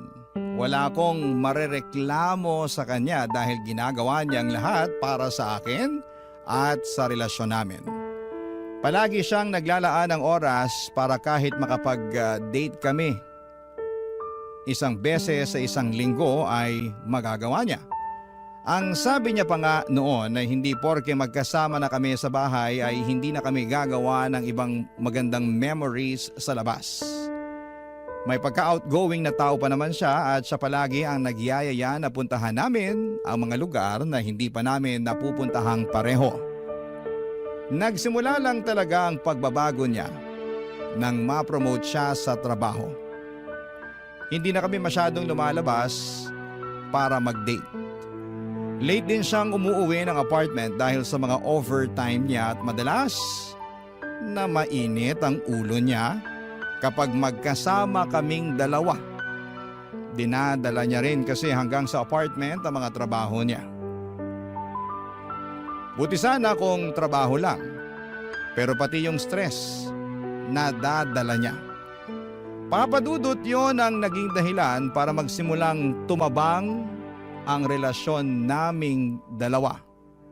Bagay na kinakalungkot ko, Papa Dudut.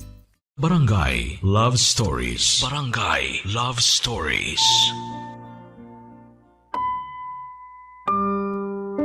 Papa Dudut, madali talaga akong malasing. Pero hindi ako mabilis maging komportable sa isang tao.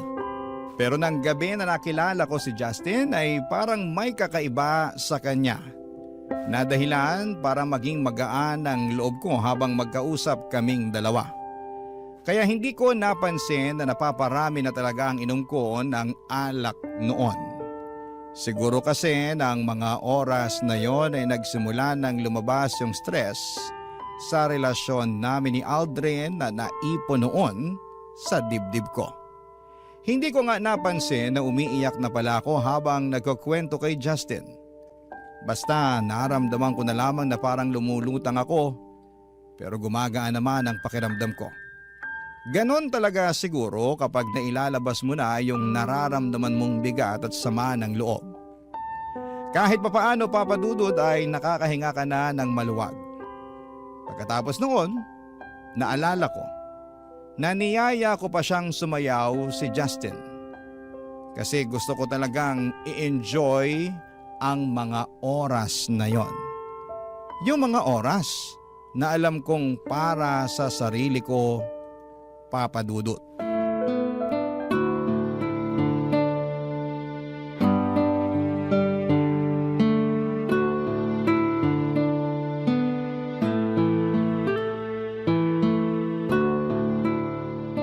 Grabe. Sobrang sakit ng ulo ko. Ano bang ginawa ko kagabi at ganito kasakit ng ulo ko? Teka, nasan ako? Bakit wala akong damit at kumot lang ang nakabalot sa katawan ko? Nasaan ang bag ko? Nasaan ang cellphone ko? Oh, mabuti naman at gising ka na, Mika. Ikaw?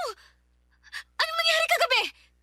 Wala kang naaalala sa nangyari kagabi? Magtatanong ba ako kung may naaalala ko? Nasaan ba ako? Nandito ka sa kondo ko. Kondo mo? Bakit mo ako dinala rito? Mika, relax. Mabuti pa kumain ka muna. Eto, may dala akong tray ng pagkain, kape at gamot para sa'yo. Sigurado kasi ako na masakit ang ulo mo dahil sa hangover. Sabihin mo nga sa akin, bakit mo ako dinala dito at anong ginawa mo sa akin? Ha? Ilalagay ko muna tong tray ng pagkain dito sa lamesa, ha? Okay. Bago mo ako pag-isipan ng masama, gusto ko lang sabihin sa'yo na kusa kang sumama sa akin dito. Ako? Kusang sumama sa'yo dito sa kondo mo? Oo, kahit tawagan mo pa yung kaibigan mong si Jenny. Nagaya na nga siyang umuwi kayo kagabi, kaya lang ang sabi mo, gusto mo pang uminom ng alak kasama ko. Sinabi ko yun. Oo, kaya inihabilin ka na lang niya sa akin. Pagkatapos, nung sobrang lasing ka na talaga at halos hindi ka na makatayo, hiningi ko na sa'yo ang address mo para maihatid na kita pa uwi sa inyo. Kung totoo yung sinasabi mo, bakit nandito ako ngayon sa kondo mo? Kasi ang sabi mo, ayaw mong umuwi sa bahay ng kaibigan mo. At ayaw mo rin naman na ihatid kita sa apartment yun ng boyfriend mo. Tapos tinanong kita kung saan mo gustong magpahinga. Ang sabi mo, dalhin na lang kita sa place ko. Kaya dinala mo ako dito para masamantala mo ang kalasingan ko, ha? Mika, ikaw ang unang humalik sa akin pagpasok pa lang natin ng kondo ko. Wala akong balak na masama sa'yo. Ang gusto ko lang makapagpahinga ka saglit dito sa place ko hanggang sa maging okay ka na. Kaya lang, naging mapusok ka, Mika. Hinalikan mo ako at pagkatapos, sinimulan mo na. Alam mo, tama na. Ayoko nang marinig yung tungkol sa mga yan. Kailangan ko na rin umalis. Nasaan ba yung mga gamit ko? Nandito sa may upuan. Inayos at tinupi ko na nga kasi kung saan-saan mo na lang hinagis yung mga yan kagabi. Justin, pwede bang lumabas ka muna para makapagbihis na ako? Kung okay lang naman sa'yo. Oo naman, ayos lang. Iwan muna kita dito para makapag-ayos ka na ng sarili mo. Pero inumin mo na rin yung gamot na nandyan sa tray para mawala ka agad yung sakit ng ulo mo, ha? Papa Dudut, hindi ako makapaniwala sa nagawa ko ng gabi na yon. Ang gusto ko lang naman ay magwalwal saglit, magpakalunod sa alak at makalimot sa stress sa relasyon namin ni Aldrin. Pero wala sa plano ko ang makipagkilala at mas lalong makipag one night sa ibang lalaki. Kaya naman sobrang gulong-gulo talaga ng isipan ko ng mga oras na yon. Nang makaalis ako ng kondo ni Justin ay tinawagan ko kaagad si Jenny at kinumpirman niya na totoo ang mga sinabi ni Justin. Ilang beses daw akong niyaya ni Jenny na umuwi na kami pero ayaw ko pa daw. Kaya iniwan na niya ako kay Justin. Doon ko rin nagsimulang maalala ang ilan sa mga parte ng kwento ni Justin.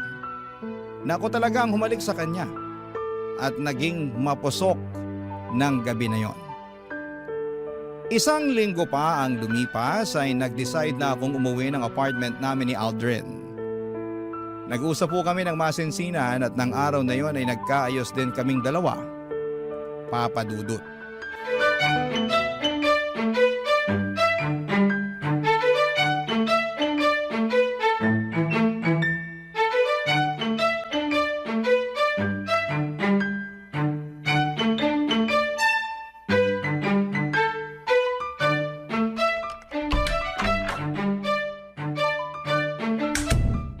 Han!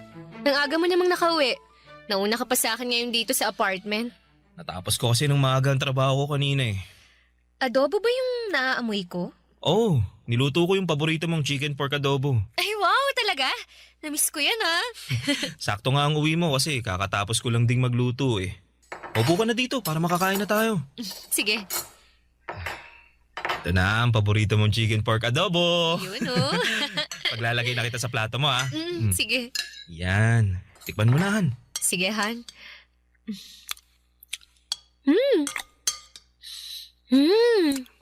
The best pa rin talaga yung luto mo.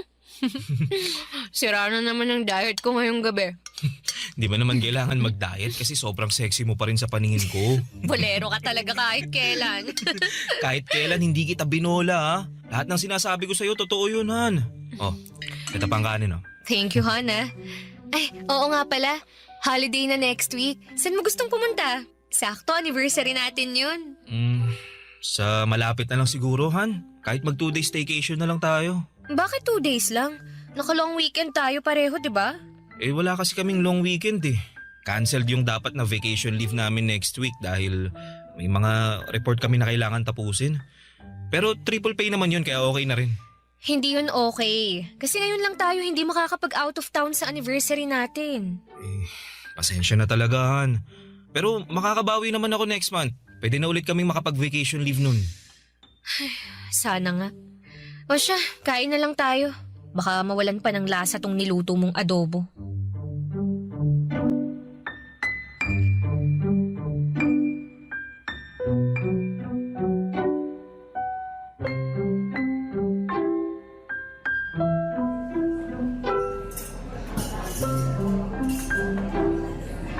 Ay, ang tagal naman ni Jenny. Kanina pa ako naghihintay sa kanya dito sa coffee shop eh. Mika? Justin? Sabi na ikaw yan eh. Sinong hinihintay mo? Boyfriend mo ba? Hindi. Si Jenny. May usapan kasi kaming magkikita kami ngayon dito sa coffee shop. Ang tagal nga niya eh. Okay lang ba kung makishare muna ako ng table habang hinihintay mo siya? Oo naman. Thank you. Oh, kumusta ka naman? Ayos lang. Ikaw, kumusta ka? Ayos lang din. So, nagkaayos na kayo ng boyfriend mo? Oo. Doon na rin ulit ako nag-i-stay sa apartment namin. Mabuti naman kung ganun. Mika, sorry doon sa nangyari sa atin last time ha. Alam mo, na-realize ko na tama ka sa sinabi mo. Parang nasamantala ko nga yung kalasingan mo nun. Dapat hindi ko hinayaan na madala ako sa ginawa mo kasi lasing ka lang naman ng mga oras na yun. Ayos lang yun. May kasalanan din naman ako eh. Dapat hindi ako uminom ng marami at nagpakalasing kasi hindi ko talaga nakokontrol ang sarili ko. Kaya pasensya na rin kung nagkalat pa ako sa kondo mo. Hindi ka naman nagkalat doon. Umalis ka pa nga kaagad pagkatapos mong magbihis eh. Sa totoo lang, Justin, nahihiya ako sa ginawa ko kaya umalis na lang kaagad ako nun. Pero thank you pa rin kasi inasikaso mo ako hanggang sa umagang yun.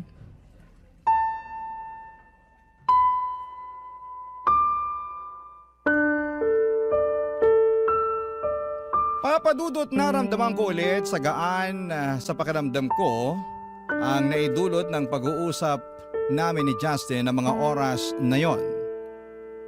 Sa totoo lang, pagkatapos ng huling pagkikita namin ay may mga oras na hinahanap-hanap ko siya. Hindi ko lang ini-entertain yung nararamdaman ko na yon kasi alam ko na mali talaga. Pero sa muling pagkikita naming dalawa ay parang bumalik lahat ng pananabik na nararamdaman ko para sa kanya. Sakto pa na hindi ako sinipot ni Jenny ng araw na yon kaya mas mahaba ang naging oras ng pag-uusap namin ni Justin. Marami kaming napagkwentuhan kasama na ang tungkol sa relasyon namin ni Aldrin. Naalala niya raw kasi yung iyako ng gabi na magkasama kaming dalawa. Nararamdaman niya raw ang pagod at stress ko ng mga oras na yon. Akala nga daw niya ay tuluyan na akong makikipaghiwalay kay Aldrin. Pero sinabi ko na ayoko na ring basta tapusin ang ilang taon na relasyon naming dalawa, Papa Dudut. Barangay Love Stories. Barangay Love Stories. Papa Dudut, naging madalas ang pagkikita at pag-uusap namin ni Justin noon. Hindi na lang tungkol sa relasyon namin ni Aldrin ang mga topic naming dalawa. Mga random topic na minsan nga ay wala ng kwenta pero pinag-uusapan pa rin namin. Nang mga panahon na yon ay naging mas busy naman si Aldrin sa trabaho. Kaya mas madalas ko pang ang kausap si Justin. Mas marami akong oras sa kanya kahit si Aldrin ang kasama ko sa bahay. Minsan nga ay pinupuntahan pa ako ni Justin sa opisina. Niyayaya niya akong magkape bago ako umuwi. Sa kanya ko naman nakukwento ang mga stress ko sa trabaho. Doon ko nagsimulang maramdaman na nagsisimula ng magkaroon ng espasyo si Justin sa puso ko. Sa maniwala kayo at sa hindi ay sobrang pinipigilan ko po yon. Kaya lang kasi nagsimula ng maibigay sa akin ni Justin ang mga bagay na hindi na ibibigay sa akin ni Aldrin noon. Ang atensyon, ang pag-aalaga, at oras niya, Papa Dudut.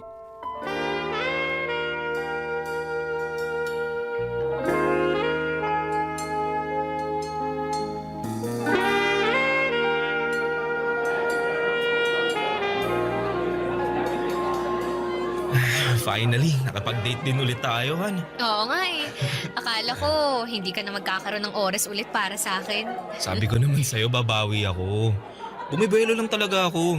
Naiintindihan ko naman kasi mag-iisang taon ka palang halos sa bagong posisyon mo sa opisina.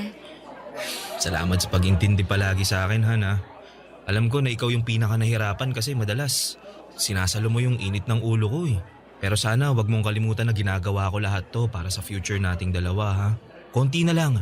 Pwede na nating malipatan yung hinuhulugan kong bahay. Tsaka makakakuha na rin tayo ng kotse kaya masusundo at maihatid na rin kita sa trabaho mo. Sabi ko naman sa'yo, tutulungan na kita sa pagbabayad sa mga yan. Para hindi ka na nahihirapang mag-budget. Hindi na kailangan kasi kaya ko namang hulugan lahat eh. Mas kailangan ko na lawakan mo yung pag-unawa mo sa akin. Sa mga ginagawa ko sa trabaho ko. Mas kailangan kita sa tabi ko. Kahit kailan, hindi ako nawala sa tabi mo, Han. Alam ko, kaya malaki ang pasasalamat ko sa'yo kasi hindi ka napagod sa akin. Kaya nga gusto ko sana na ibigay sa'yo to. Anong laman ng maliit na kahon na yan? Buksan mo para malaman mo. Sige. Han, para saan ang singsing na to? Han, gusto ko magsimula tayo ulit. But this time, gusto ko ibang level naman. Mika, will you marry me? Oo. Siyempre, oo. I will.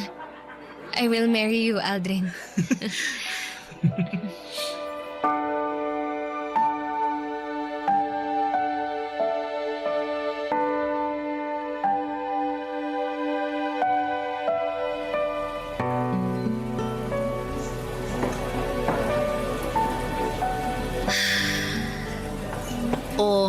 Bakit ang lalim naman ang buntong hininga mo? Tapos, kanina mo pa tinitingnan yung engagement ring mo. Wala lang.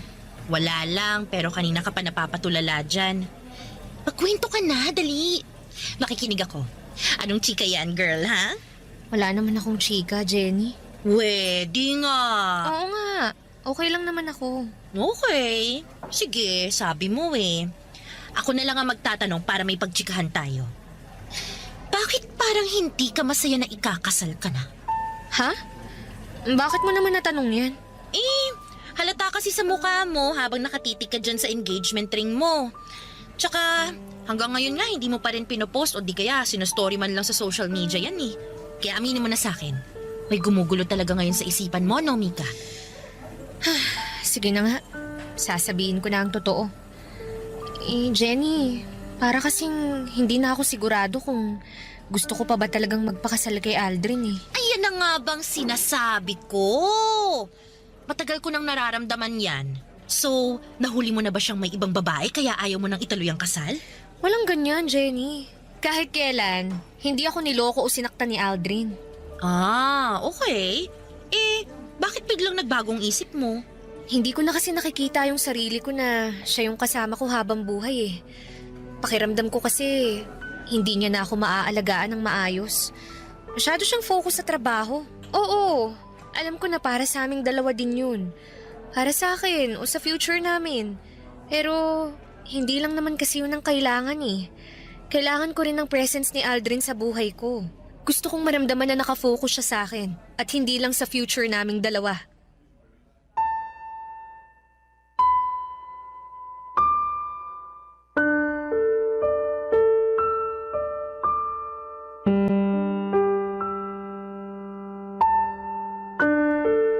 Papadudod sa ilang taon na relasyon namin ni Aldrin ay never siyang gumawa ng kahit na anong bagay para masaktan ako. Naging faithful siya sa akin kaya lang nang mas makilala ko siya. Na-realize ko na marami din pala kaming pagkakaiba. May mga katangian siya na hindi ko alam kung gugustuhin ko bang makasama sa panghabang buhay. Dumagdag pa ang presence ni Justin sa buhay ko.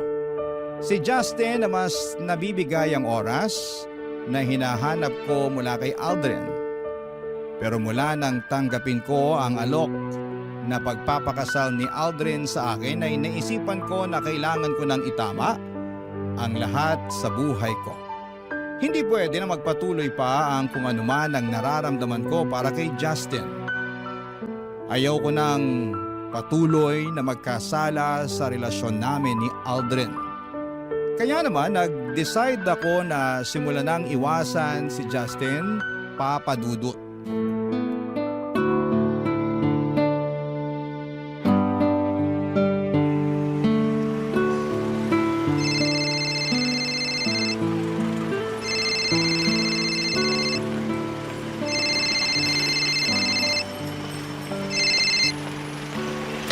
Napatawag ka? Itatanong ko lang kung pauwi ka na. Oo, kakalabas ko lang ng opisina namin. Bakit? Malilate kasi ako nang uwi sa apartment eh. May meeting pa ako ng 7 o'clock mamaya. Ganun ba? Pasensya ka na ha. Hindi kita masasabayan na mag-dinner. Ayos lang yun, Han. Nag-order na nga rin pala ako ng food para sa dinner mo. Pinakiusapan ko na lang yung kapitbahay na i-receive yung order kapag wala ka pa. Thank you, Han. Pero dapat hindi mo na ginawa yun. Pwede naman akong bumili ng pagkain bago ako umuwi eh. Pambawi ko man lang kasi ang sabi ko, sabay tayo magdi-dinner ngayon, di ba? Han, kailangan ko na rin bumalik sa loob ha. Tatawagan na lang ulit kita mamaya. Bye, I love you. Sige, Han, I love... Huh? Pinaba na pala niya. Ay, makapunta na nga sa may waiting shed para makasakay na ako ng taxi. Mika! Justin! Anong ginagawa mo rito?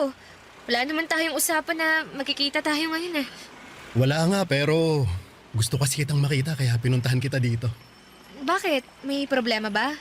Kung meron, tinext mo na lang sana ako kaya tinawagan mo na lang ako. Mika, bakit mo ba ako iniiwasan? Ha? Saan naman galing yan? Hindi kita iniiwasan, Justin. Kung hindi, bakit hindi mo na sinasagot ang mga text o tawag ko? Naging busy lang ako sa trabaho. Yun lang yun. Mika, may problema ba tayo? Ano bang sinasabi mo? Wala naman tayong problema, Justin. At wala tayong dapat na maging problema. Talaga? Wala? Wala kang gustong sabihin? Hindi mo ipapaliwanag kung bakit mo ako iniiwasan? Sa ibang araw na lang tayo mag-usap. Kailangan ko nang umuwi. Mika, sandali. Bitiwan mo nga ako! Mag-usap nga kasi muna tayo. Huwag mo akong talikuran. Mahirap pa talagang intindihin na wala tayong dapat na pag-usapan, Justin. Gusto kita at alam kong gusto mo rin ako, kaya mo ako iniiwasan. Justin, ikakasal na ako. Alam ko, sinabi sa akin ni Jenny. Pero hindi mo naman na siya mahal, di ba? Mika, aminin mo na yung totoo. Gusto mo na rin ako at ayaw mo nang magpakasal kay Aldrin. Gusto mong malaman yung totoo? Sige, aaminin ko na. Nalilito na ako sa nararamdaman ko ngayon. Litong-lito na ako kasi pakiramdam ko, may nararamdaman na ako sa iyo, Justin. Ayun naman pala eh. Bakit hindi mo na lang hiwalayan si Aldrin? Hindi ganun kadali yun. Bakit nga? Ako naman na yung gusto mo, di ba? Kaya iwanan mo na yung lalaking yon, Mika. Iwanan mo na siya. Para sa akin. Gulong-gulo ang isipan ko noon, Papa Dudut. Pero syempre, hindi ko hiniwalayan ang boyfriend ko. Ayokong basta na lamang itapon yung ilang taon ng relasyon naming dalawa. Aldrin is a very responsible partner and a good provider. Sadyang hindi lang siya perpekto at may kaunting pagkukulang. Ang pagkukulang na natagpuan ko kay Justin. Sa totoo lang kasi ay mas napupunan niya ang emotional needs na kailangan ko. Para bang hindi ko na kailangang magkwento sa kanya o sabihin kung ano man ang problema ko. Nababasa na kaagad niya kung ano ang nasa isipan at nararamdaman ko. Kaya nga mabilis na nahulog ang loob ko sa kanya. Kasi nakita ko na mas naiintindihan niya. Papadudod hanggang ngayon ay naguguluhan pa rin po ako. Patuloy si Aldrin sa pagpaplano ng kasal naming dalawa at si Justin naman ay patuloy din na naghihintay at umaasa na hiwalayan ko na si Aldrin para sa kanya. Ayokong gumawa ng desisyon na sobra kong pagsisisihan sa bandang huli. Hindi ko rin alam kung paano pipili sa kanilang dalawa. Dahil alam ko na merong isang masasaktan sa desisyon na gagawin ko. Hanggang dito na lamang po muna ang sulat ko at sana'y makarinig o makabasa ako ng mga komento sa ating mga kabarangay na makakatulong sa kung ano man ang pinagdaraanan ko. Ang inyong kapuso at kabarangay, Mika. Nalilito pa rin sa life ang ating kabarangay. Ano kaya ang maipapayo mo sa kanya? Ibahagi mo yan sa ating comment section para mabasa rin niya. Barangay LS 97.1 Mga kwento ng pag-ibig, kwento ng pag-asa at mga kwento ng buhay dito sa Barangay Love Stories. Love Stories.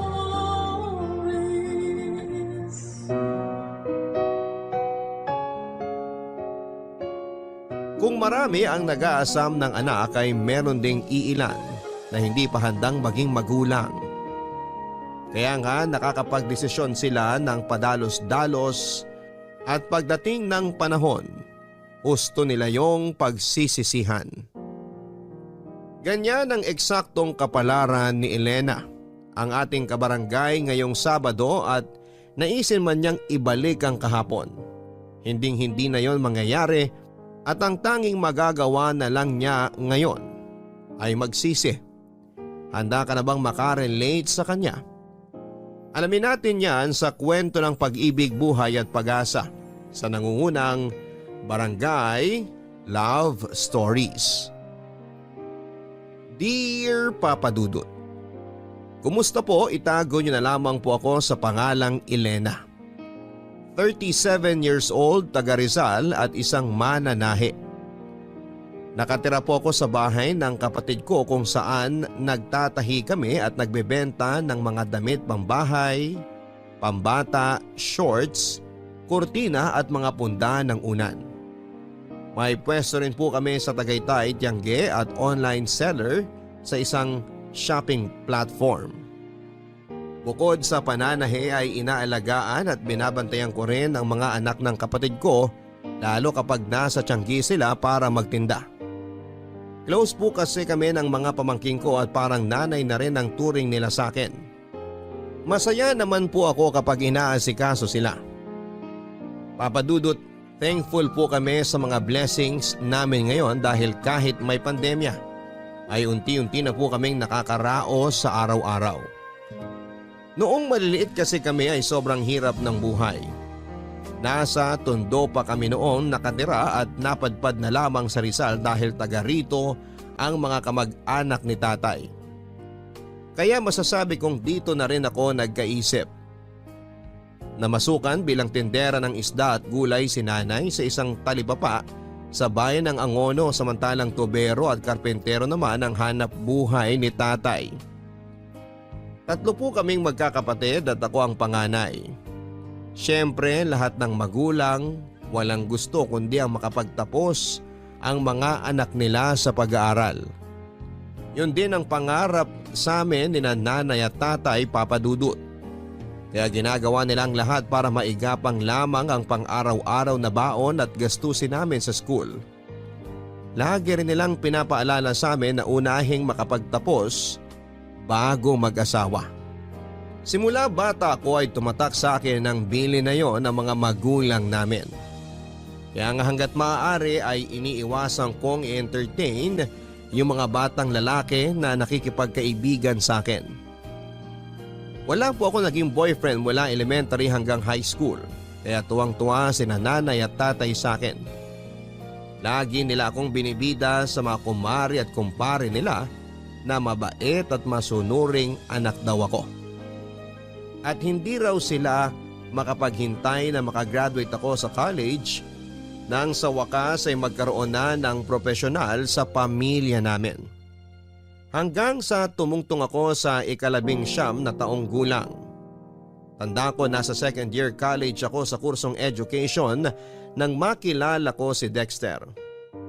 Dati siyang tourism student pero nag-transfer sa course namin. Mas matanda siya sa akin ng 3 taon. Bali 22 years old na po siya that time. Mabait po si Dexter at mabilis kaming nagkapalagayan ng loob. At makaraan ng ilang buwan, lumalim po ang aming pagkakaibigan.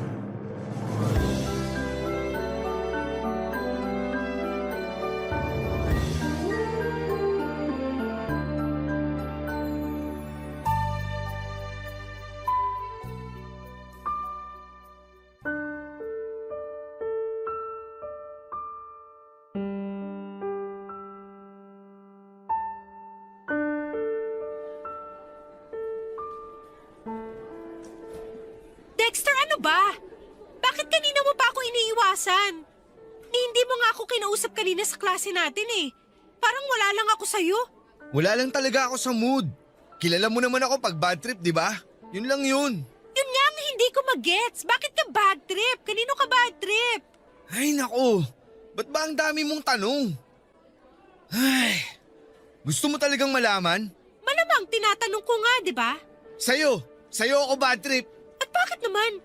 Ano bang ginawa ko para mainis ka ng ganyan sa akin? Ah, kaya ka ba nagkakaganyan kasi nabuntis mo ko? Hinaan mo nga yung boses mo. Mamaya may makarinig sa'yo eh. Machismis pa tayo. Ano kung i-chismis nila? Totoo naman na buntis ako at ikaw ang ama. Sira ulo ka talaga. Sigurado ka bang buntis ka? Mamaya niloloko mo lang ako. Sinasabi ko sa'yo, Elena, hindi magandang biro yan ha. At bakit naman ako magbibiro, Dexter? Oo, buntis ako. Oh, ayan. Tingnan mo ang resulta ng pregnancy test ko. 2 linya. Ibig sabihin positive. Buntis ako. Ay, buwisit namang buhay to. Patay ako nito kay nanay at tatay. Hindi nga nila alam na may boyfriend ako tapos ngayon magkakaapo na sila. Aba, Akala mo ikaw lang ang patay sa mga magulang? Ako rin! Anong pinagsasasabi mo dyan? Bakit parang mas ikaw pa tong takot at nag-aalala? Baka nakakalimutan mo, ako ang nagdadala sa anak natin dito sa tiyan ko. Sabing hinaan mo yung boses mo eh. Para sabihin ko sa'yo, isang malaking pagkakamali ang lahat ng to. Yung pagbubuntis mo, hindi dapat nangyari yan. Kasi hindi pa ako handang maging tatay. May mga pangarap pa ako sa buhay. Wala pa akong planong bumuo ng pamilya. Ang kapal na mukha mong sabihin yan, Dexter. Mangilabot ka nga. Tao ka pa ba? Nabuntis lang ako, naging demonyo ka na. I'm sorry, okay? Pero nagpapakatotoo lang ako. Saka alam ko, ramdam ko, ganun ka rin. Iba, sabi mo patay ka kapag nalaman ng parents mo magkaka-baby na tayo. Ibig sabihin, hindi pa talaga buo yung loob mo na magkaanak tayo. Kasi nag-aaral pa tayo at marami pa tayong pangarap sa buhay. Ano gusto mong gawin ko? Nandito na sa tiyan ko ang anak natin. Ilang araw pa lang naman yan. Pwede mo pang alisin yan sa sistema mo. Gusto mong ipalaglag ko ang baby natin? Oo! Napapaliw ka na ba? Baliw na kung baliw. Pero baka matuluyan na ako kapag pinanganak mo ang batang yan. Intindihin mo kasing mabuti ang sinasabi ko. Please lang. Pareho pa tayong hindi handa na maging magulang. Kaya bakit natin ipipilit na buhayin ng batang yan kung magiging miserable lang siya pag pinanganak mo? Mahal, makinig ka naman sa akin oh. Di ba may tiwala ka naman sa akin? Pero natatakot ako, Dexter. Di ba masama yun? Masama na ipalaglag ang baby kasi parang pinatay mo na rin siya. Wala pa namang masyadong muwang sa mundo yung baby sa tiyan mo. Baka nga dugo pa lang yan eh. Kaya ngayon pa lang, alisin mo na siya. Huwag kang mag-alala. Kasama mo naman ako eh. Hindi kita iiwan. Makikita mo. Mas magiging okay tayo pag nawala ang anak natin.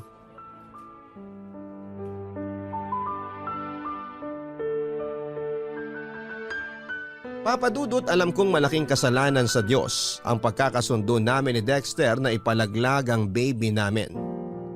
Pero pareho po kaming lito at desperado ng panahon na yon. Siyempre masakit din sa akin yung reaksyon niya na hindi siya masaya at hindi pa siya handa sa responsibilidad ng pagiging tatay at padre de pamilya sa aming baby. Aaminin ko na para akong pinagsakluban ng langit at lupa dahil pinamukha niya sa amin ng magiging anak niya na malaking pagkakamali yung nangyari sa aming dalawa. Naging kami po ni Dexter, Papa Dudut, pero sekreto lamang po yun, lalo sa parents namin. Kung may nakakaalaman, mga barkada lang po namin at nag-promise naman sila na hindi ipagkakalat. Fast forward. Dahil sa aming kapusukan ay may nangyari sa amin at nagbunga po yun. Ang totoo ay hindi pa rin po talaga ako handa na maging magulang dahil meron pa akong pangarap na makapagtapos ng college. Maging lisensyadong guro at makapagturo. Hindi ko po yun matutupad kung meron akong anak na aalagaan. Kaya natuloy po ang pagpapalaglag ko sa baby namin ni Dexter sa tulong ng kakilala ng isang kaibigan namin. Pagkatapos noon ay bumalik po sa dati ang relasyon namin ni Dexter na parang walang nangyari. Kaya lang hindi pa nagtatagal simula nang mag-decide kaming alisin sa tiyan ko ang anak namin ay napansin ko na biglang nanlamig ang relasyon namin ni Dexter. Yun naman pala ay meron po siyang nilalanding babae na isang HRM student. Siyempre may tenga ang lupa, may pakpak ang balita. May nakapagtimbre sa akin na kakilala ko sa course na yon. Na napapansin nilang may katext lagi ang naturang babae at hindi nagtagal ay nalaman nila kung sino ang lalaking kalandian nito. Walang iba kundi si Dexter na boyfriend ko. Sobrang sama po ng loob ko, Papa Dudut, dahil kahit sekreto lamang ang pagiging mag-on namin ni Dexter, still kami pa rin po ang magkarelasyon. Galit na galit ko siyang kinumpronta ng araw na yon. Bakit mo ginawa yun, Elena? Ang kapal naman ang mukha mo tanungin kung bakit kita sinampal. Alam mo, kung Aray! tutuusin, Ano kulang ba? pa nga yan. Dapat sa'yo sinasaktan ng gusto. Napakasama mo. Pwede ba? Tigilan mo na ang kasasampal sa akin. Ano ba kasing ginawa ko? Nambababae ka! Yan ang ginagawa mong animal ka! Akala mo ba bobo ako? Tanga? Inosente? Akala mo yata ganong klaseng babae ako pwes nagkakamali ka! Huling-huli ka na! May ebidensya ako dito ng mga pictures nyo na palihim na nag-uusap kapag di tayo magkasama! Aminin mo na kasi, niloloko mo akong lintik ka! Okay, sige! Inaamin ko! Napakasama mo, Dexter! Napakademonyo mo! Elena, ano ba? Kung mag-eskandalo ka ng ganyan, baka patulan na talaga kita! Mahiya ka nga! Mamaya may makarinig pa sa atin tapos isipin nag-aaway tayo! Aba, bakit? Mukha ba tayo nagkakasiyahan dito ngayon? Tsaka teka nga, bakit parang ang yabang mo pa dyan?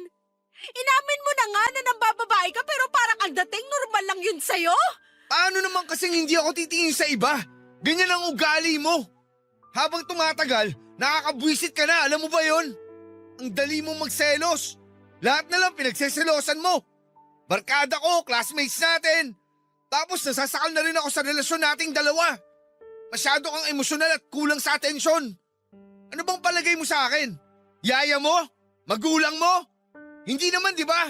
May sarili akong buhay tapos gusto mo lagi kang nakikisawsaw. Ano? Bawiin mong sinabi mong yan kasi nakakasakit ka na! Marunong ka palang masaktan? Kasi kani-kanina lang, ikaw yung nananakit eh. Tinan mo nga itong mga hampas at palo mo sa akin. Bakat pa sa braso ko yung kamay mo. Tapos ito yung mukha ko. Sigurado akong pulang-pula na sa sampal mong gaga ka. Ano na lang sasabihin ko sa parents ko pag nagtanong sila kung na paano to? Hindi ko naman yan gagawin sa'yo kung naging matino ka lang sana. At hindi ka nang bababae. Tigilan mo na nga ang paninisi sa akin. Saka hindi ako mambababae kung hindi ka aastang baliw at siraulo dyan. Hindi mo ako pag-aari. Kung magpapatuloy ka sa ganyang ugali mo, maghiwalay na lang tayo. Ayoko na sa'yo kasi nakakasawa at nakakaumay ka. Dexter naman! Huwag mo namang sabihin yun! Huwag mo akong iwan at huwag mo ako ipagpalit sa iba! Hindi ko kasi kaya kapag nangyari yun, please lang! Ang gusto ko lang naman, ako lang! Ayoko nang may kahati sa'yo kasi sakit ka lang dapat! Baliw! Siraulo! Sinabing hindi mo ako pag-aari, lintik ka! Mabuti pa, dyan ka na! Alis na ako at huwag kang susunod sa akin! Nakakabwisit yung pagmumukha mo! Dexter! Please, wag ka umalis! Wag mo akong iwan!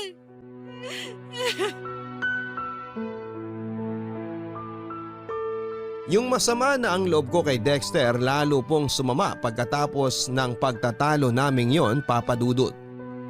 Sa isip ko sa aming dalawa ako at wala nang iba ang mas may karapatang magalit at maghinanakit dahil sa katarantaduhan niya.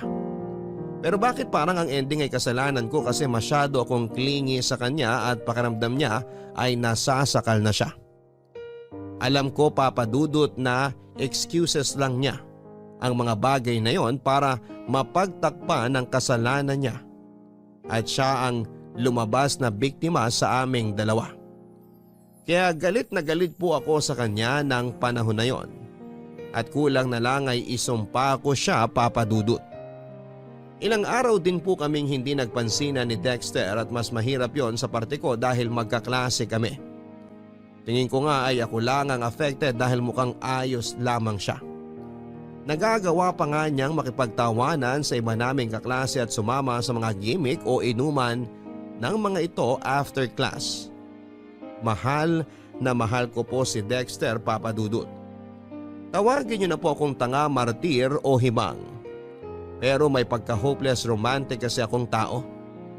Siya rin kasi ang first love ko at first boyfriend ko kaya gusto kong siya na rin ang mapangasawa ko. Kaya kahit may kasalanan siya sa akin at sa relasyon namin ay nagbulag-bulagan po ako sa mga kalokohan niya kahit harap-harapan na po ang pakikipaglandian niya sa ibang babae. May punto po na nagmanik-luhod ako sa kanya. Para piliin lamang niya ako kaso sa huli, iniwalayan pa rin niya ako. Hindi ko po kayang ipaliwanag yung sakit na nararamdaman ko ng panahon na yon. Daig ko pa ang sinaksak ng libu-libong patalim sa dibdib, sa braso, sa binti at sa katawan, pero buhay pa rin ako at nasasaktan. Hindi po ako kaagad nakapag-move on lalo na nang mag-drop out si Dexter sa pag-aaral. At nawala na lang bigla. Ang resulta, nawalan po ako ng gana. Tumigil na lamang ako sa pagpasok sa klase namin at hindi ko na natupad ang pangarap ng mga magulang namin na makapagtapos ako sa kolehiyo. Papa Dudut, disappointed po kasi sa akin ng parents namin at kitang-kita ko ang kalungkutan sa mga mata nila nang mag-decide akong tumigil na ng tuluyan sa pag-aaral.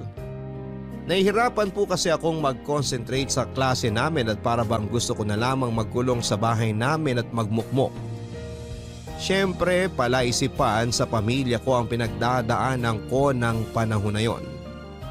Akala pa nga ni nanay ay may sakit ako. Kaya nangutang pa siya sa amo niya ng pera, mapa-check up lamang ako sa doktor. Pero normal po ang mga medical test result ko. Kaya nakahinga ng maluwag si nanay. Sinabi ko sa kanya na huwag na siyang mag-alala sa akin dahil magiging okay din ako. Pagkalipas ng ilang buwan ay nag-decide po ako na tigilan na ang pagmumukmuk ko.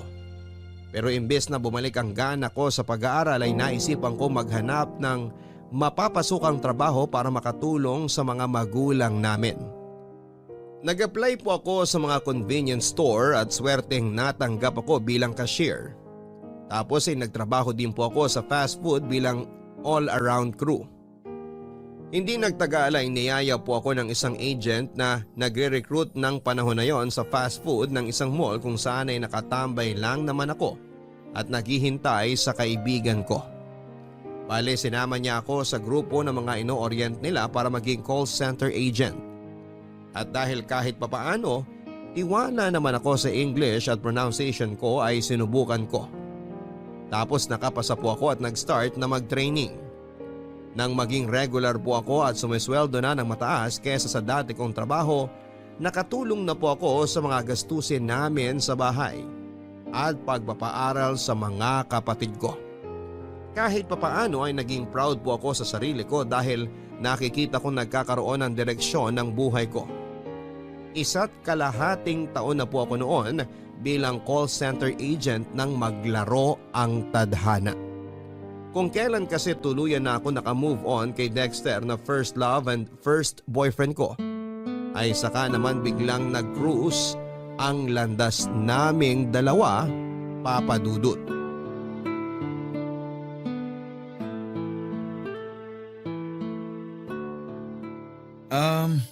Kumusta ka naman, Elena? Ang tagal din nating hindi nagkita. Ayos lang.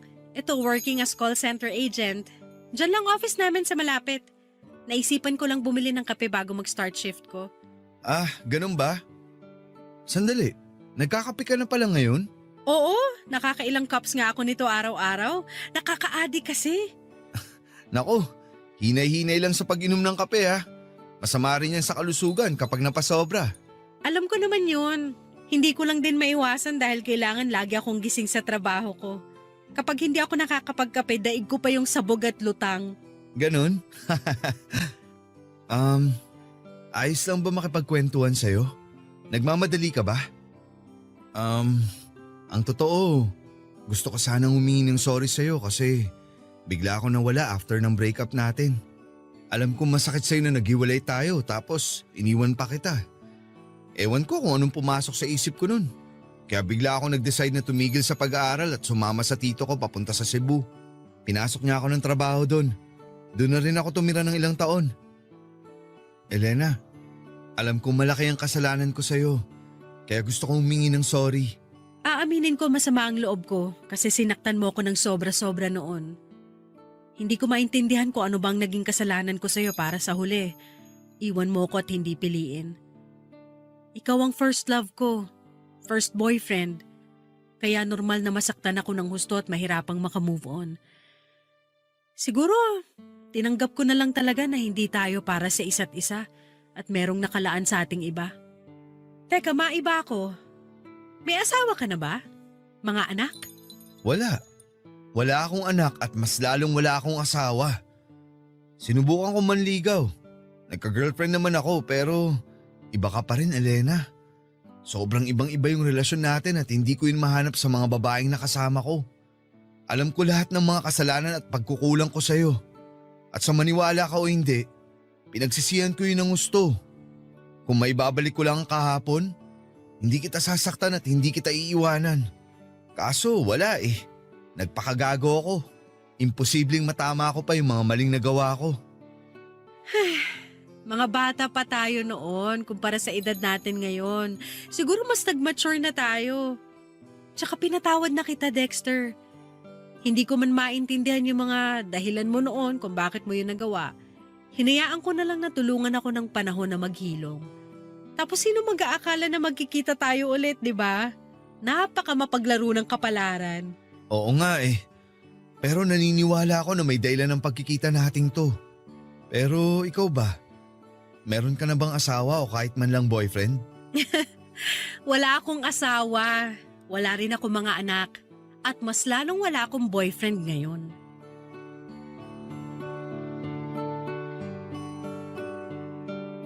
Papa Dudut, naniniwala po ba kayo sa kasabihan na first love never dies? Ako kasi ay oo at napatunayan ko yon nang magkita ulit kami ni Dexter sa isang convenience store bago ako mag-duty sa trabaho. Natatandaan ko na nakikrave ako noon ng kape kaya naisipan kong bumili. Tapos yun na nga, nakita ko siya at sobrang nakakamangha na parang ewan yung pakiramdam nang magkumustahan na kami. Nandun yung pagkailang syempre. Pero dahil merong kaming pinagsamahan ay unti-unti kaming naging komportable sa isa't isa. Nang makapag-share kami ng buhay namin at mga nangyari after our breakup, pakiramdam ko ay nabunutan ako ng malalim na tinik sa lalamunan, Papa Dudut. Kasi kahit papaano ay nagkaroon kami ng closure. Pero ang akala kong muli at huli naming pagkikita ay scam pala. Dahil bago kami naghiwalay ay hiningi ni Dexter ang bagong number ko. Nung una ay nag-alangan ako pero sa huli ay nangibabaw pa rin yung kagustuhan ko na makipag-reconnect sa kanya. Hindi nga nagtagal ay nagsimula kami mag-text at chat ni Dexter, Papa Dudut. Aaminin ko na para kaming bumalik sa unang beses na nagkakilala kami kung saan bago sa amin ang isa't isa. Nakakatuwa at nakakakilig lang sa pakiramdam. Tulad noon, mabilis lang din kaming nagka-developan ni Dexter, Papa Dudut. At hindi nga nagtagal ay umamin siya na may nararamdaman siya para sa akin. Kabado, lito at excited po ako ng panahon na yon, Papa Dudut. Parang sinisilihan ng puwit ko kasi hindi ako mapakali. Ang bilis at ang lakas ng tibok ng puso ko na para bang bumalik ako sa pagiging teenager. Ewan ko, Papa Dudut, pero iba yung hatak ni Dexter sa akin. At bagaman natatakot na ulit akong masaktan, kaya pinipigilan ko ang puso ko na mahulog sa iba. Hinayaan ko po ang sarili kong mahalin ulit ang unang lalaking minahal ko. Sinabi ko pa nga sa sarili ko, by hook o by crook. Aaminin ko ulit kay Dexter na gusto ko pa rin siya. At nangyari yon, nangyayain niya akong makipag-date sa kanya, Papa Dudut.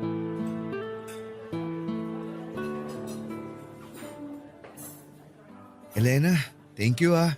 Thank you saan? Sa pagpayag mong lumabas kasama ko. Bakit naman ako hindi papayag? Siyempre, hindi kasi ako sigurado kung, alam mo na, kung pareho pa rin tayo ng nararamdaman sa isa't isa. Ano ba to? Ang totoo kasi niyan, may feelings pa rin ako sa'yo. Tulad ng sinabi ko nung nagkita ulit tayo, iba ka sa lahat. At hindi ko mahanap sa iba yung katulad ng relasyon natin dati. Kaya nga sabi ko sa sarili ko, ngayon na nagkita ulit tayo, parehong single at walang commitment tapos pumayag ka rin makipag-date sa akin ayoko nang sayangin yung pagkakataon na binigay sa akin ng Diyos para bumawi sa'yo at itama ang mga mali ko. Sana hindi ka masyadong nabigla sa mga sinabi ko, Elena. Ano ka ba? Ayos lang. Actually, hindi lang ikaw ang may gustong aminin. Ako rin. May aaminin ka rin? Ano yun? Nakikinig ako. Ikaw rin kasi, malakas pa rin ang impact mo sa akin. Ewan ko ba? Hindi ko may paliwanag. Nung naghiwalay tayo, ginawa ko talaga lahat para kalimutan ka. May mga nanligaw sa akin, oo, pero hindi pa rin kita mapakawalan sa puso ko. Siguro nga kinukumbinsi ko lang ang sarili ko na nakamove on na ako sa'yo, na nakamove on na ako sa relasyon natin, kahit hindi naman talaga. Masaya ako nung nagkita ulit tayo. Kabado rin syempre kasi hindi pa ako ready na marinig mula sa'yo na pamilyado ka ng tao. Pero matapos mong sabihin na wala pang ibang babaeng nakahihigit sa akin dyan sa puso mo, umasa ako na baka may chance pa tayo, Dexter. Tingnan mo nga naman oh. Nakakatuwang isipin na sinadya talaga na magkita tayo ngayon para bumawi sa isa't isa. Pangako, Elena, magiging mas mabuting boyfriend ako. Ngayon na tama na ang panahon para sa ating dalawa.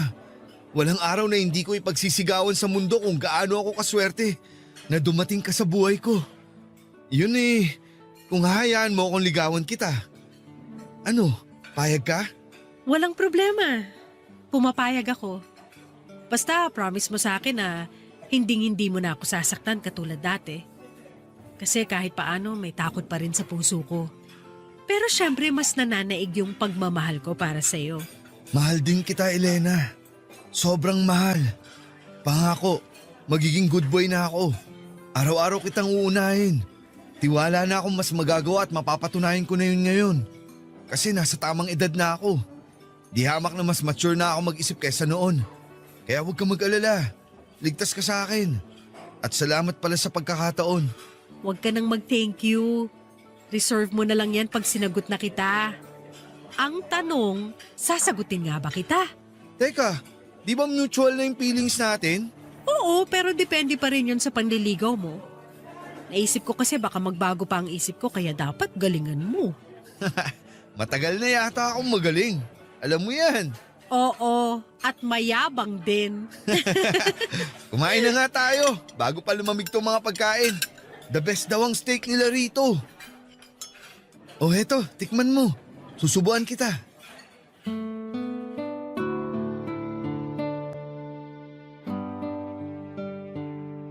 Kung noon ay tinatago namin sa mga magulang namin ang relasyon naming dalawa, nang ligawan at sagutin ko po si Dexter ay ginawa ko na yung bagay na hindi ko nagawa noon.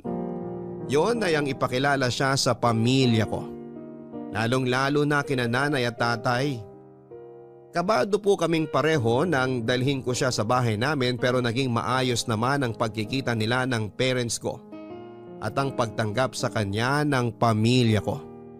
Malaking bagay po yon sa amin dahil mas maluwag ang kahit na anong relasyon kapag tanggap kayo ng mga magulang ninyo. Hindi nagtagal ako naman po ang ipinakilala ni Dexter sa parents and family niya. Naging okay rin po ang lahat sa dulo kaya tuwang-tuwa kaming dalawa, Papa Dudut. Wala na po akong mahihiling sa may kapal dahil muli niya kaming pinagtagpo ni Dexter at pinagsama bilang magkasintahan. Malungkot man at masakit yung paghihiwalay namin noong araw, naniniwala po kami na paraan lamang yon ng tadhana para ihanda kami sa panibagong buhay na haharapin namin. Ang tinutukoy ko po ay yung noong nag-decide kami ni Dexter na mag-live-in na at bumuo ng pamilya. Payag din naman po ang mga parents namin dahil pareho na kaming nasa tamang edad at may trabaho. Kaya na naming buhayin ang magiging anak namin, Papa Dudut. Kaya naman malakas ang loob namin. Walang pagsidlan yung kaligayahan ko sa puso ko matapos naming tumira sa isang bubong. Nangako si Dexter na balang araw pakakasalan niya ako. Kaya naman pinanghawakan ko yon, Papa Dudut. Pero that time ay hindi po namin priority ang wedding dahil gusto na po naming magkaanak. Papa Dudut, dream come true po ang pagsasama namin ni Dexter sa iisang bubong. at pangarap na bumuo ng sarili naming pamilya. Siyempre, umiidad na kami at kailangan na naming maghabol para naman hindi kami mapag-iwanan sa biyahe. Karamihan kasi sa mga common friends namin ay may mga anak na. Oo, nandun yung inggit kaya nga ang magka-baby ang priority namin that time. Ang sabi ko noon sa sarili ko ay tama na ang panahon at pagkakataon kung saan ay pwede na kaming bumuo ng sarili naming pamilya. Kaya simula noon ay ginabi-gabi po namin ni Dexter ang pagsisiping Papa Dudut. Umaasa po kasi kami na makakabuo kami kaagad kapag ginawa namin yon. Lumipas nga ang ilang buwan at wala pa ring nabubuo sa sinapupunan ko, Papa Dudut. May punto na pareho na kaming frustrated ni Dexter dahil consistent naman ang sex namin. Tapos pareho rin kaming healthy and capable. Alam ko yon dahil yon ang pakiramdam ko, Papa Dudut. Regular din kasi ang menstruation ko kaya dapat mas malaki yung chance na mabuntis ako. Pero lagi pong negative ang resulta ng pregnancy test kaya nalungkot kami ng husto. May isang beses na na-delay ako sa menstruation ko at akala namin ay buntis na ako. Deep inside ay nagsa-celebrate na kami ni Dexter dahil umaasa kaming sa wakas ay dininig na ng Diyos ang matagal naming panalangin sa Kanya. Pero pagkaraan ng 2 araw, niregla po ako, Papa Dudut. Kaya gano'n na lamang ang disappointment namin ni Dexter. Pero hindi pa rin kami sumuko.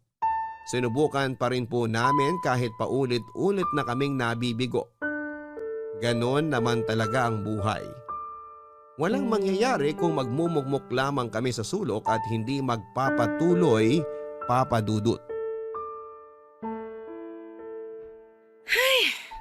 Negative na naman. Ano ba yan? Oh, mahal. Ang aga-aga, bakit parang nakasimangot ka? Sino bang hindi sisimangot? Negative na naman ang result ng PT ko, mahal. Tingnan mo, pangatlong beses ko na yan ngayong araw. Mahal, huwag ka naman stress. Ikaw din ang mahihirapan kapag inisip mo pa ng gusto. Paano hindi ako masistress? Ang tagal na kasi nating sinusubukan. Kaso wala pa rin. Bakit yung ibang kakilala kong babae, isang beses pa lang may nangyari sa kanila ng mga partner nila pero buntis na agad sila? Bakit tayo? Hindi ko rin alam pero baka hindi pa talaga binibigay sa atin. Alam mo, malapit na akong maniwala na karma natin to kasi pinalaglag natin ang unang baby natin noon, mahal. Ano bang pinagsasasabi mo? Naisip ko lang naman. At bakit bigla mo namang naisip yan? Pareho naman natin ginusto na ipalaglag ang baby natin noon Kasi hindi pa tayo handang maging magulang. Wala pa tayong kakayahan noon. Di tulad ngayon. Hindi mo kailangan magtaas ng boses dahil naririnig kita at naiintindihan ko ang point mo. Ang akin lang kasi, naniniwala pa rin naman ako sa karma. At paano kung ito na yun, di ba? Kaya hirap tayo makabuo dahil nga kinakarma na tayo. Karma ka dyan. Kasabihan lang yun. Hindi yun totoo. Pwede ba? Huwag ka nga magpapaniwala sa mga karmang yan. Dami mong papaniwalaan yan pa talaga. Bakit ba hindi mo ako mag-gets? Siyempre babae ako. Kung frustrated ka dahil kahit anong gawin natin hindi pa rin tayo makabuo, pues mas frustrated ako. Ikaw lang ang gumagawa ng ikagaganyan mo, Elena. Oo, katulad mo, busit ako. Pero nasa katinuan pa rin ako. Sinasabi mo bang baliw ako, ha, Dexter? Aray! Ano? Sumagot ka! Bakit ka ba nananakit? Wala naman ako sinasabing ganun May narinig ka ba lumabas sa bibig ko? Sa'yo kaya mismo nang galing yun, Elena. Parang gago naman talaga to, At ako pa talaga ang gago, ha? Nya ka? Wala ka nga sinasabi pero yun na rin ang punto mo. Palagay mo sa akin, mahina po make-up? Aray! Sumusobra ka na! Grabe ka! Lumuwag na naman yata yung tornilyo mo sa utak. Ang aga-aga, ganyan ka. Makaalis na nga muna rito sa bahay. Diyan ka na! Buisit! Dexter! Bumalik ka rito! Hindi pa tayo tapos mag-usap!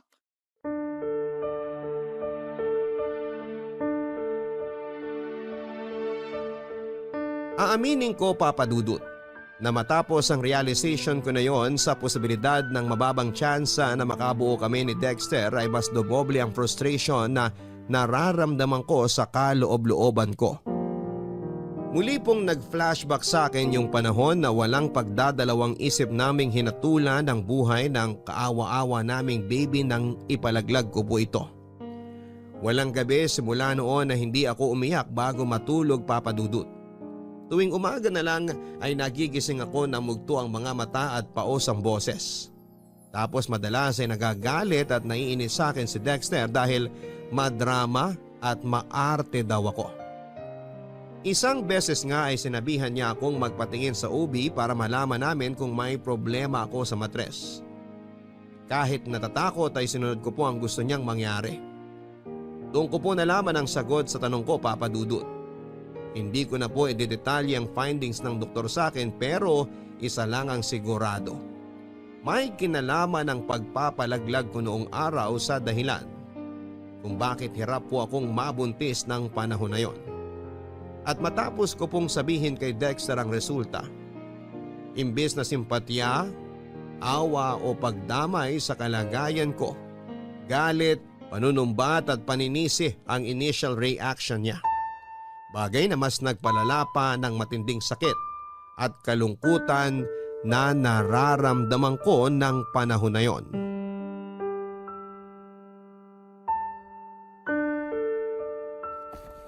Dexter, pwede ba huminahon ka lang? Tsaka ano bang ginagawa mo? Bakit mo iniimpake ang mga damit mo? Huminahon? Paano ako hihinahon? Sige nga! Pagkatapos mong sabihin sa akin na nagka-problema yung matres mo dahil sa pagpapalaglag mo noon, ano bang reaksyon ang inaasahan mo? Matuwa? Pwes, tong mukhang to, tuwang-tuwa ba?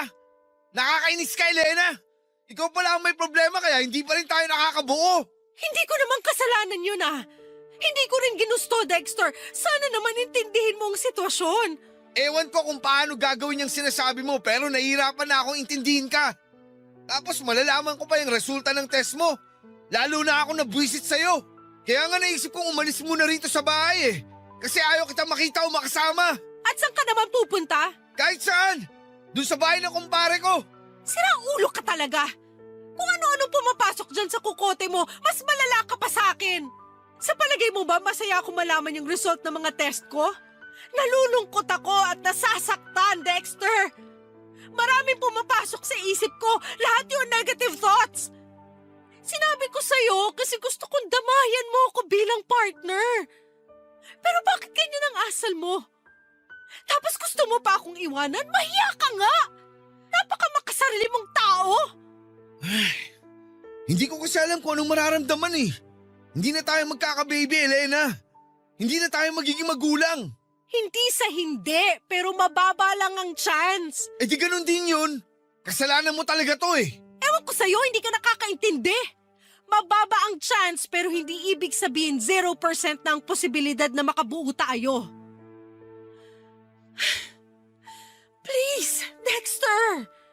Alam ko nabibigla ka lang kaya ganyan ang reaksyon mo. Pero naniniwala naman ako na kapag hindi tayo sumuko o huminto, magkakatotoo rin ang pangarap natin magka-baby. Magkakaanak rin tayo. Wala namang imposible basta willing lang tayong sumubok ulit. Huwag mo na akong pasahin kung sa dulo paulit-ulit lang din tayong mabibigo, Elena. Huwag mo kasing isipin na mabibigo tayo, Dexter. Huwag kang nega, okay? Tsaka, partners tayo rito. Tapos bigla mo akong iiwanan.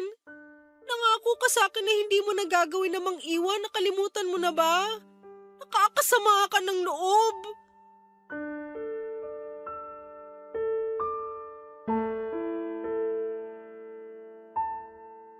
Matapos sabihin sa akin ni Dexter na hihiwalayan niya ako dahil hindi kami makabuo, ay nataranta po ako ng husto at kinain ng matinding takot, Papa Dudut.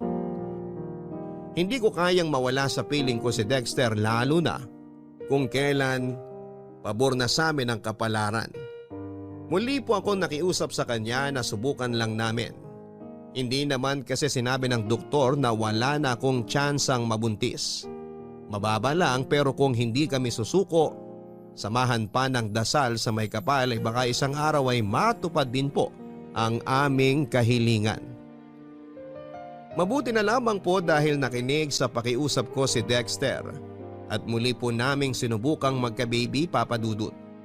Bukod doon ay nag-start po kaming magpanata sa simbahan tuwing linggo para dinggin ng Diyos ang kahilingan namin. May mga binago rin po kami sa lifestyle namin para mas maging healthy kaming pareho. Halimbawa, nag-quit po si Dexter sa paninigarilyo. Ako naman ay iniwasan na ang labis na pagpupuyat sa gabi kaya nagpalipat na rin po ako ng shift sa umaga. Hindi na rin ako masyadong nagkakape at mas madalas akong kumakain ng gulay at masusustansyang pagkain. Mabilis po na lumipas ang 2 taon na punong-puno ng pag-asa at pagkabigo. Sa wakas, nangyari ang matagal na naming gustong mangyari ni Dexter. Yon ay nang mabuntis na ako, Papa Dudut. Sobrang saya po naming dalawa ni Dexter, Papa Dudut. Dahil sa wakas ay nagkatotoo na ang matagal naming hiling. At yon ay nang sabay naming makita ang 2 guhit sa pregnancy test kit na ilang beses naming inulit makasigurado lamang na tama at positibo talaga ako. Naiyak pa nga ako noon matapos yakapin ng mahigpit ni Dexter, Papa Dudut. Kasi sino ba naman ang hindi magiging emosyonal, hindi ba? Ang tagal-tagal naming hinintay ang sandaling yon kung saan ay mabubuo na ang aming munting pamilya. Anak na lamang po talaga ang kulang sa aming pagsasama. Kung maingat na po ako noong bago ako mabuntis, mas naging maingat po ako during my pregnancy, Papa Dudut. Ganon din si Dexter sa akin hanggat maaari ay lagi niya akong sinasamahan sa check-up ko sa OB ko. May point na pinag-resign niya rin ako sa work para hindi nakukompromiso ang kalusugan ko, pati na ang baby. Hindi nga nagtagal ay unti-unti po akong nagkaroon ng baby bump kaya lalo kaming naging masaya at excited ni Dexter. Mabilis po na lumipas ang ilang buwan, kabuwanan ko na. At ng araw na mga anak ako, nasa tabi ko lamang po si Dexter, Papa Dudut, kaya nabawasan yung takot at pangamba ko. Hi, mahal. Handa na ang hapunan. Thanks, mahal. Kaso parang hindi ko kayang umalis sa tabi ng baby natin. Tingnan mo kung gaano siya ka-cute. Naku! Oo nga eh. Ang himbing ng tulog niya. Para siyang anghel. Ilang araw pa lang tayong nakakauwi rito sa bahay galing ospital. Pero mukhang komportable na siya agad. Akala ko nga maninibago siya eh. Mukhang mabilis naman siyang naka-adjust. Ay, hanggang ngayon hindi pa rin ako makapaniwala na may baby na tayo, mahal. Dati hinihiling at pinagdarasal lang natin siya pero ngayon tingnan mo, kapiling na natin siya. Kahit ako hindi rin makapaniwala, mahal. Minsan nga tinatapik-tapik ko pa ang mukha ko kasi baka nananaginip lang ako. Sampalin mo nga ako para magising na ako kung panaginip man to. Patawa ka rin, no? Seryoso ako doon. Pangako, gagawin ko ang lahat ng makakaya ko. Maibigay lang sa anak natin ang lahat ng pangangailangan niya.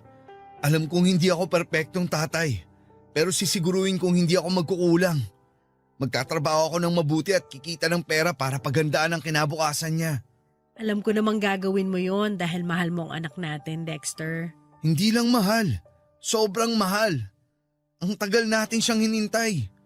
Akala natin hindi na siya darating. Pero mabuti na lang hindi tayo sumuko. Salamat, Elena, kasi hindi mo rin ako sinukuan ng mga panahon na ayoko na.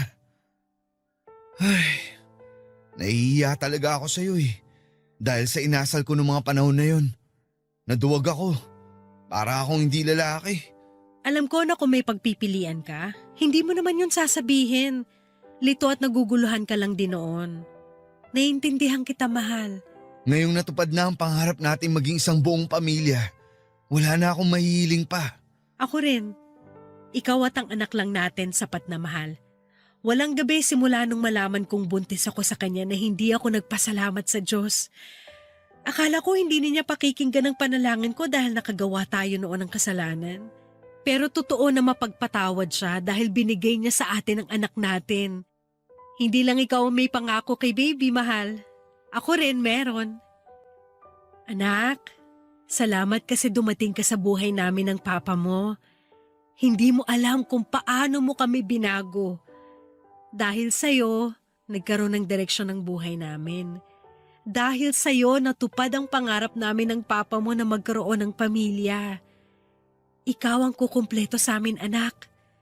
Pangako, aalagaan, mamahalin at ibibigay namin lahat ng pangangailangan mo. Tama ang mama mo, anak. Mahal na mahal ka namin. Sobrang mahal ka namin. Totoo po na malaki ang nagbago sa buhay at pagsasama namin ni Dexter, Papa Dudut, matapos dumating ang aming anak. Mas naging responsable kaming magulang dahil gusto naming ibigay ang best namin para sa kanya.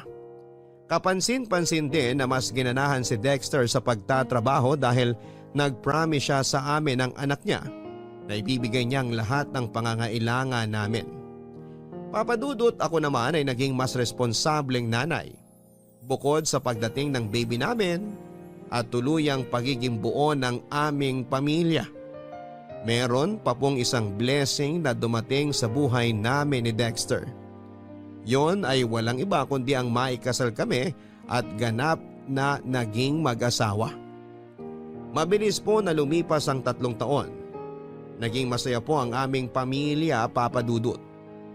Kaso sino mag-akala na panandalian lang pala ang kasiyahang yon dahil nang sumunod na taon, nangyari ang ni sa hinagap ay hindi namin inaasahang mangyari ni Dexter. Yon ay matapos na ma-diagnose na may leukemia ang anak namin. Papa Dudut, dahilan para bawian po ito ng buhay during her medication. Masyado pong mabilis ang mga pangyayari at wala sa amin ni Dexter ang nakapaghanda. Bilang magulang na namatayan ng anak, kulang po ang salitang masakit para i-describe ang nararamdaman namin ng husband ko, Papa Dudut. Nang mga panahon na yon ay parang gusto na rin naming mamatay.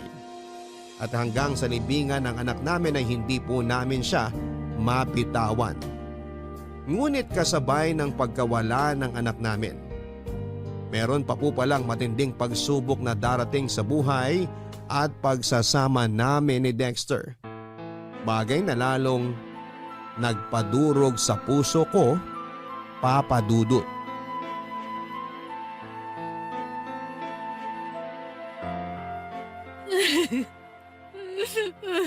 Dexter, please wag mo naman akong iwanan, oh. Hindi ko naman sinasadya na saktan ka. Nainis lang talaga ako sa sinabi mo na tamad ako at wala akong ginagawa dito sa bahay natin. Ganyan ka naman eh. Bigla ka na lang nananakit tuwing naiinis ka. Tignan mo nga tong labi ko. Pumutok na naman sa sampal mo. Saka totoo namang tamad ka. Hindi ka nga nagluluto para may makain na ako pagdating ko galing sa trabaho. Maghapon ka nga rito sa bahay natin. Wala ka namang ginagawang kapaki-pakinabang. So wala akong ganang kumilos, anong gusto mong gawin ko? Idadailan mo na naman ba ang pagkamatay ng anak natin kaya nagkakaganyan ka pa rin? Elena, ilang buwan na yun. Hanggang ngayon ba hindi ka pa rin nakaka-move on? Sinaulo ka ba? Paano mo nasasabi tungkol sa bagay na yan na para bang napakadaling gawin? Anak natin ang namatay, Dexter, hindi kung sinong bata dyan! Alam ko yun. At hanggang ngayon masakit pa rin sa akin ang lahat. Kaso lalo ako nahihirapan dahil sa'yo. Napakadrama mo masyado. Lagi kang umiiyak. Napapagod na akong aluhin ka, Elena. Kaya iiwan mo na naman ako. Ganun ba yon? Ay, hindi ko alam. Naguguluhan ako. Pero isa lang ang sigurado. Tuwing nandito ako sa bahay, naalala ko ang anak natin. Kung pwede nga na hindi na ako umuwi rito para makalimutan ko na siya kaagad. Ano bang kasalanan natin? Bakit kailangan tayong paglaruan ng tadhana? Bakit kailangan kunin ang anak natin ng maaga?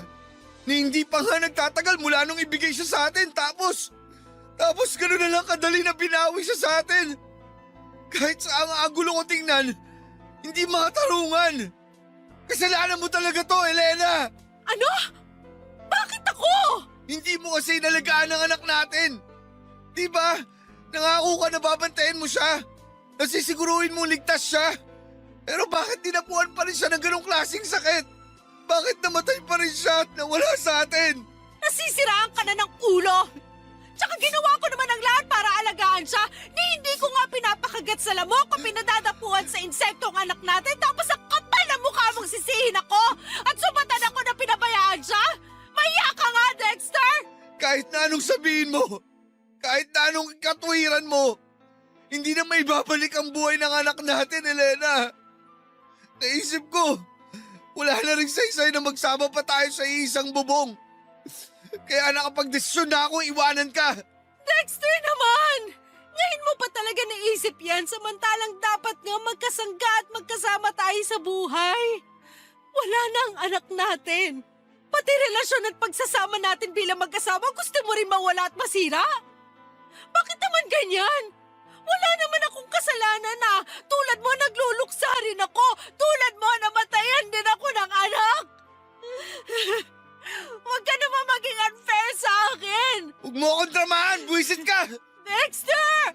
Dexter, please naman huwag kang umalis! Huwag mo akong iwan, oh! Please, Dexter! Nagmamakaawa ako sa'yo! Magbabago ako! Hindi na kita sasaktan! Magiging masipag na rin ako rito sa bahay! Please naman, Dexter! Huwag ka nang umalis! Maawa ka naman sa akin! Wala na nga ang anak natin! Tapos ikaw mawawala rin! Hindi ko na kakayanin!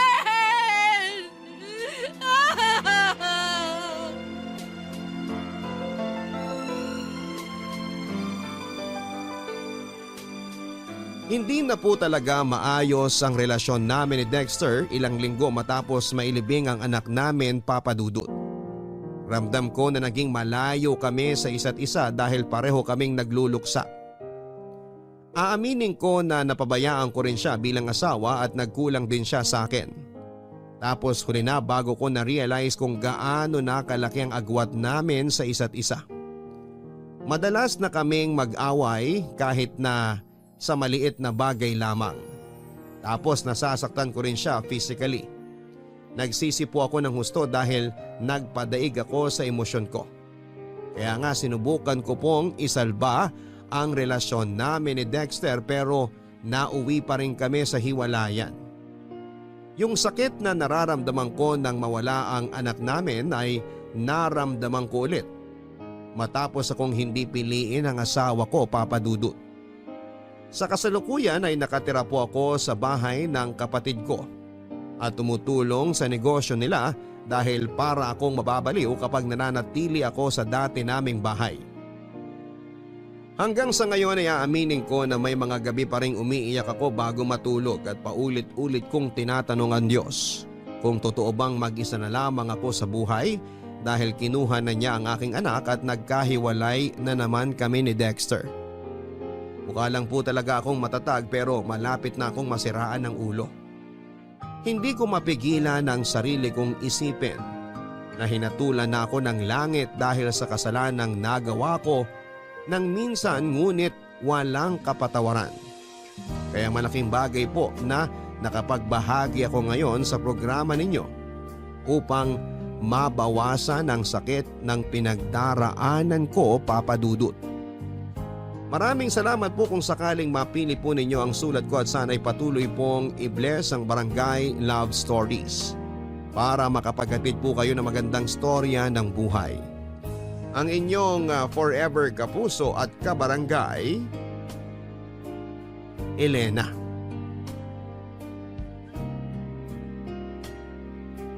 Maraming salamat, Elena, sa pagbahagi mo ng iyong storya at alam namin na mabigat ang pinagdaraanan mo sa buhay.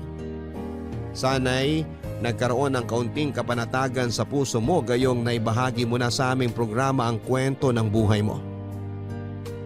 Mga kabarangay, kapag po tayo ay gagawa ng isang desisyon, siguraduhin po natin at pag-isipan po natin ito ng maraming beses.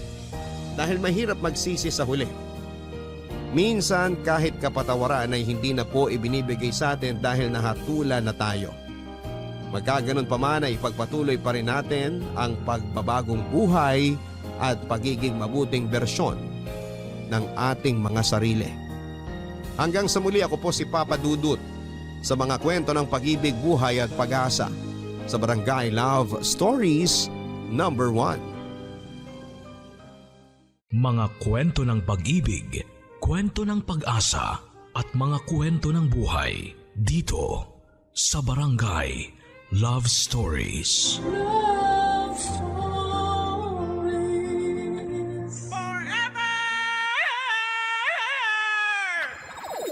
Nagustuhan ng iyong napakinggan? Ituloy yan via live stream sa www.gmanetwork.com/radio.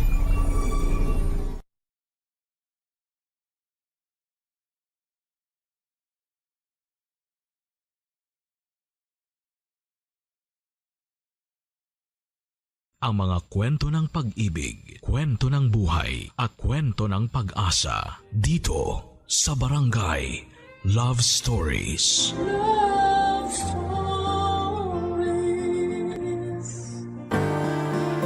Minsan, ang ating mga pangarap ay tila buwan na napakalayo at wari imposibleng abutin. Ngunit para sa pusong puno ng tiyaga at katapatan, ang buwan ay nagiging abot kamay. Ikaw, kabarangay, naabot mo na ba ang mga pangarap na ninanais ng iyong puso? Dear Papa Dudut, magandang araw po sa inyo. Naway nasa mabuti kayong kalagayan habang binabasa ninyo ang liham na ito. Evelyn na lamang po ang itawag ninyo sa akin. 54 years old at isa akong businesswoman. Papa Dudut, magulo pero kapupulutan po ng aral ang naging buhay ko. Kaya ako naisipang ibahagi sa inyo ang kwento ko para sana'y magsilbing inspirasyon sa inyong mga tagapakinig. Maaga ko naulila sa magulang. 6 na taong gulang lamang ako noong madisgrasya kami sa daan. Sabay na namatay ang ama at ina ko, pati na rin ang sanggol na nasa sinapupunan nito. At tanging ako lamang ang nakaligtas sa aksidente. Matapos ng pangyayaring yon ay napunta ako sa poder ng lolo kong si Renato, na noong mga panahong yon ay mag-isa na lamang sa buhay. Simple lamang ang pamumuhay ni Lolo Renato. Wala na rin naman siyang gaanong pinagkakagastusan maliban sa sarili niya. Kaya sapat na para sa kanyang trabaho niya bilang janitor. Ayon sa kwento sa akin ni Lolo, may kaya daw ang pamilya nila noong dekada 60. Meron daw kasi silang panaderya na sikat sa lugar nila. Kaso nga lang ay natupok ito ng apoy matapos sumiklab ang isang malaking sunog sa dati nilang tinitirhan. Doon na sila nagsimulang maghirap. Papa Dudut, sa loob ng 6 na taong pagsasama namin ng lolo ko ay marami akong natutunan. Siyang naging sandigan ko sa tuwing ako'y mahina at naging gabay ko sa oras ng kalituhan. Tahimik at masaya ang buhay namin noon hanggang sa pagsapit ng taong 1983. Isang masalimuot na pangyayari ang sumubok sa buhay ko.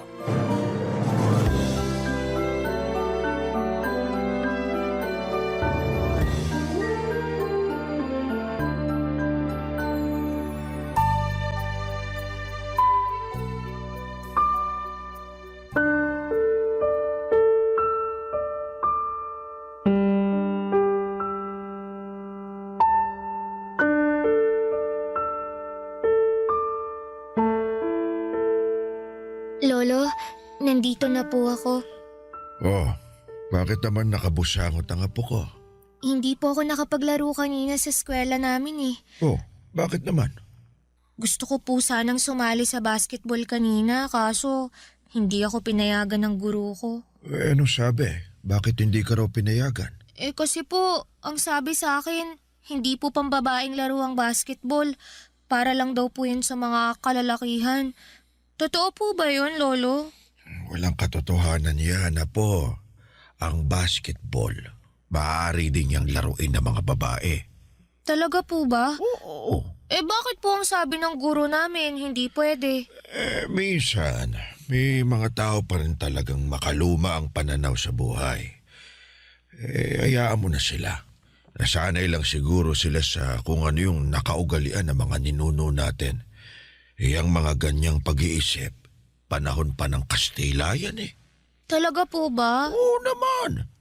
Basta lagi mong tatandaan, kung ano man ang gusto mong gawin, gawin mo pa rin. Ha? Huwag mo nga hayaang pigilan kanila dahil ang babae ka. Ang bola, hindi yan namimili ng kasarian. Pwede yung laruin ng kung sino man. Paano po ako matututo niyan kung ayaw naman nila akong paglaruin sa eskwelahan? Madali lang ang solusyon dyan. Ako magtuturo sa'yo. Ha? Tuturuan niyo po ako? Oo naman. Gusto mo ba? Opo. Marunong po ba kayong maglaro ng basketball, Lolo? Ay, syempre naman. Yan ang paborito kong laro nung kabataan ko. Sandali lang. Sa pagkakatanda ko, nandito pa yung bola ng Tio Alfredo mo eh. Sige po, Lolo. Maglaro po tayo. Gusto ko pong matuto ng basketball. Sige, tuturuan kita kung paano maglaro ha.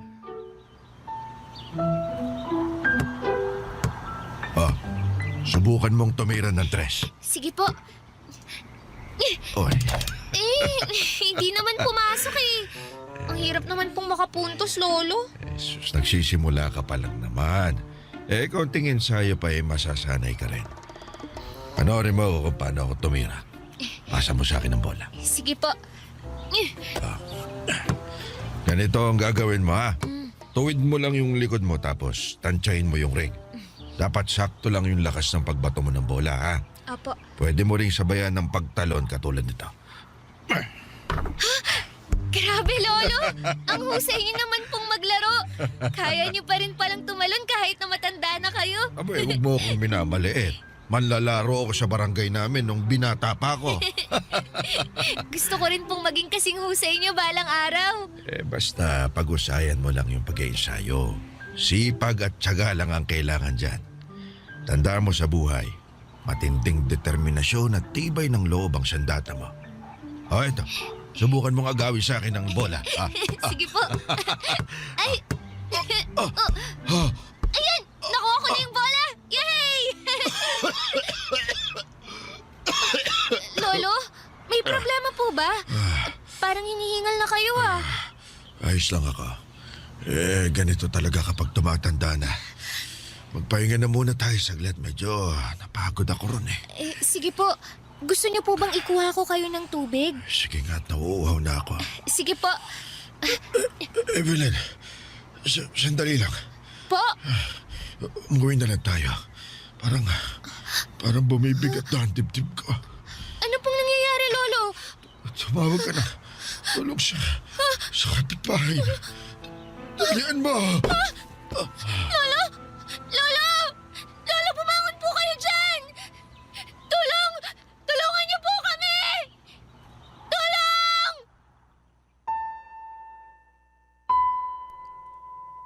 Atake sa puso ang kinamatay ni Lolo Renato. Noong namatay ang lolo ko ay sunod akong napunta sa pangangalaga ng tiyuhing kong si Alfredo.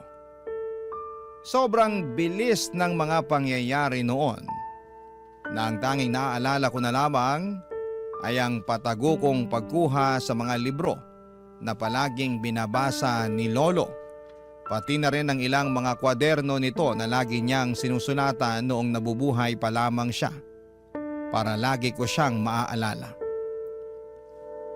Papadudod kumpara sa estado ni Lolo Renato ay mas may kaya ng kaunti si Tio Alfredo. OFW kasi ang asawa nito noon na nagtatrabaho sa Middle East bilang domestic helper. May 4 silang anak at puro lalaki ang mga ito. Sa mga unang buwan ng pagtira ko sa kanila ay naging maayos naman ang turing nila sa akin. Parang ako na ang tumayong ate sa mga pinsan ko na noon ay mga bata pa lamang. Pero sa pagtagal ng pananatili ko doon ay unti-unti ring nagbago ang pakikitungo nila sa akin. Pinaramdam nila na hindi ako parte ng pamilya nila. Ako ang pinagtatrabaho nila sa mga gawaing bahay na ayos lang naman sa akin. Pero ang hindi ko lang natanggap ay kung papaanong ang tingin nila sa akin ay hindi bilang isang kamag-anak, kundi isang hamak na taga-silbi lamang. Kahit ganoon ay wala akong nagawa dahil wala naman akong ibang mapupuntahan. Kaya tiniis ko na lamang ang lahat ng ito, Papa Dudut. Lahat ng paghihirap.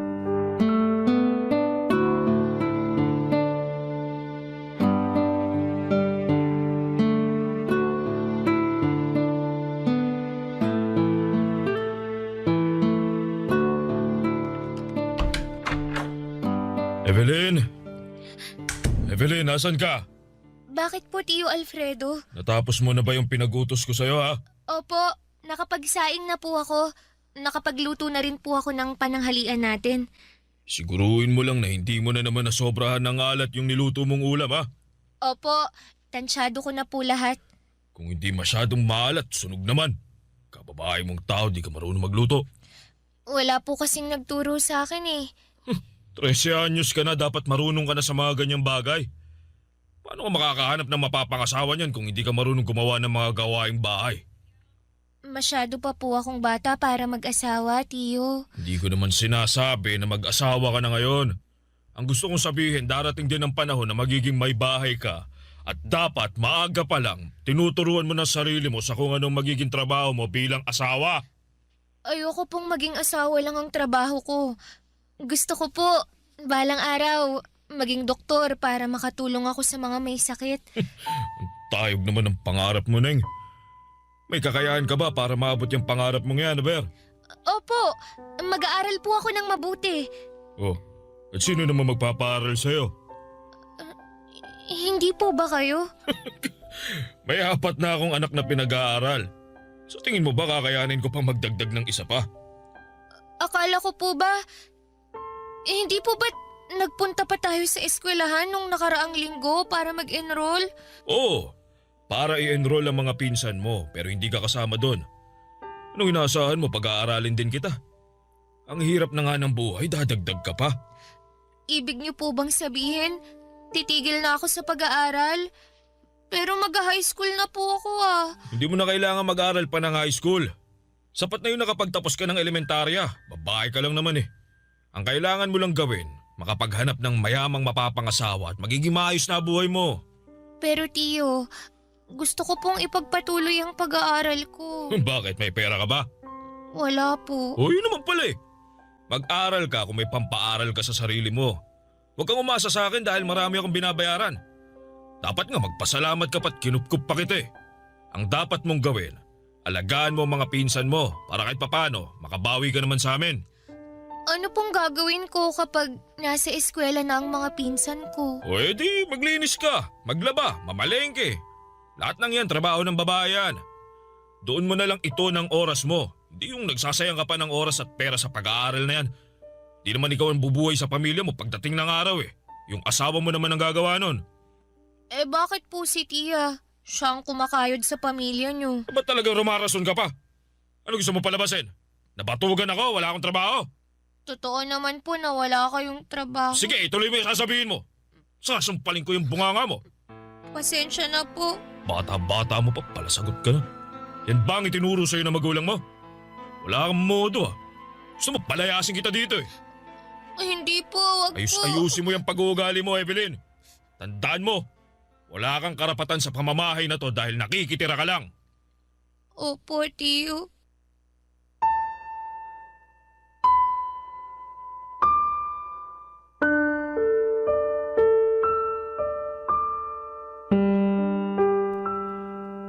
Kahit anong pagtatampo pa ang gawin ko noon ay hindi na talaga ako nakabalik pa sa pag-aaral. Gustuhin ko man ay hindi ko kayang pag-aralin ang sarili ko dahil 13 anyos pa lamang naman ako noon. Ang naging papel ko na lamang sa buhay ng tiyuhin ko ay taga-silbi sa mga anak niya. Hindi na lamang ako ate sa mga pinsan ko. Ako na rin ang nagsilbi nilang ina. Ako ang taga-linis ng bahay, taga-luto, taga-hatid at kung minsan, ako pa ang taga-salon ng galit ni Tio Alfredo kapag sunod-sunod ang problema nito sa bahay. Wala rin po akong natatanggap na pera mula sa tiyuhin ko kahit na pambili man lang sana ng gusto kong pagkain. Ang sabi niya ay sapat na raw na pinapakain nila ako at binibigyan ng maayos na tirahan. Wala akong karapatang magreklamo noon dahil totoo nga naman na nakikitira lamang ako sa bahay nila. May isang pangyayari nga noong nagbabakasyon ang asawa nito galing abroad ay wala man lang ako natanggap na pasalubong. Nasa gilid lamang ako noon habang pinapanood ko ang mga pinsan ko na masayang tinatanggap ang mga bago nilang damit, sapatos at laruan. Tuwing lumalabas sila para kumain ay naiiwan ako sa bahay para magbantay. Ganon ang naging buhay ko noon sa poder ng tiyuhin ko. Pero kahit na hindi maganda ang kinakatayuan ko noon, Papa Dudut, ay hindi ko hinayaan ng sarili ko na maging kawawa. Naghanap po ako ng paraan para maiangat ang sarili ko, Papa Dudut. Barangay Love Stories. Barangay Love Stories. Papa Dudut, isang araw ay isang ideya ang pumasok sa isipan ko habang inihahatid ko ang pinsan ko noon sa eskwelahan nila. Pabalik na dapat ako ng bahay noong napansin ko ang ilang high school students na papunta sa open gym nila. Bit-bit ang kanya-kanya nilang upuan. Doon ko napag-alaman na pansamantala pala muna nilang gagawing klase ang gym dahil binabakbak ang dating high school building ng paaralan para patayuan ng bagong gusali. Dahil nasa open space sila ay naisipan kong mag-sit in sa mga nagkaklase. Kapag nakikita ko ng mga mababait na teacher ay hinahayaan lamang nila akong makinig sa klase. Pero kapag nakatsamba naman ako ng masungit ay pinapaalis nila ako. Ganon na po ang naging buhay ko sa sumunod na taon, Papa Dudut. Nakasalalay na lamang sa diskarte para matustusan ko ang mga pangangailangan ko. Bawat oportunidad na dumarating sa harapan ko ay niyayakap ko. Katulad na lamang noong nakita kong nangangailangan ng tagahugas ang tindera sa school canteen. Agad ako nag-volunteer na maging tagahugas, kapalit ng 2 piso para may panggastos ako sa sarili ko. Malaking bagay ng 2 piso noong dekada 80 para sa isang batang tulad ko, Papa Dudut. Sa panandaliang panahon ay nagkaroon ako ng pagkakaabalahan. Pero mabilis din itong natigil dahil mas lumala pa ang kalbaryong pinagdadaanan ko. Nung isang sekreto ang aksidente kong nasaksihan na siyang bumago sa takbo ng buhay ko.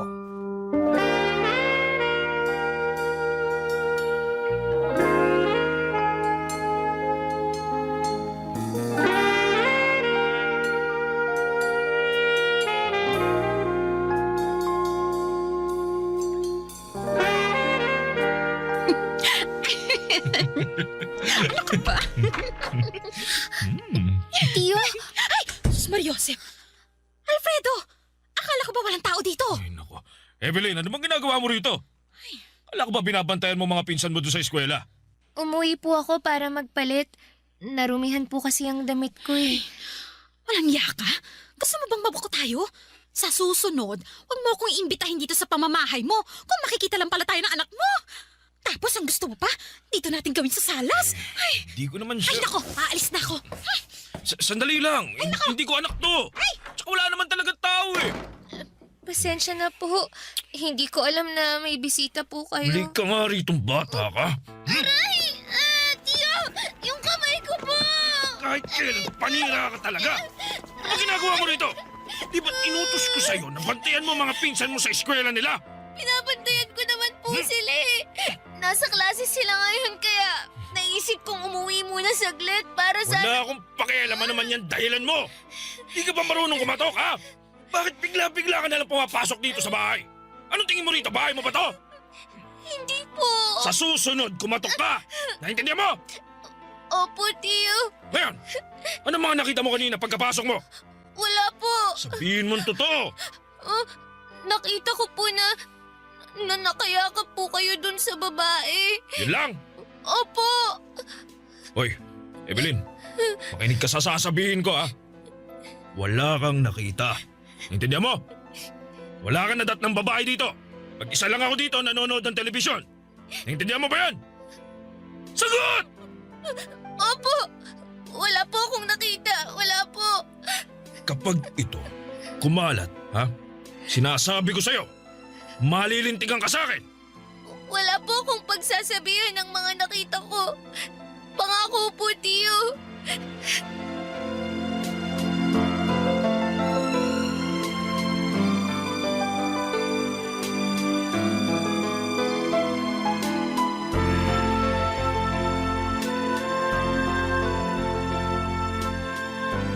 Evelyn!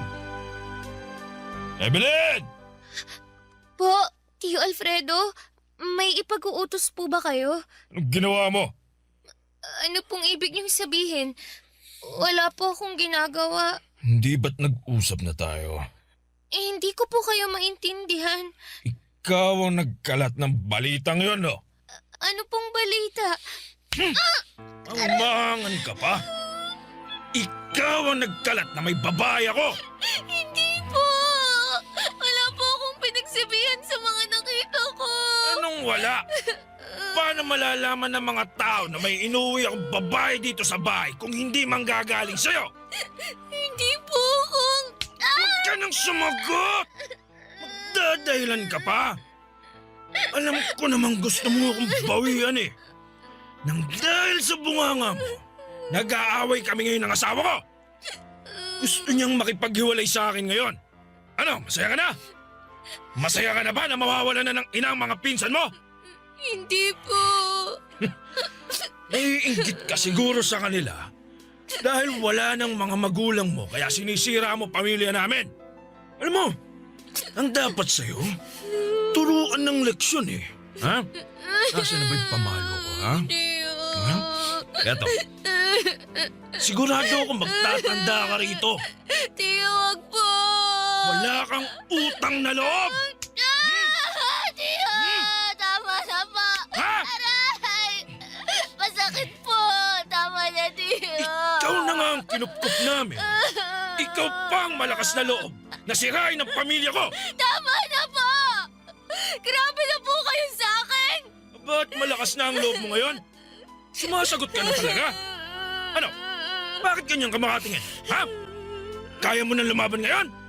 Isusumbong ko po kayo sa mga pulis. O edi sumbong mo ako. Gusto mo samahan pa kita eh. Ha? Liga rito.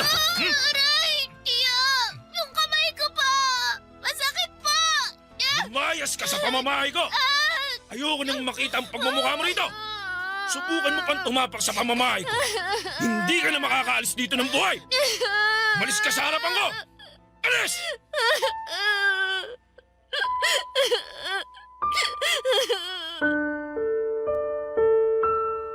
Isang backpack lang ang dala ko noong pinalayas ako ni Tio Alfredo sa pamamahay niya.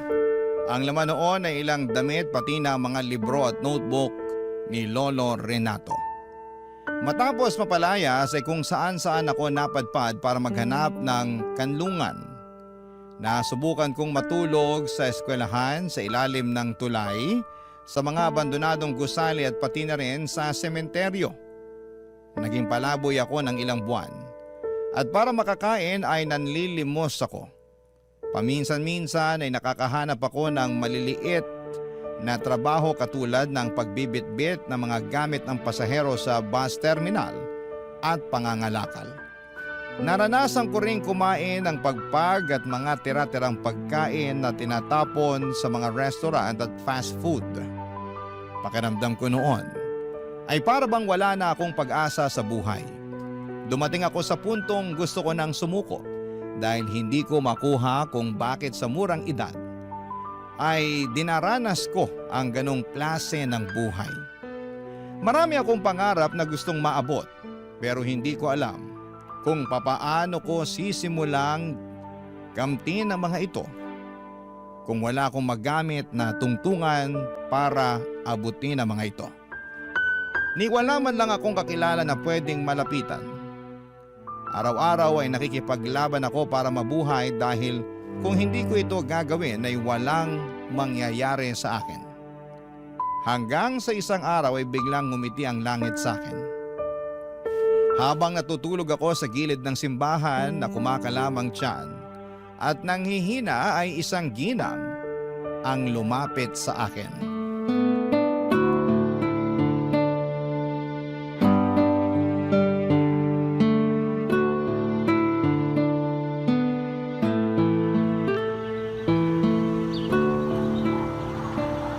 Ineng!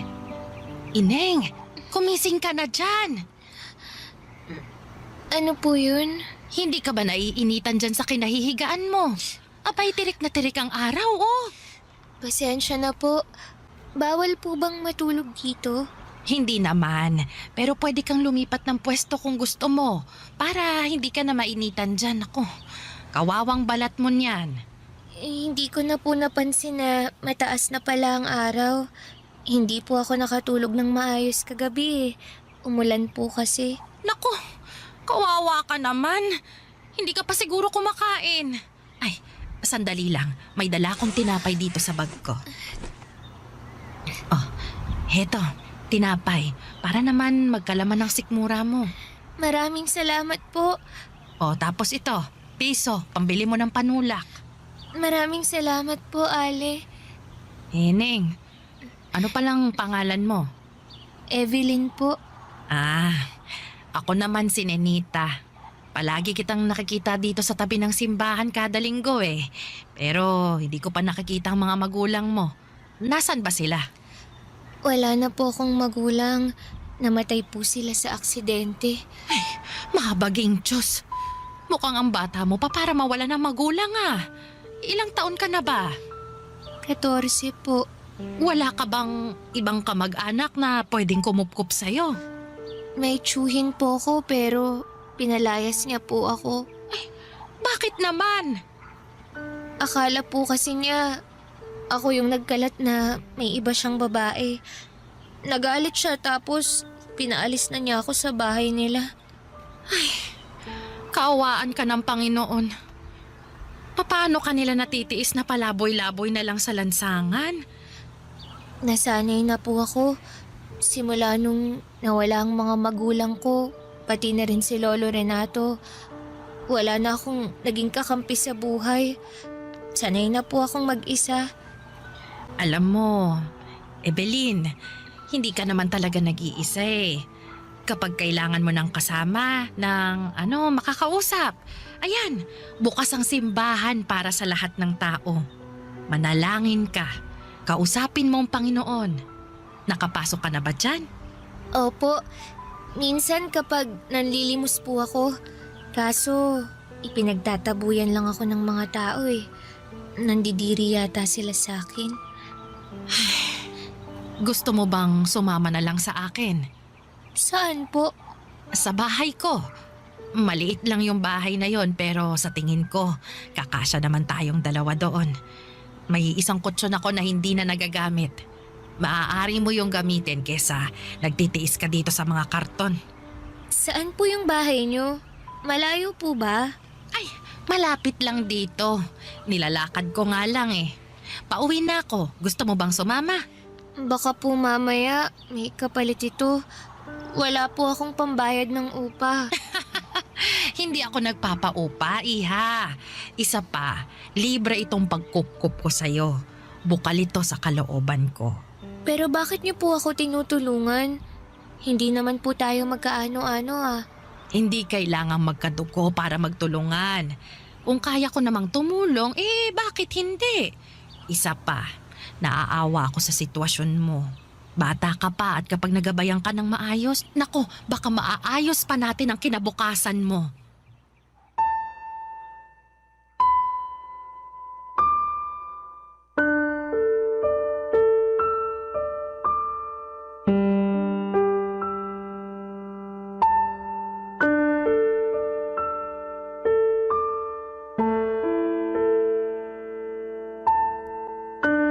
Papadudot, hindi po ako mapagtiwalang tao dahil na rin sa mga pinagdaanan ko sa buhay. Pero nung mga panahong yon ay sobrang desperada na akong makatanggap ng tulong. Kaya naman kahit na hindi ko pa gaanong kilala si Nanay Ninita, ay sumama na ako sa kanya. Isa pa taong simbahan po siya, Papadudot. Kaya naisipan ko na hindi naman siguro niya ako sasaktan. Maliit lang na matanda si Nanay Ninita. Maikli at namumuti na ang buhok nito at medyo iika-ika na kung maglakad. Maamo ang kanyang mukha kaya hindi mo talaga siya pag-iisipan na makagagawa ng masama. Maliit lang ang pamamahay nito at ang tanging kasama na lamang niya sa buhay ay ang 5 nitong pusa at isang aso. Naalala ko sa kanya si Lolo Renato na mag-isa na lamang din noon hanggang sa dumating ako sa buhay niya. Ang kwento niya sa akin ay maagang nabiyuda si Nanay Ninita matapos pagnakawan ng asawa nito habang naglalakad pa uwi galing trabaho. Sinaksak siya ng 5 beses sa dibdib kapalit lamang ng 300 pisong laman ng wallet nito. Ang kaisa-isa nilang anak naman ay namatay sa murang edad dahil sa dengue. Dahil nga sa masalimuot na buhay na pinagdaanan ni Nanay Ninita ay hindi na siya nakapag-asawa pa. Nilaan na lamang niya ang oras niya sa pagiging alagad ng Diyos. At simula noon ay mag-isa na lamang siyang namumuhay. Papa Dudut, totoo nga na bilog ang mundo. Dahil kung noon ay nasa ilalim ako, nung inampon ako ni Nanay Ninita, ay yun na rin po ang simula ng pag-angat ng aking buhay. Barangay Love Stories. Barangay Love Stories. Si Nanay Ninita ang nagturo sa akin ng mga bagay na noon ay hindi ko pa alam. Sa kanya ko natutunan kung paano dumiskarte at tumayo sa sarili kong mga paa. At sa unang pagkakataon ay muli kong naranasan ang pagkalinga mula sa isang nakatatanda. Bilang isang dalagang walang sapat na karanasan kung paanong haharapin ang mga pagsubok ng buhay ay labis ang aking pagpapasalamat kay Nanay Ninita sapagkat siya ang naging gabay at sandigan ko sa aking paglaki. Pinag-aral po ako ni Nanay Ninita at kahit mas matanda na ako kesa sa mga kaklase ko, ay hindi ko yon inalintana. Ang mahalaga ay makapagtapos ako at ipagpatuloy ko ang pag-abot ko sa aking mga pangarap. Siya rin ang naging tulay upang mas makilala at mapalapit ako sa Diyos. Madalas niya akong isama noon sa mga aktibidades ng simbahan katulad ng mga Bible study, charity work, youth activities at kung ano-ano pa. Sa bawat akbang na aking tinatahak ay dama ko ang paggabay niya. Hindi lamang bilang isang nakatatanda kundi bilang isang tunay na magulang. Si Nanay Ninita ang tumayong haligi at ilaw ng aking buhay. Dahil sa kanya ay natutunan kong pahalagahan ang bawat sakripisyo nito at natuto akong manampalataya at magmahal ng walang hinihinging kapalit. Bilang tugon sa lahat ng mga kabutihan at pagkalinga niya, buong puso ko siyang tinuring na aking sariling ina. Sa ganong paraan, Papa Dudut, ay nabigyan ko siya ng anak na matagal na niyang ninanais. Isang bagay na hindi niya naranasan, Papa Dudut.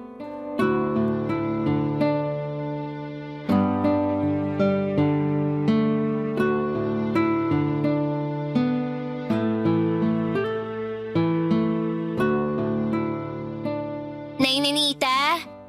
Ano yon, Evelyn? Nandito ako sa kusina. Nakita niyo po ba yung bag ko? Anong bag? Yun bang kulay asul na sira-sira ang zipper? Opo, yun nga po. Ay, itinapon ko na. Bakit? May paggagamitan ka pa ba noon? Nandun po yung mga gamit ng lolo ko eh. Bakit niyo po itinapon?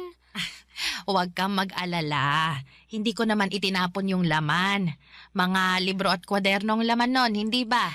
Opo, magdadala sana ako ng libro sa eskwela dahil may gagawin kaming proyekto. Iniligpit ko yon doon sa may aparador. Hanapin mo na lang. Sige po. Nga pala, hindi ko pala na ipapaalam sa'yo. Habang naglilinis ako, binuklat kong ilan sa mga pahina ng kwadernong itinago mo. Mga recipe pala ng tinapay ang nakasulat doon. Opo. Dati po kasing panadero ang lolo ko. May panaderya sila noon kaso nasunog kaya hindi na niya yun na ipagpatuloy. Ay, nakakatuwa naman. Alam mo ba, Nagtrabaho din ako sa panaderya noong araw. Totoo po ba? Oo, kaya may alam din ako kahit papaano sa paggawa ng tinapay. Ay, gusto mo bang subukan nating gumawa? Sige po. Gusto ko pong matutong gumawa ng tinapay. O sige, pag uwi mo mamaya galing sa eskwela, gumawa tayo ng tinapay. Sige po.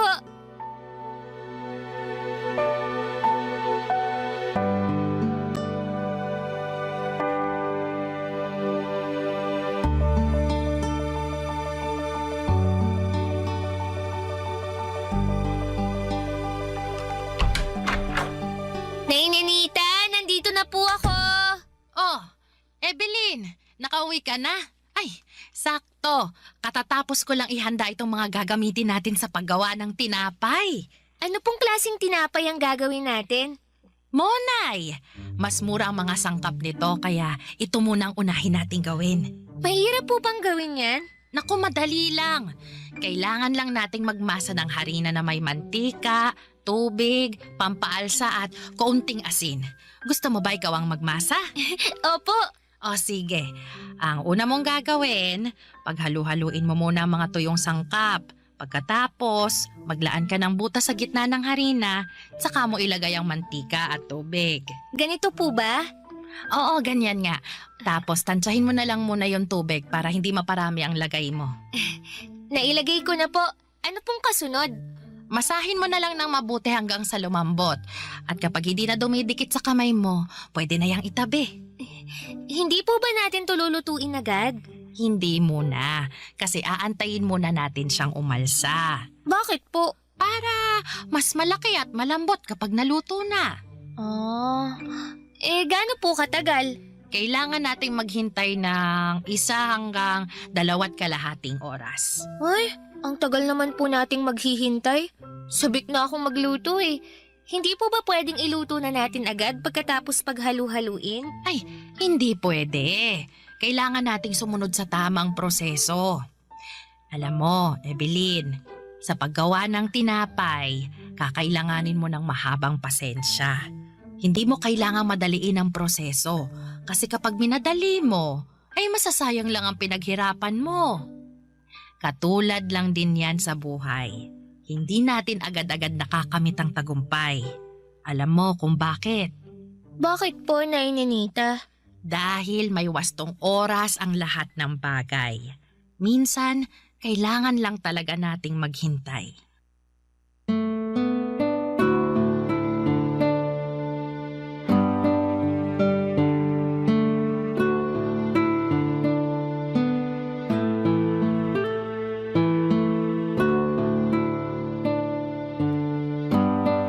Papadudot nung nagkaroon ng isang charity event sa simbahan ay naisipan namin ni Nanay Ninita na gumawa ng tinapay para ipakain sa mga nag-volunteer na sumali sa naturang kaganapan.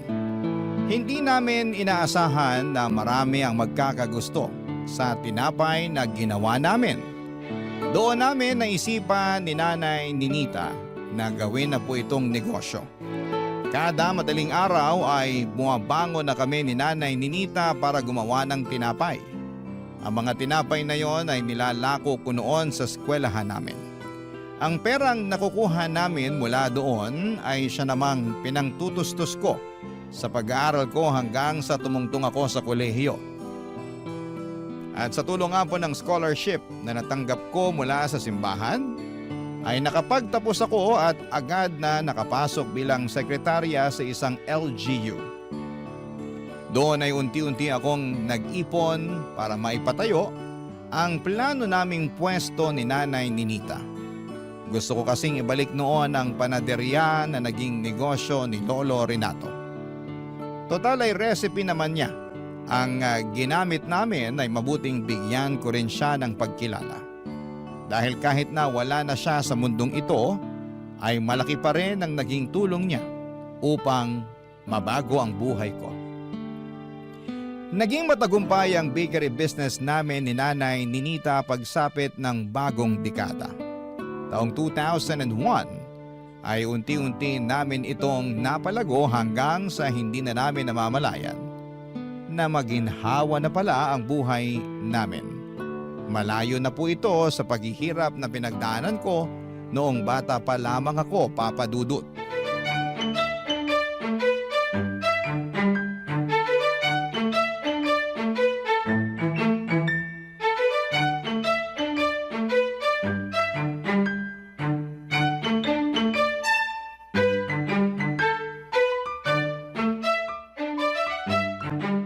Evelyn, natapos mo na ba yung... Op. Wait a minute, kaping mainit. Diyan lang po muna kayo sa kinatatayuan nyo. Oh, bakit? May sorpresa po ako sa inyo. Ipikit nyo muna yung mga mata nyo. Ano na namang sorpresa yan? Oh, eto na, nakapikit na ako. Sandali lang po. Inaayos ko lang yung ibang detalye, ha? Ayan. Ready na po ba kayo? Ready na ako. Buksan nyo na po yung mga mata nyo. Charan! Ay, totoo ba yan, Evelyn? Opo. Nung lumabas kayo kanina papuntang palengke, naisip kong mag-bake ng cake para sorpresahin kayo. Matagal ko na pong plano to eh. Nako! Ang ganda. Saan mo naman natutunang gumawa niyan? May binili po akong cookbook. Sinundan ko lang kung anong nakasulat doon. Sige na, Nay. Tikman niyo po. Sige na nga. Matikman nga yung gawa mo. Masarap naman ba yan? Hindi po ako sigurado. First time ko palang gumawa eh. Ay, sandali lang po. Ikukuha ko kayo ng platito. Sana hindi matigas yung tinapay. Gaano po kalaki yung gusto nyo? Nako, bigyan mo ako ng malaking slice dahil gutom ako. Napagod akong mamalengke. Sige po. Yan. Isang malaking slice para sa inyo. Ayan na, Nay. Tikman nyo na po.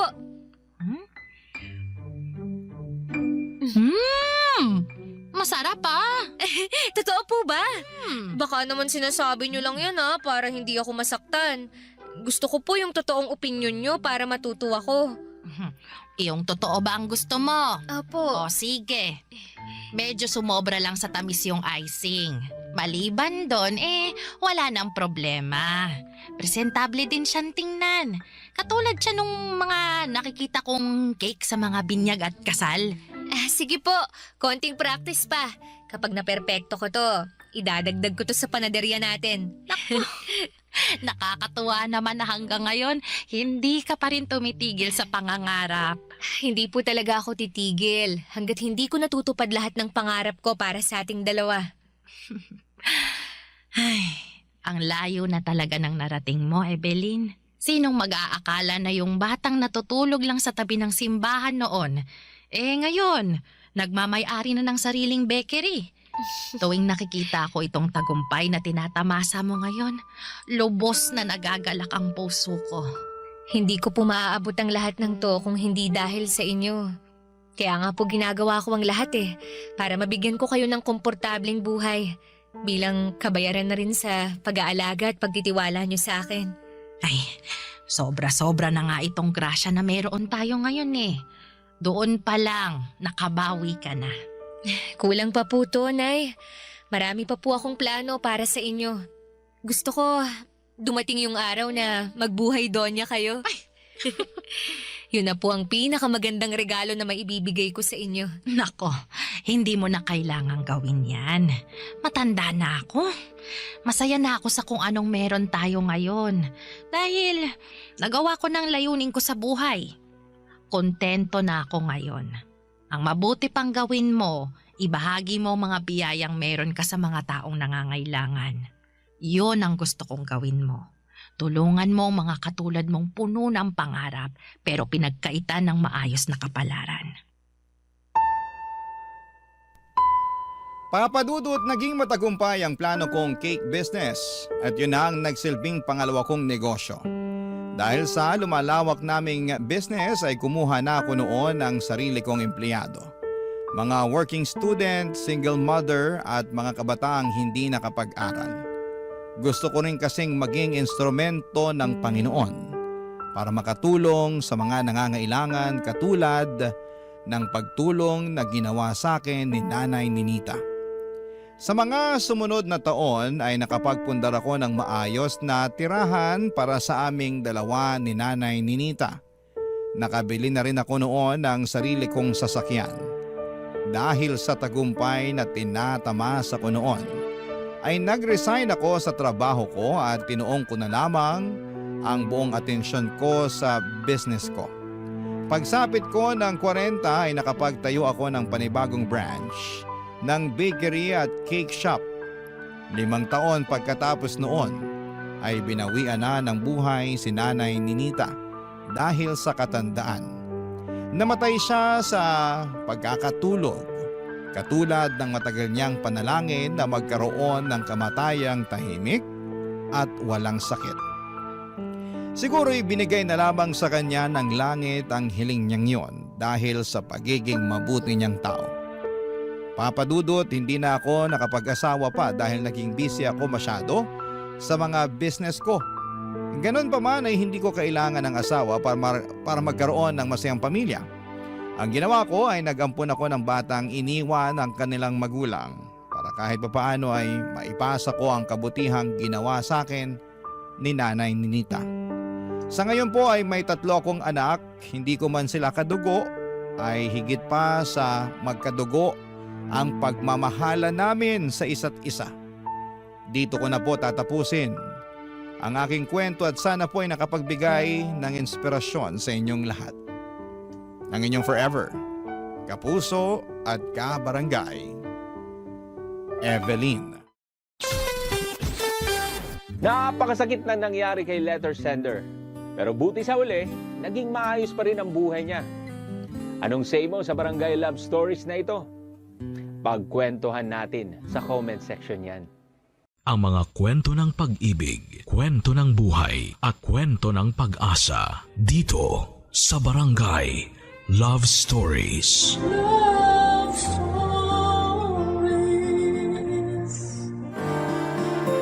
Masarap ang makipaglaro, lalo na kung pareho kayong magaling ng taong kalaro mo. Pero kapag puso na ang pinag-uusapan ay mahirap itong paglaruan dahil tiyak na iiyak ang taong talo sa dulo. Ikaw kabarangay, naranasan mo na bang maging talunan sa laro ng pag-ibig? Dear Papa Dudut, magandang araw po sa inyong lahat. Dwight na lamang ang itawag niyo sa akin, 33 years old, at isang single na computer engineer. May rason kung bakit ako single hanggang ngayon, Papa Dudut. Ito'y dahil takot ako sa commitment. Hirap na hirap akong makipag-commit sa isang tao dahil naniniwala ako na mauubos lang ang panahon ko rito. Para kasi sa akin, nanakawin lang ng pakikipagrelasyon ang oras ko. Kaya naman mas pinili ko na lamang na huwag maghanap ng kapareha sa buhay ko. Late bloomer po kasi ako, Papa Dudut. Kung kailan ako tumanda na ay saka ko na lang na-enjoy ang pagkabinata ko. Ang mga bagay na dapat ay ginawa ko noong nasa 20s pa lamang ako ay saka ko na lamang nagagawa noong nag-30 na ako. Noon kasing bata-bata pa ako ay wala akong ibang ginawa kundi ang magtrabaho para sa pamilya ko. Ako po kasi ang tumayong breadwinner ng pamilya namin matapos mamatay ang tatay ko sa aksidente sa motor. Ako ang tumulong kay nanay na pag-aralin ang 2 nakababatang kapatid ko. At noong makapagtapos sila ay saka na lamang ako nakapag-focus sa sarili ko. Isa pa ay hindi ko magawang makipagrelasyon noon dahil masyado pa akong maraming pinoproblema sa buhay ko. Toxic ang kinalakhan kong pamilya, Papa Dudut. At ayaw ko nang palalain pa ang problema ko sa pamamagitan ng pagkakaroon ng girlfriend, lalo na't isa sa pangunahing nagbibigay ng stress sa akin ay ang bunso kong kapatid na si Elise, Papa Dudut.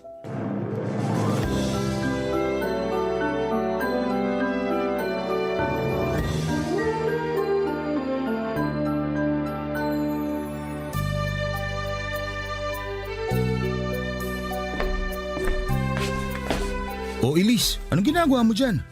Bakit hindi ka pa nakabihis? Wala ka bang trabaho ngayon? Wala, nag-resign na ako. Ano? Wala ka pang 1 buwan sa pinapasukan mo ah. Ayoko na doon. Ang swapang ng boss ko, lagi akong pinipilit mag-overtime, hindi naman dinadagdagan ng sweldo ko. Ilis naman. Ang daming tao dyan. Hirap na hirap makahanap ng trabaho tapos ikaw, sasayangin mo lang ibinigay sa'yo?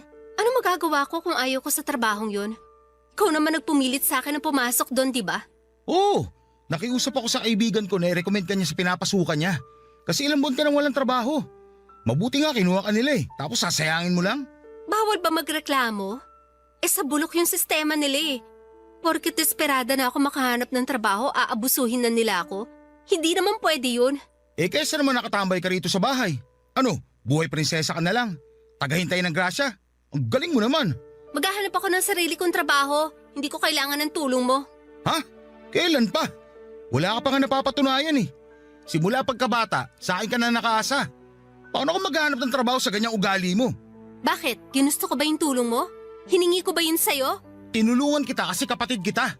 Kung kapatid mo pala ako, huwag mong isumbat sa akin yung mga naitulong mo. Yan ang mahirap sa'yo Tutulong-tulong ka tapos kapag naghalo na ang balat sa tinalupan, uungkatin mo na yung mga naitulong mo para ano? Para ipamukha sa akin na ikaw yung mas mataas, na ikaw yung mas dominante. Totoo naman Oo, totoo. Pero wala kang karapatang bastusin ang pagkatao ko dahil lang may kakarampot kang naitulong sa buhay ko.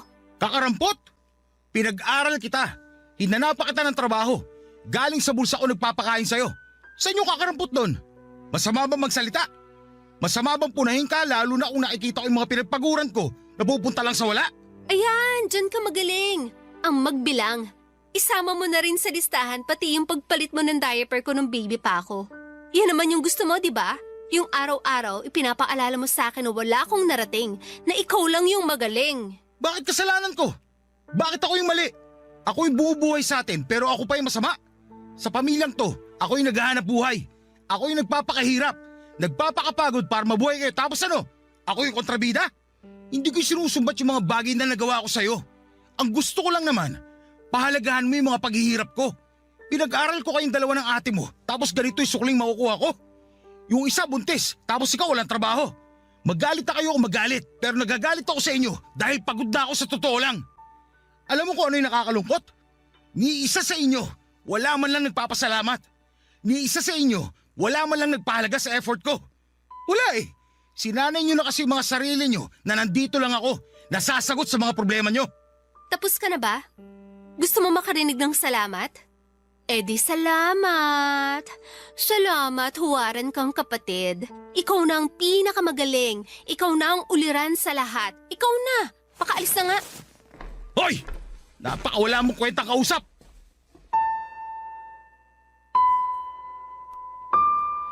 Nasanay na ako sa ganong klase ng buhay, Papa Dudut.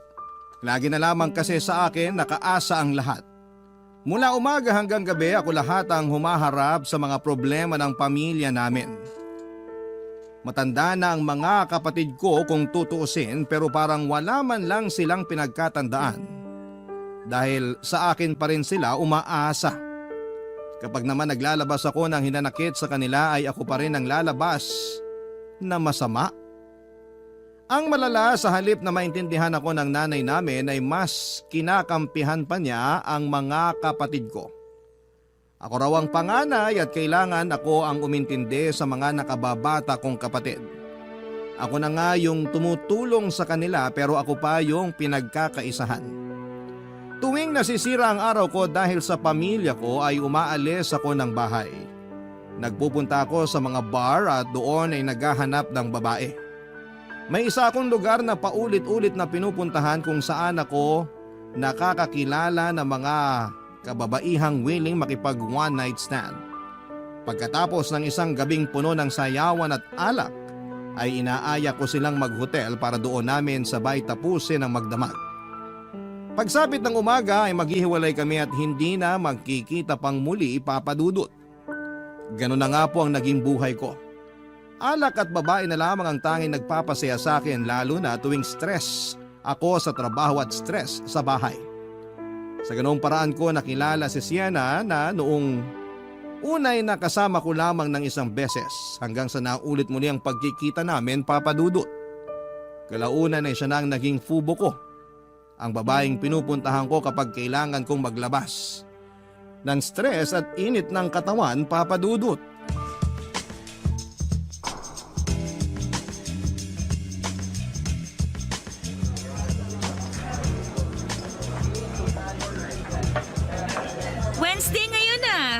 Bakit bigla ka nag-aya? Walang pinipiling araw ang pagiging bad mood ko. Bad trip ka na naman? Parang nagiging synonymous na ang pangalan ko sa pagiging bad mood mo ah. Yun naman talagang rason ba tayo nakikita, di ba? Ikaw ang gamot ko tuwing nasisira ang araw ko. Eh di dapat pala may bayad ako. Kailangan pa ba nun? Nagagawa ko naman yung parte ko, di ba? Uwi ka masaya dahil sa akin. Ang taas ang tingin mo sa sarili mo ah. Sigurado ka ba na napapasaya mo ako? Hindi ba? Imposible namang hindi. Ikaw yung pinakamayingay sa ating dalawa. Matakaw ka kasi. Lagi akong gutom eh. Kaya pala sobrang aggressive mo sa kama. Lagi ka palang bad trip. Sa akin mo ba nilalabas galit mo sa mundo? Hindi lang galit nilalabas ko, pati init at sarap ng katawan. Oo, ako pala yung punching bag mo ha. Binubugbog mo ako sa ibang paraan. Eh dahil dyan, sagutin mo tong isang bucket ngayong gabi. Bakit ako?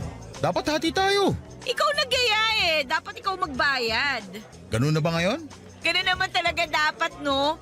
Lumabas ako para sa'yo kaya ilibre mo ako. O sige na nga. Pero sa'yo yung hotel mamaya ha. Para fair. Kailangan pa ba nun? May sasakyan naman ako eh. Doon na lang tayo. Ibang klase ka rin ha. Ang kuripot mo talaga. Pero maganda yon.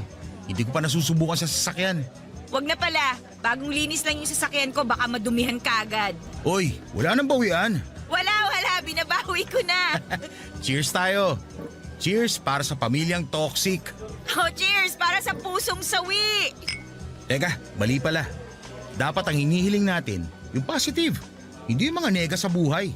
Ano ba dapat? Ganito. Cheers para sa pagkakaroon ng kasama tuwing bad trip ako. Okay. Cheers para sa manlilibre sa akin ngayon.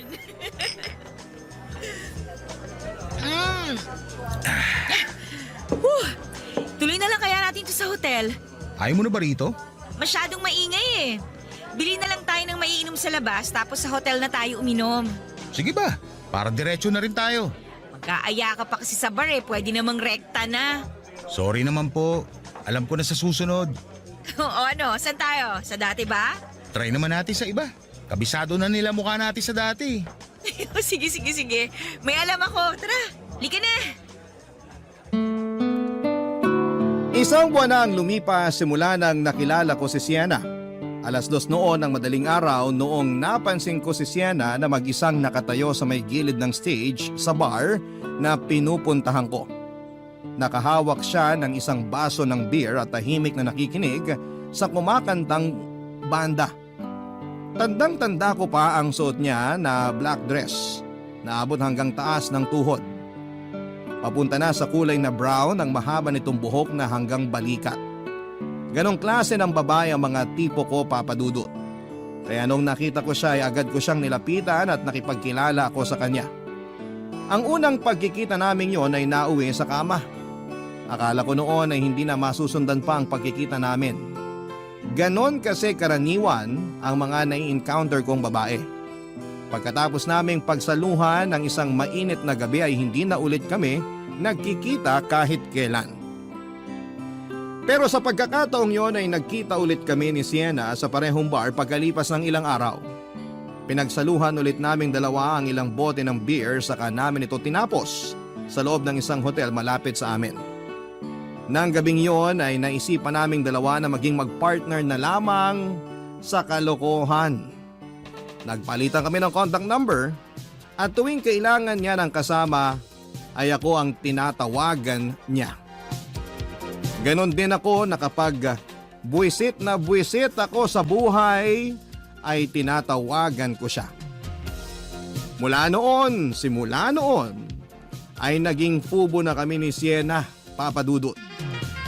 Kaming dalawa ang madalas na magkasama sa mga kalokohan para mawala ang problema naming dalawa ng mga panahong yon, Papa Dudut. Barangay Love Stories. Barangay Love Stories. Magandang babae si Sienna, Papa Dudut, pero napaka-misteryosa niyang tao. Tuwing magkasama kami ay ayaw niyang pinag-uusapan namin ang tungkol sa buhay namin. Pure business lang daw dapat ang hangad namin sa isa't isa at walang halong personalan. Gusto kasi ni Sienna na maging estranghero pa rin kami kahit na lagi namang kaming nagkikita. Katawan lang daw namin ang habol namin sa bawat isa, kaya hindi na namin kailangang mag-invest ng emosyon. No feelings involved.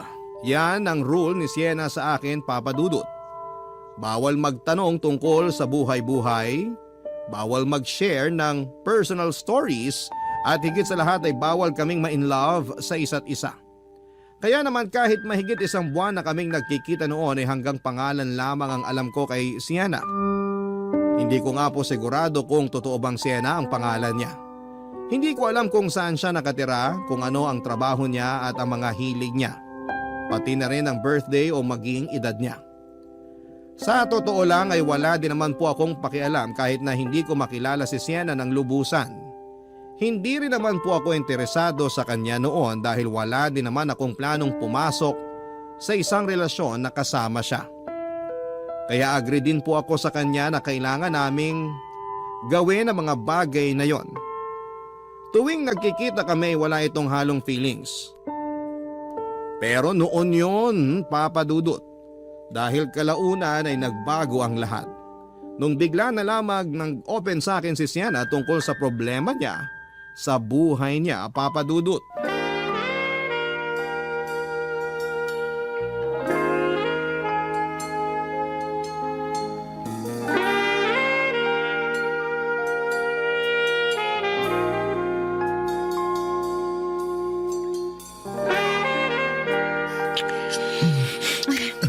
Sandali lang. Bakit?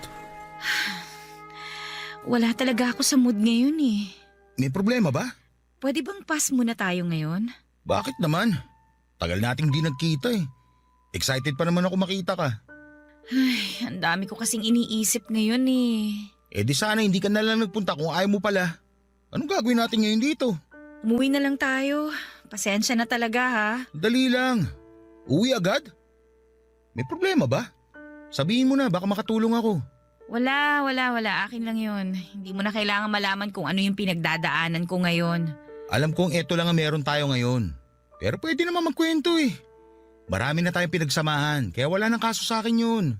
Di ba nga, ang rule natin, bawal magkwento tungkol sa personal na buhay? Lahat ng rule may exception. Kung problemado ka talaga, gawin natin exception tong araw na to. Sige na, nandito ako bilang kaibigan mo. Tungkol saan ba yung iniisip mo? Tungkol sa ex ko. Oh, ano meron sa kanya? Gusto na niya makipagbalikan sa akin. Ganun ba? Eh anong problema dun? Ayaw mo na sa kanya? Gusto. Gusto ko ring makipagbalikan sa kanya. Pero mawawala yung point ko kung binalikan ko siya lalo na kung wala naman siyang ipinagbago. Ano bang rason ng hiwalayan nyo? Marami siyang issues eh. Sa sarili niya, sa pamilya, sa lahat ng bagay. Kaya kami naghiwalay kasi nadadamay ako sa kanigahan niya. Tuwing may problema siya, pati ako nahihirapan. Eh ganun naman talaga dapat, di ba? Nagtutulungan kayo sa mga problema nyo? Pero masyado nang malala yung issues niya eh. Alam mo yun, yung imbis na ma-enjoy namin yung moment naming dalawa, lagi na lang niyang nasisira dahil sa ugali niya. Napakaliit niyang tao pero ang daming bitbit na problema ng babaeng yun. Teka, babae? Oo, Dwight. May girlfriend ako. Ex-girlfriend. You mean? Bisexual ako. Pareho akong nagkakagusto sa babae at sa lalaki. Romantically attracted ako sa mga babae pero sexually mas gusto ko sa lalaki. Teka. Oh, ngayon ko lang nalaman yan ah. Oo, ngayon alam mo na. Ngayon, alam ko na nga. Kung ako tatanungin mo, isa lang ang sagot siya sa problema mo. Ano?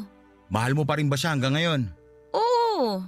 Pero gusto ko kasi ayusin niya muna yung buhay niya.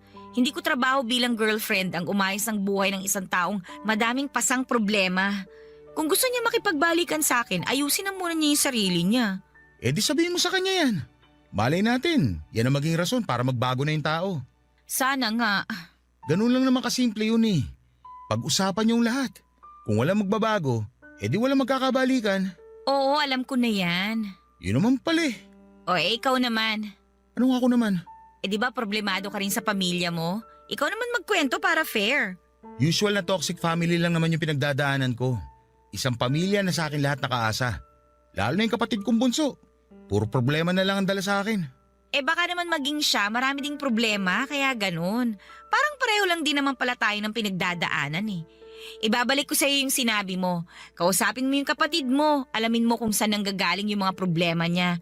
Baka yun ang solusyon sa pinagdadaanan mo ngayon. Malabo na mangyari yun. Try mo lang. Okay, sige. Subukan ko siyang kausapin. Ikaw din. Kausapin mo rin yung ex mo.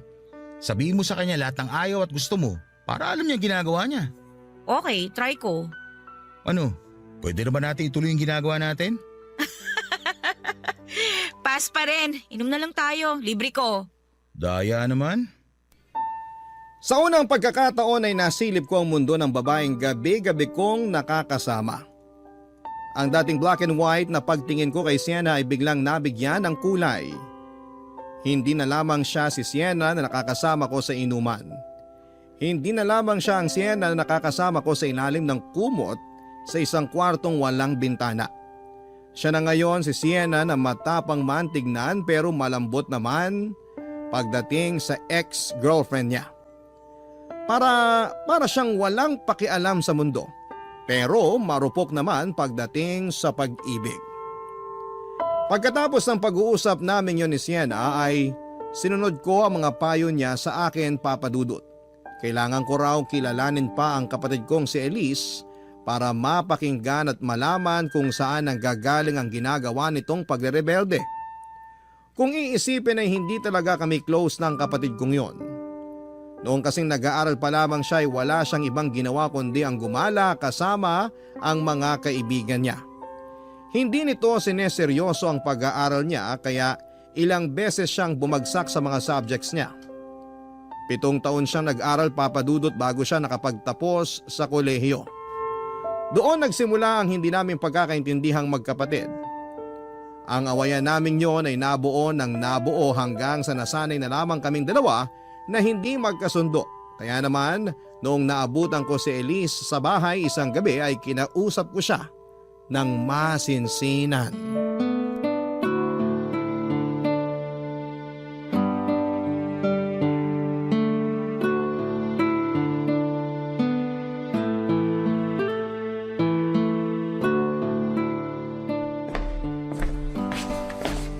Elise, may ginagawa ka ba? Wala. Bakit? Tatalakan mo na naman ako kasi hanggang ngayon wala pa akong trabaho? Hindi. Gusto lang kitang kausapin. Kuya, alam ko pabigat ako. Oo na, wala na akong kwenta. Kahit hindi mo na sabihin, alam ko na yan. Kahit kailan, hindi ko sinabi na wala kang kwenta. Hindi mo nga sinabi, pinaparamdam mo naman. Yun bang nararamdaman mo tuwing nagagalit ako sa'yo? Ano sa tingin mo? Akala mo ba gumagaan pakiramdam ko tuwing pinagsasabihan mo kung walang ambag dito sa bahay? Siyempre hindi. Imbis na ma-inspire ako, mas lalong bumababa ang moral ko. Sorry kung yun ang nararamdaman mo sa mga ginagawa ko.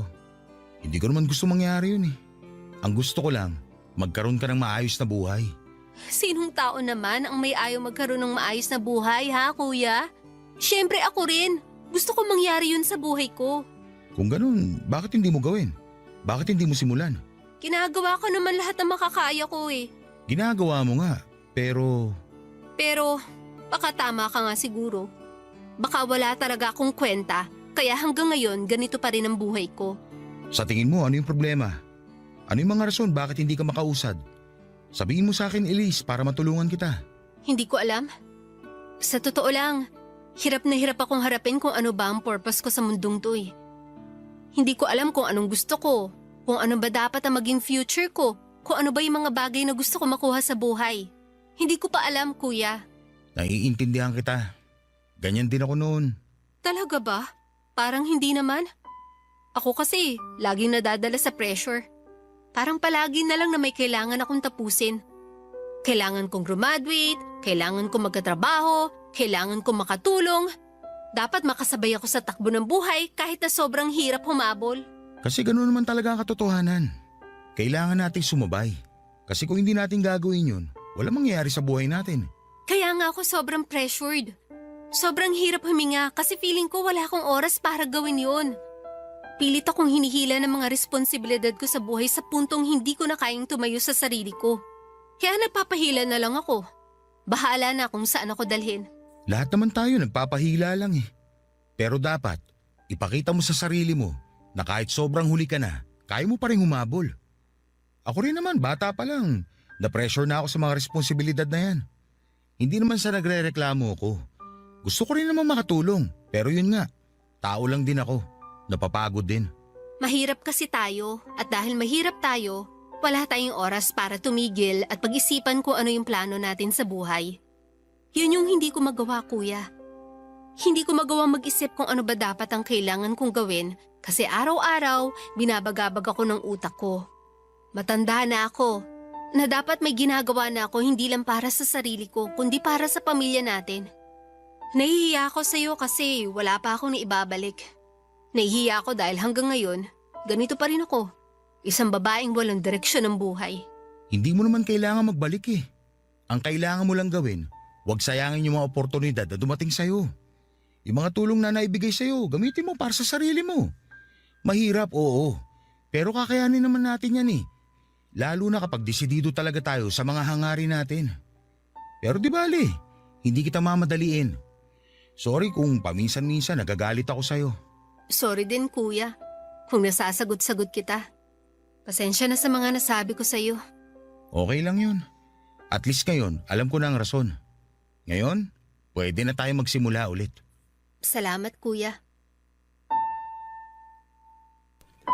Pagkatapos ng pag-uusap namin yon ay naliwanagan din ako sa wakas tungkol sa pinagdadaanan ni Elise Papadudut. Dahil dito ay nagsimula kaming magkaroon ng kompormiso sa isa't isa. Nangako si Elise na babawi siya at hindi niya hahayaang masayang ang mga pinaghirapan ko para sa kanya. Nang mga oras na yon ay maghahanap daw siya ng trabaho para makatulong sa mga gastusin sa bahay. Samantala, binigyan ko naman si Elise ng sapat na oras para pag-isipan at pagplanuhan ang future niya. Sinabi ko sa kanya na hindi ko na siya ipe-pressure sa mga desisyon niya sa buhay. Nangako rin ako na magiging kuya ko sa kanya na pwede niyang takbuhan kapag nangangailangan siya ng tulong. Tuwang-tuwa noon ang nanay namin dahil noon lamang niya ulit kami nakita ni Elise na nagkasundo. Sa totoo lang ay gumaan din ang loob ko noon, Papadudut. Para akong nabunutan ng tinik. Masarap pala sa pakiramdam ang magkaroon ng tahimik na pamilya kung saan ay walang away, inggitan at sisihan. Sobrang laki ng pasasalamat ko noon kay Sienna dahil siya ang dahilan ng lahat ng yon, Papadudut. Hindi naglaon ang dating pagtingin ko sa babaeng yon ay unti-unting nagbago. Kung babaeng parausan lamang ang turing ko sa kanya noon, noong mas nakilala ko pa siya ay ayoko mang aminin. Ay dahan-dahang nahulog na ang loob ko para kay Sienna. Mahal ko na siya, Papadudut. Barangay Love Stories. Barangay Love Stories. Papadudut, iba pala ang pakiramdam kapag wala kang taong kaaway. Malaking bagay para sa akin na nagkabati na kami ng kapatid ko at sa sobrang saya ko ay in-invite ko si Sienna na kumain sa labas. Alam kong bawal yon sa aming dalawa dahil saka lang kami nagkikita kapag gusto naming magpalabas ng init ng katawan. Pero sa pagkakataong yon ay sobrang thankful lamang talaga ako sa kanya kaya gusto ko siyang i-treat sa labas. Nung una ay ayaw pa sana ni Sienna na makipagkita sa akin. Karaniwang sa bar lang kasi kami nagkikita tuwing gabi dahil walang masyadong tao. Pero dahil may gusto rin daw na ipagpasalamat sa akin si Sienna, kung kaya naisip niyang makipagkita na rin. Ganon pa man ay nilinaw niyang friendly date lang ang nangyari. Kaya hindi dapat namin yon bigyan ng mali siya. Noong time na yon ay naisip ko na gusto ko pang kilalanin si Sienna ng mas mabuti. Hindi ko kasi na-imagine na may soft side din pala siya na tinatago. Simula nung nag-usap kami ng gabing yon ay naiba na ang pananaw ko sa kanya. Para bang natouch ako sa mga nangyari. Naisip ko na baka nakabuo na siya ng tiwala sa akin kaya niya nagawang mag-open ang kanyang saloobin at gusto kong palawakin pa ang relasyon naming yon. Sa loob-loob ko ay parang gusto ko na siyang i-pursue noon, Papadudut. Kahit na alam kong ayaw niyang makipagrelasyon sa lalaki, ay sinubukan ko pa rin ang swerte ko at nagtapat ako ng nararamdaman ko para sa kanya.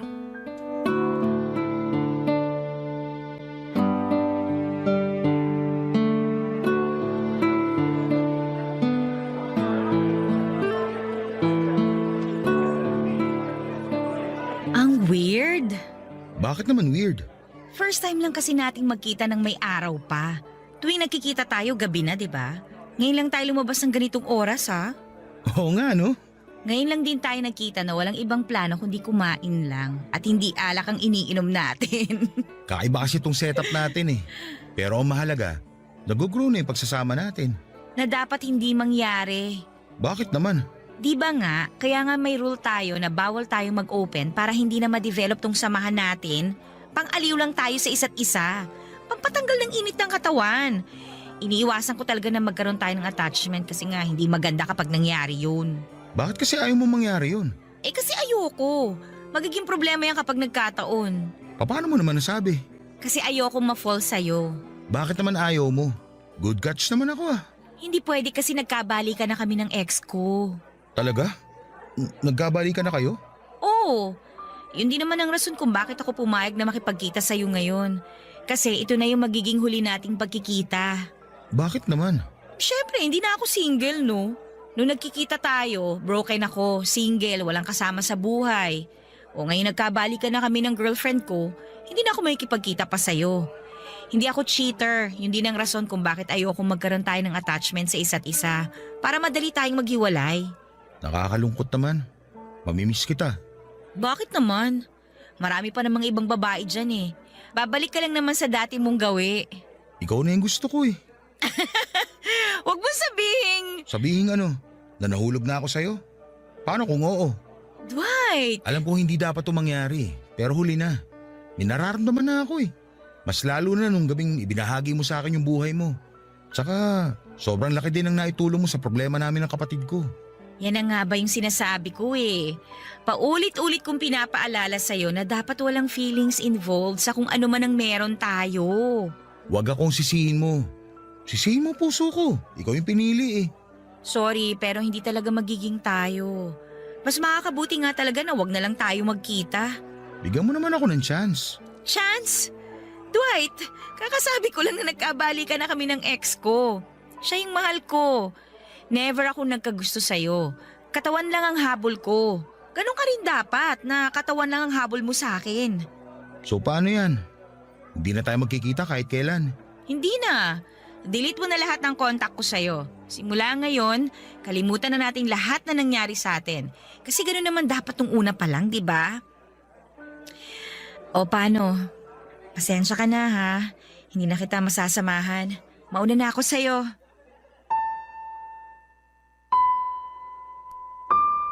Nalungkot ako, Papa Dudut, sa pagkakahiwalay namin ni Sienna. Kung kailan kasi unti-unti nang nade-develop ang feelings ko sa kanya ay saka naman niya winakasan ang pagsasama naming dalawa. Masaya ako na masaya na siya, kaso nga lang nakakalungkot din dahil masaya siya sa piling ng iba. Wala naman po akong ibang choice kundi ang sumunod sa gusto nito. Kung ayaw na niyang ituloy ang ginagawa namin ay wala na akong magagawa pa doon. Pagkatapos ng date namin yon ay nagpaalam na kami sa isa't isa at hindi na nagkita pang muli. Never na niya akong kinontak noon at kahit na gustong gusto ko siyang tawagan at i-text ay hindi ko ito ginawa dahil alam ko namang may karelasyon na siya at ayaw kong makasira ng maayos na relasyon. Masaya pa rin naman ako, Papa Dudut, dahil nakatulong ako sa love life ni Sienna. Masaya din ako dahil bago kami nagkahiwalay ay malaki rin ang naitulong niya sa akin sa problema namin ni Elise. Dahil naayos na ang family problem namin sa bahay ay tumigil na rin ako noon sa dati kong mga gawain. Umiinom pa rin naman ako paminsan-minsan para mag-unwind pero hindi na po ako nang bababae. Unti-unting inayos ni Elise ang buhay niya. Nakahanap siya ng matinong trabaho na na-enjoy niya at masaya ako para sa kanya. For the first time ay nagkaroon kami ng Pasko na tahimik, masaya at punong-puno ng pasasalamat.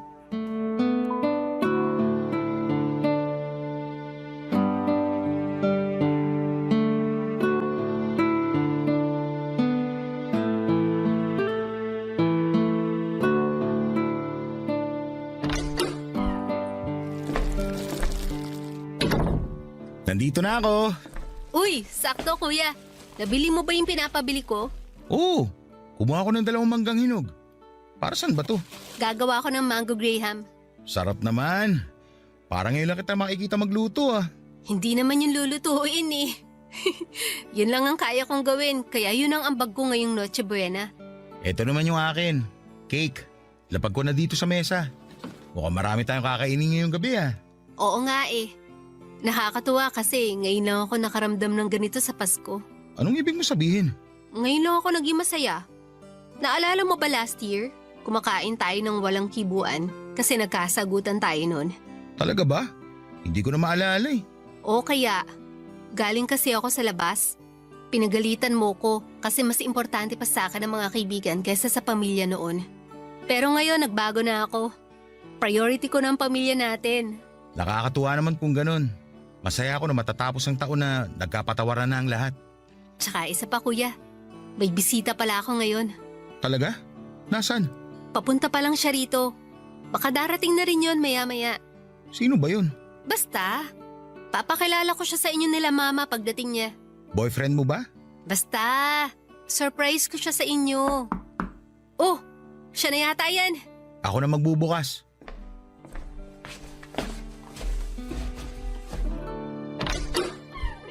Oh, Shena? Dwight?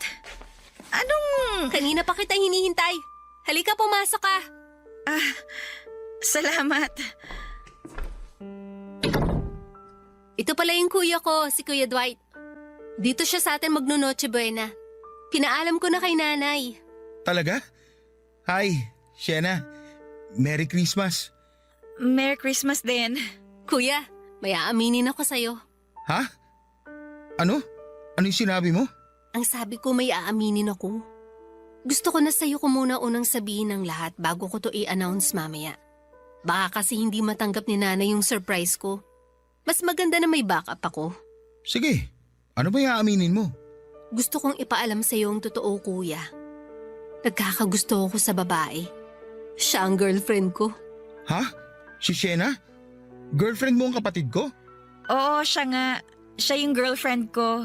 Sorry kuya kung nagulat ka ha. Matagal ko na sanang gustong sabihin kaso hindi ko alam kung ano magiging reaction nyo eh. Tsaka isa pa, hindi naman tayo ganong close pa nun. Pero ngayong magaan na ang loob natin sa isa't isa, tumapang na ako para tanggapin ang totoo. Okay lang, huwag ka mag-sorry. Ano ka ba? Nabigla lang ako sa mga nalaman ko pero congrats. Natutuwa ako na may tiwala ka na sa akin. Sa tingin mo, tatanggapin kami ni nanay? Oo naman. Akong bahala sa kanya. Salamat kuya. Tulungan mo ko. Gagawa ako ng graham. Paborito mo yon, di ba? Oo. Excuse lang ha. Maiwan ka muna namin. Sige. Enjoy kayo sa paggawa ng Mango Graham.